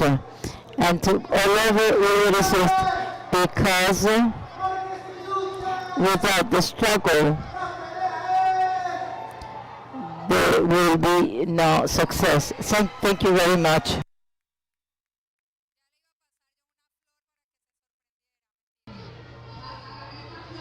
I took this flower because I forgot something very important. Is that we have Mother Noel Hipocaterra and we have not greeted her. So please, Arnelio, take this flower to our master. She is a mother for all of us. She is our beloved mother. She has been sitting here listening to each and every intervention, so it is unforgivable not to give her a special present. So with this flower, I apologize for the omission. Yes, photo and everything. Good. We will listen to the final intervention this afternoon. Then we will listen to you. We already have a list of some of the people that are going to participate. We want to have a diverse participation with different countries, different experiences, so that we can nourish the debates. So this is someone from my country, from Colombia. We are we don't come from the same geographic space, but we come from the same country. His name is Juan Carlos Albarracin. He is a spokesman of the people affected by companies. I would like to give you the floor. I am going to be very strict with time because we don't have a lot of time left. And of course, you will have the Medal of Honor after you finish. Long live the great homeland of Bolivar. Long live Venezuela, Bolivarian and anti-imperialist. Long live the legacy of Commander Hugo Chavez. Long live the peoples of our America.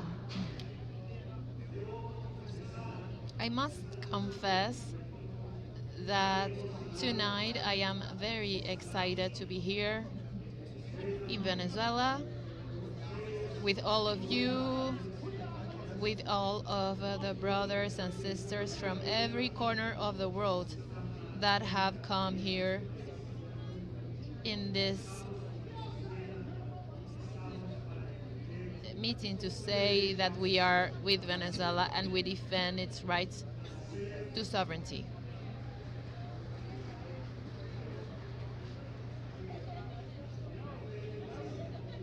They asked me to be concise in my intervention, so I am going to read what I have so I don't take longer.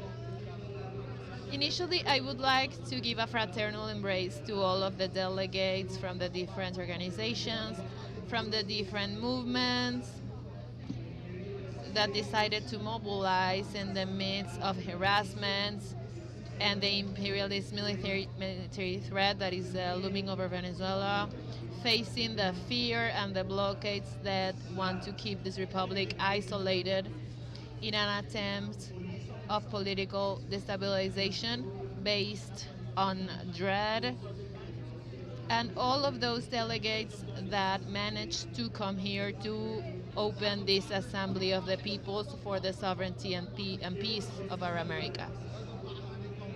I would also like to greet and embrace the hundreds of brothers and sisters who were not able to come here. To those who,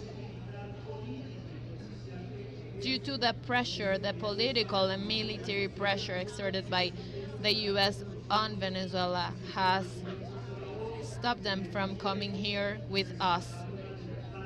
but they raise their voice saying that they support peace, self-determination, and sovereignty of Venezuela. I greet the Venezuelans of the Bolivarian and anti-imperialist Venezuela to the authorities and the people, all together highlighting the role of the Simon Bolivar Institute and the Articulating Council of Social Movements, which make this assembly a reality. Especially, I would like to greet the Minister of the People's Power for Eco-Socialism, Ricardo Molina. I thank you on behalf of our movement, on behalf of our organizations and our political organization for your support during the meeting that took place in Brazil just a few weeks ago. As it was said, I belong to the international movement of affected people by dams and climate emergencies, integrated by 5 countries in different continents. We have been invited to talk about the rights of Mother Earth and the dignity of the peoples. These are very deep issues which are related to a civilizational crisis to which capitalism has led us, and go through the path of resistance of the people and the search for environmental justice, people's sovereignty, and the transition to a world free of logics imposed by capital. One of the most important topics is the one of the false solutions, as mentioned by Minister Molina. They have been trying to convince us individually that we are responsible and that the solution is just ecology. Carbon bonds, mechanism of clean development, reduction in the use of fossil fuels, change of the energy matrix. Those are some of the solutions that they continue to propose in scenarios such as the COP30 and those meetings where we see the great multinationals that are in charge of this business. This model that benefits them, in which they are the sole owners because they own solar energy, wind energy. It is the very multinationals that control the solution in the change of the energy matrix. They just change the way to produce energy, but it is the same ones that control the market. This extractive model, which I will not develop too much because you already know it, has only led damage, and this is the central thesis in our movement. Those affected in the world by great capital and by the extractive model have lived in the flesh what is what it means to be expelled from our territory, transforming us into migrants, into displaced. We know about resistance, about human dignity, about what it means to defend our territory, and also what it means to fight for socio-environmental justice faced with the damage of climate change. For us, internationalism and the unity of the peoples has been a strategy that is not only practical but is also a daily one. The movements of affected by dams promote strategies of struggle from the organizations and national movements against capital, looking for integration and solidarity in the accumulation of emancipation forces. But I wouldn't like to use my time to talk about our struggle because it is also your struggle in your own territories. It is equally important in this path of dignity, sovereignty, and justice. I would like to focus on what we have in the movement to contribute. We integrate and we articulate to this great movement for sovereignty and the peace of the peoples. We have just finished, as Minister Molina said, in Belém do Pará, within the framework of COP30 and the People's Summit, our first international encounter of communities affected by dams and climate crisis. And I want to tell you that as a result of this encounter, we launched during the People Summits and we presented to the world the creation of an international movement of communities affected by dams and the climate crisis. This movement was born with a declaration with a manifest of 10 points, which we believe is on the same page of everything we have mentioned in this assembly. Those 10 points of this manifest would be our reference, the lines of action to build this international movement in which obviously we will have the participation of brothers and sisters from the Bolivarian Republic of Venezuela. These 10 points must be a part of this dialogue for human dignity, for sovereignty of the peoples, and environmental justice.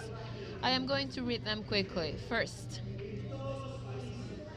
in every country we have decided that we are going to work for unity and understanding of the struggle and organization of the populations affected by the climate crisis. We consider that the current model of hegemonic production is our enemy.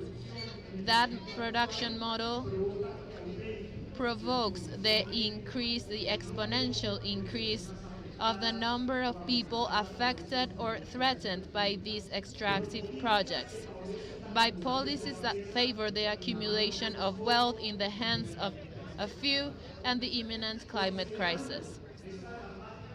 Considering this dramatic reality, we decided to create this international movement of populations affected by dams, by socio-environmental crimes, and the climate crisis.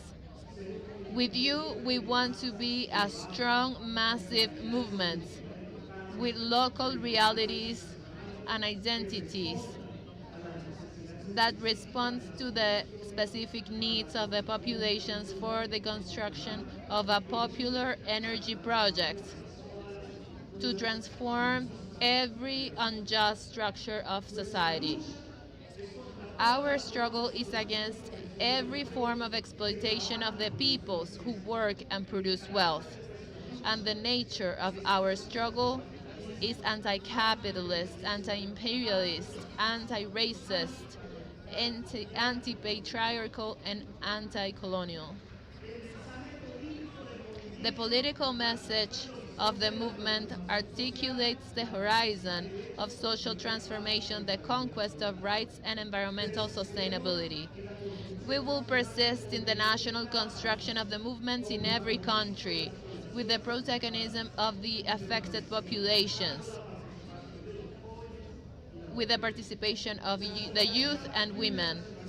Internationalist solidarity that we exercise today in every delegate that we have will be a basic premise of our actions. We will encourage education and example as the best ways to convince everyone to participate in this process. An initial coordination of all the countries that are members of this movement in 45 countries of the world will formulate systematic programs of training of militants and leadership based on popular education. We will strengthen our work by building alliances and organizations that share our same goals. That is why we are here in this assembly for sovereignty and peace. Those 10 points of our manifest, brothers and sisters, is our public and political declaration. And finally, I would like to say to you that as a Colombian, as a citizen of the greater homeland of Bolivar, and with a deep internationalist feeling and of solidarity that we promote from our movement, from every country, from every agenda of mobilization, we need to continue to promote, to strengthen and to pressure the creation of an alliance between the countries of our America against imperialism in defense of Palestine, Haiti, Cuba, and of course in defense of Venezuela and its defense to the free self-determination. Brothers and sisters, we cannot continue to feed the narrative of enmity and hatred between our countries. It is false that Colombians, that Latin Americans hate Venezuelans, the people of Venezuela. We have a deep fraternity, solidarity. That fraternity and solidarity that the lackeys of the empire want to hide, those who kneel before the empire. Unfortunately, today, I am not authorized to speak here, and I do not have any clearance from the Colombian government to say this, but it is important for you to know that in the Colombian people, that in the people's movements, that in the government of our brother Gustavo Petro and his international policy, the Venezuelan people has an ally and support at this moment of threats against its sovereignty and its dignity. From our movement, we consider that in this world of imperialist and corporate deployments, we are all affected by the economic model, by the crisis it provokes, and by the predatory desires of the empire. And we can all transform this. Our message is of hope. That is why the chance that I will use to conclude is that we internationalize our struggle, we internationalize our hope. Let us internationalize our struggle. Thank you very much. Thank you, Juan.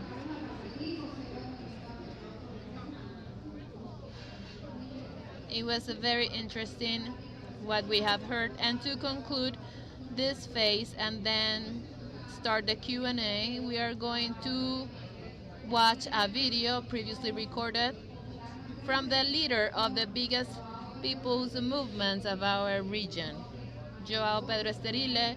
He is a wonderful man, so we are going to watch his video.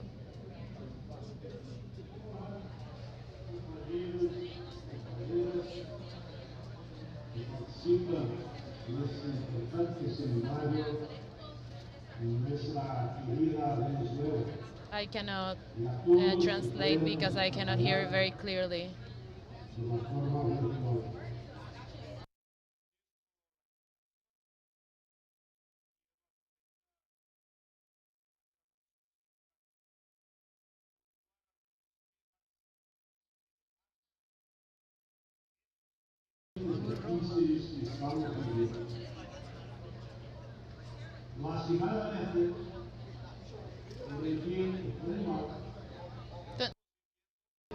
We are living a great crisis, a historical crisis of capitalism. That crisis of capitalism is not a cyclic crisis, just of demand, as we learned with the old Marx. The capitalism itself, by its logic, would have cyclic crisis. What we are seeing now is a structural crisis. And why? Because capitalism is at a stage in which it has been dominated by financial capital. The accumulation of capital is no longer done in production. The accumulation of capital is done through circulation around the capital of money, through speculation, and the changes that are made in the prices of the commodities. Therefore, this produces a different logic. There are less and less billionaires that appropriate the capital circulating in the capitalist society, and there are more and more billions of human beings without access to the necessary assets for their survival. And there lies the contradiction. We are facing an economic system that is no longer trying to organize production to resolve the problems of the people, of society. Therefore, it is in crisis.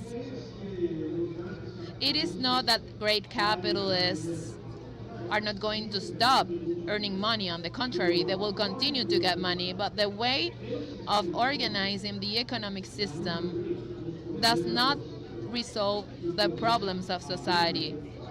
And that is why this is going to exploit one day.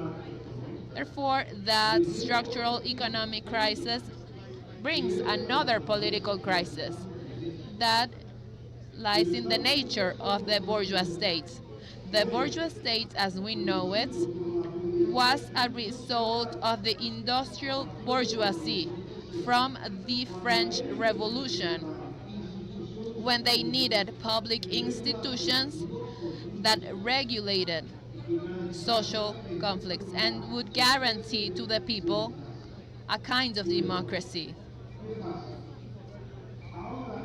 Now, the financial bourgeoisie does not care about the state because they do not accumulate in the productive sphere. And the public institutions, the Congress, the judicial branch, etc., they prefer to purchase what they dispute with the democratic programs with the people, and that generates a situation that most of the people in the Western world do not believe in that bourgeois state. The nature of the crisis is a crisis of values. During the whole 20th century, our generation was educated with the values of the need to study, to work, and to have a dignified housing.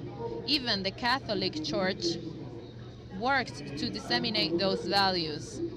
And those were progressive values because they were guiding the people to participate in the fabric of society. For industrial capitalism, it was not in. They were interested in a working class that would study and work. They do not need it now. They don't even need to exploit the work of most of the people.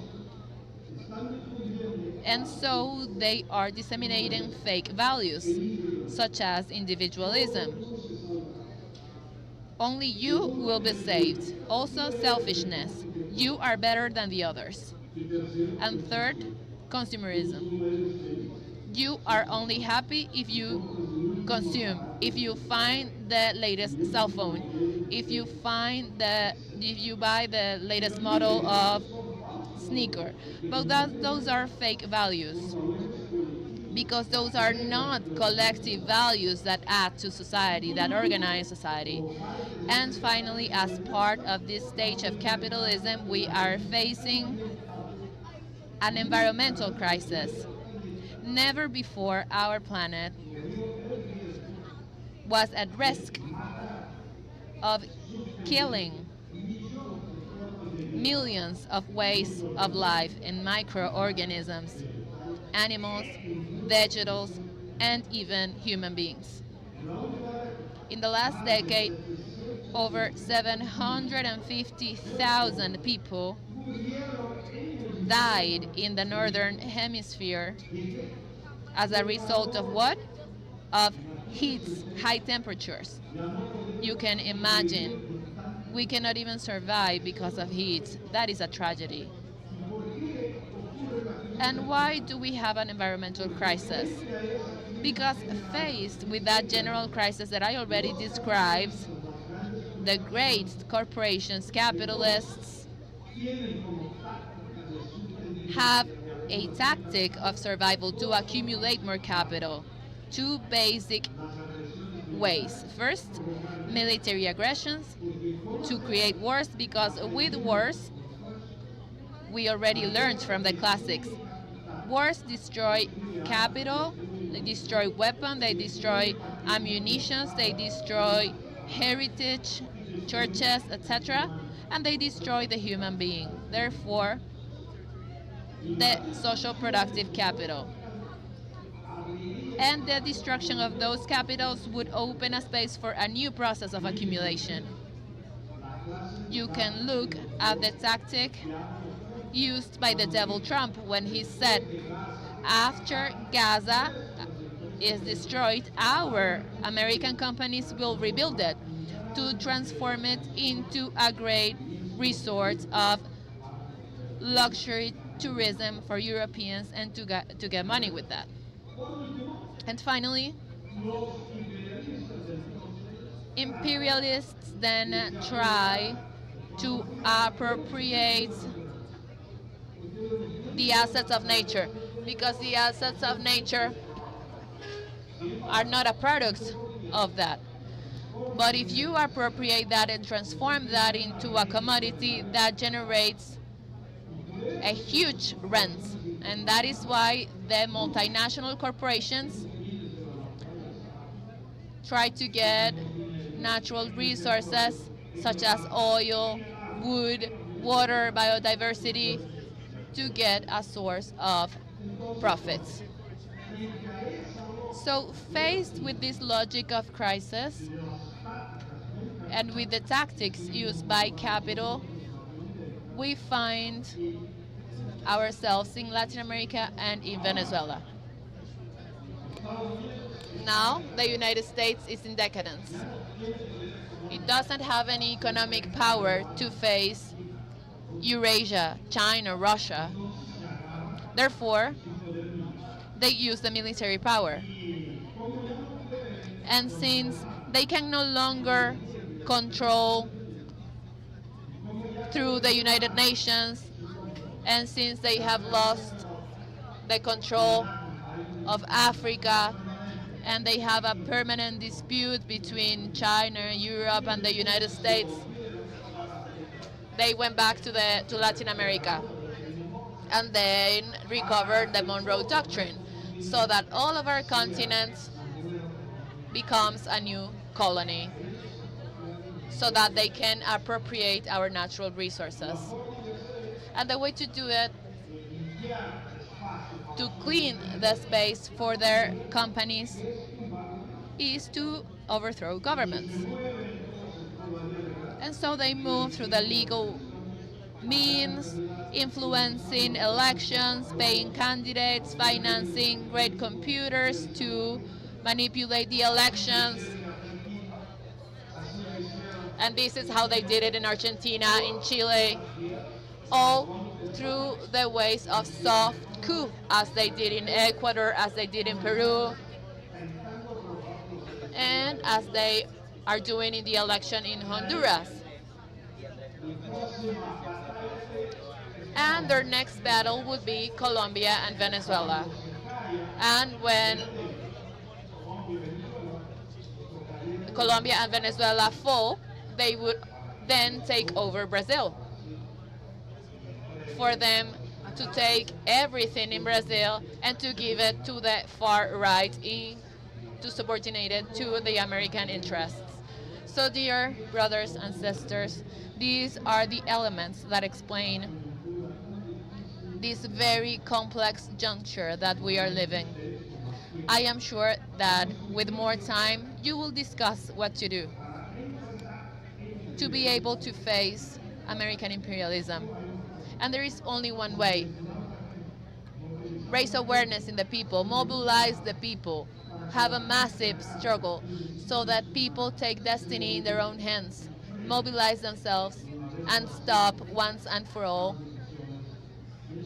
the divisions of capitals, now under the direction of the far right and the United States.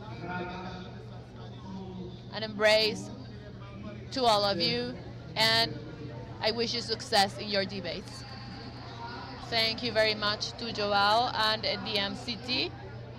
And as I was listening to him, I remember that tomorrow we will have a day of solidarity in defense of Venezuela. So please pay attention to all of this. Now we will listen to you. There is a list of participants that have already been sent to the organizers. I am going to have somebody here that is going to assess me.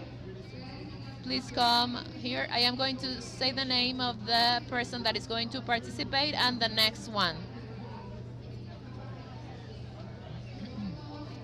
Because it's already a little late and everyone has had a very difficult and long day. Of course, we are going to fulfill our goals, but we are going to try and do it as efficiently as possible. So we are going to start with Carolina Pinilla, National Spokesperson of Community Feminism of Chile, and then Selena de la Cruz from the United States, from the Tricontinental Institute of Social Research. So Carolina, we wait for you. Remember that you only have 3 minutes for your final participation. I remind you that tomorrow in the closing ceremony, the idea is that everything that we have debated today and we have learned today will be included in our synthesis. So let's listen to Carolina, and Selena de la Cruz will be prepared.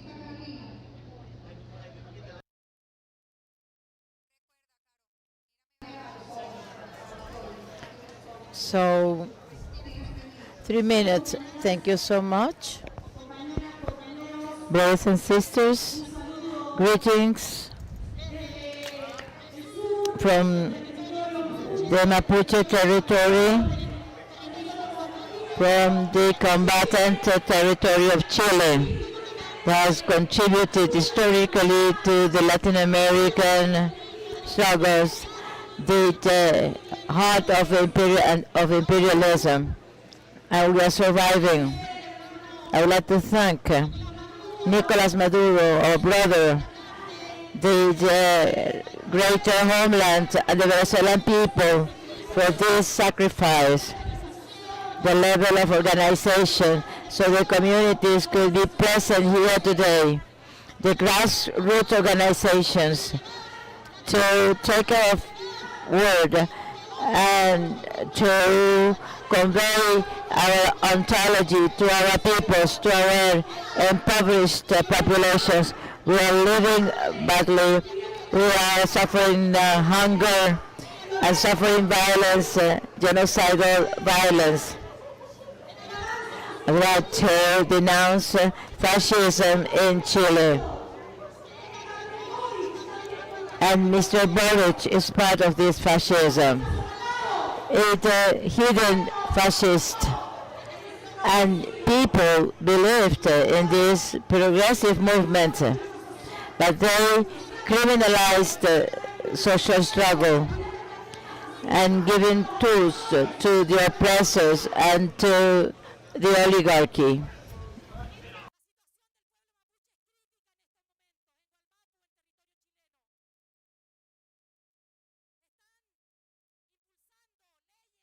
We are fostering laws, anti-terrorist laws, with the condemned people for 100 years, and they are boycotted capitalism.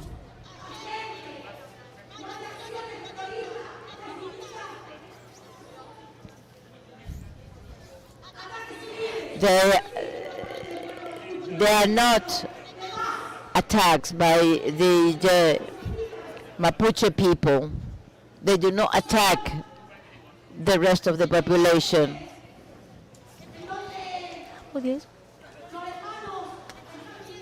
Our brothers and sisters have been tried unfairly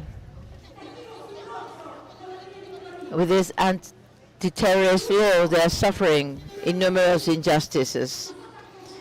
As a community feminist, we propose that we cannot defend Mother Earth without recovering our ancestral lands. A community without violence, because fascism also talk about community, but we need to recover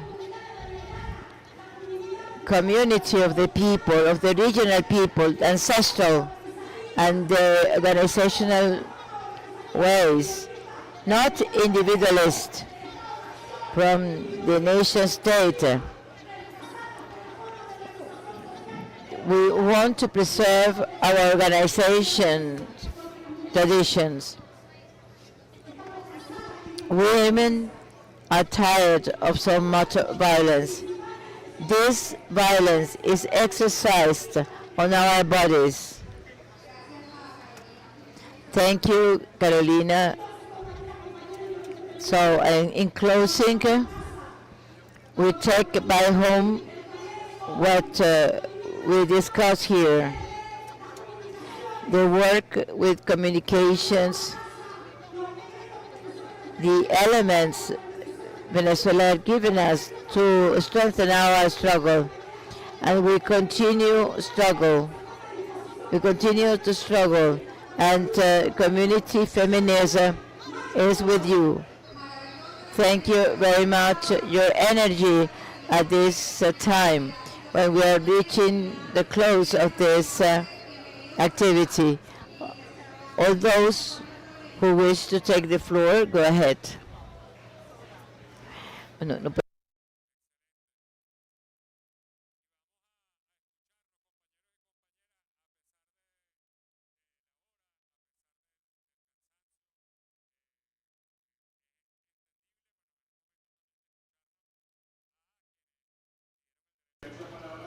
So those who requested the floor, Selena from the Tricontinental Center, and Shabaka Campon from Trinidad and Tobago, and Stephanie from Honduras. 3 minutes and we move forward, okay? It's a great pleasure to be here with you in order to make our small contribution to support the Bolivarian Revolution. I was in one of the 66 protests in the United States where the U.S. people say no to the war and to push back against our government that wants to come to Venezuela to steal its oil and to topple the government. So this was our struggle, and we need to fight for our human rights against our own government. This happened on Saturday, and then Times Square, which is at the heart of Manhattan, we also had a huge publicity: no to war, no to intervention in Venezuela by the United States. So we are fully committed to support the Venezuelan people in their struggle. We know that the attempts by the U.S. administration to topple this government, this is been happening from the very moment the government was voted. So the oil is not the only reason this government have to topple this government. In the United States, we have a lot to learn, because this very government that want to intervene in this country is also making the U.S. people suffer. I live in a city where we have more empty flats than people living in the streets. It's the wealthiest wealthiest country in the world, and many children are suffering because they lack access to health. So it is an imperialist capitalist country that make people suffer. So we are not going to believe the lies they are telling about Venezuela. We have demonstrated that this is a lie, it doesn't make sense. People do not believe these lies, and the threat of the government should be defeated through the unity of our peoples. We need to work together. The United States people and the Venezuelan people should unite in this struggle. Thank you very much. Thank you. A representative from Trinidad and Tobago. You have the floor. Welcome. We're about to close.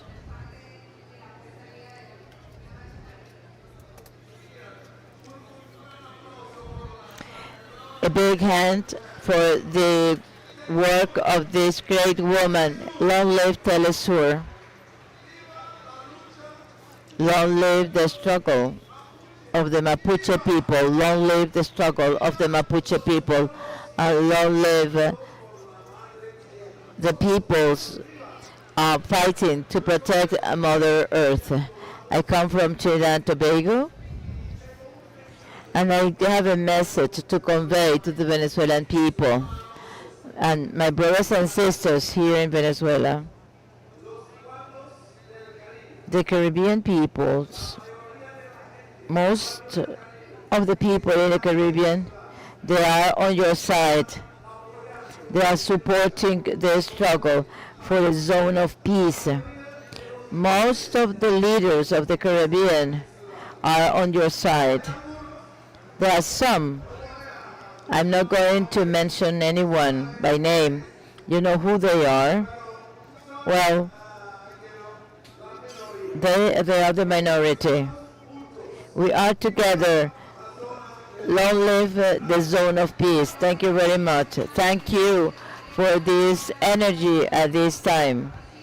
And now we're going to close this long journey. It's been extremely important. We have discussed the war, economic war, pressures through the economy, the cognitive warfare, the rights of Mother Earth, and we have made proposals.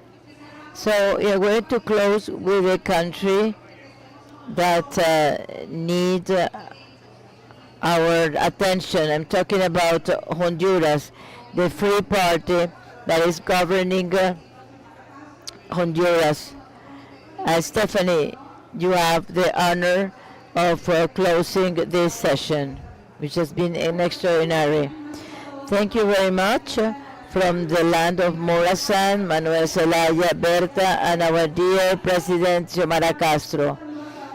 Warm greetings and our thanks on behalf of the peoples that do not remain silent, like the US, UN, European Union, who are silent. What is going on in Honduras? What happened in Honduras in the democratic socialism and the first women president in Honduras and the first left-wing government? What happened? Well, it was electoral fraud and electoral coup like in 2017. We have been denounced this. The CNE that is in the hands of the extreme right parties. Again,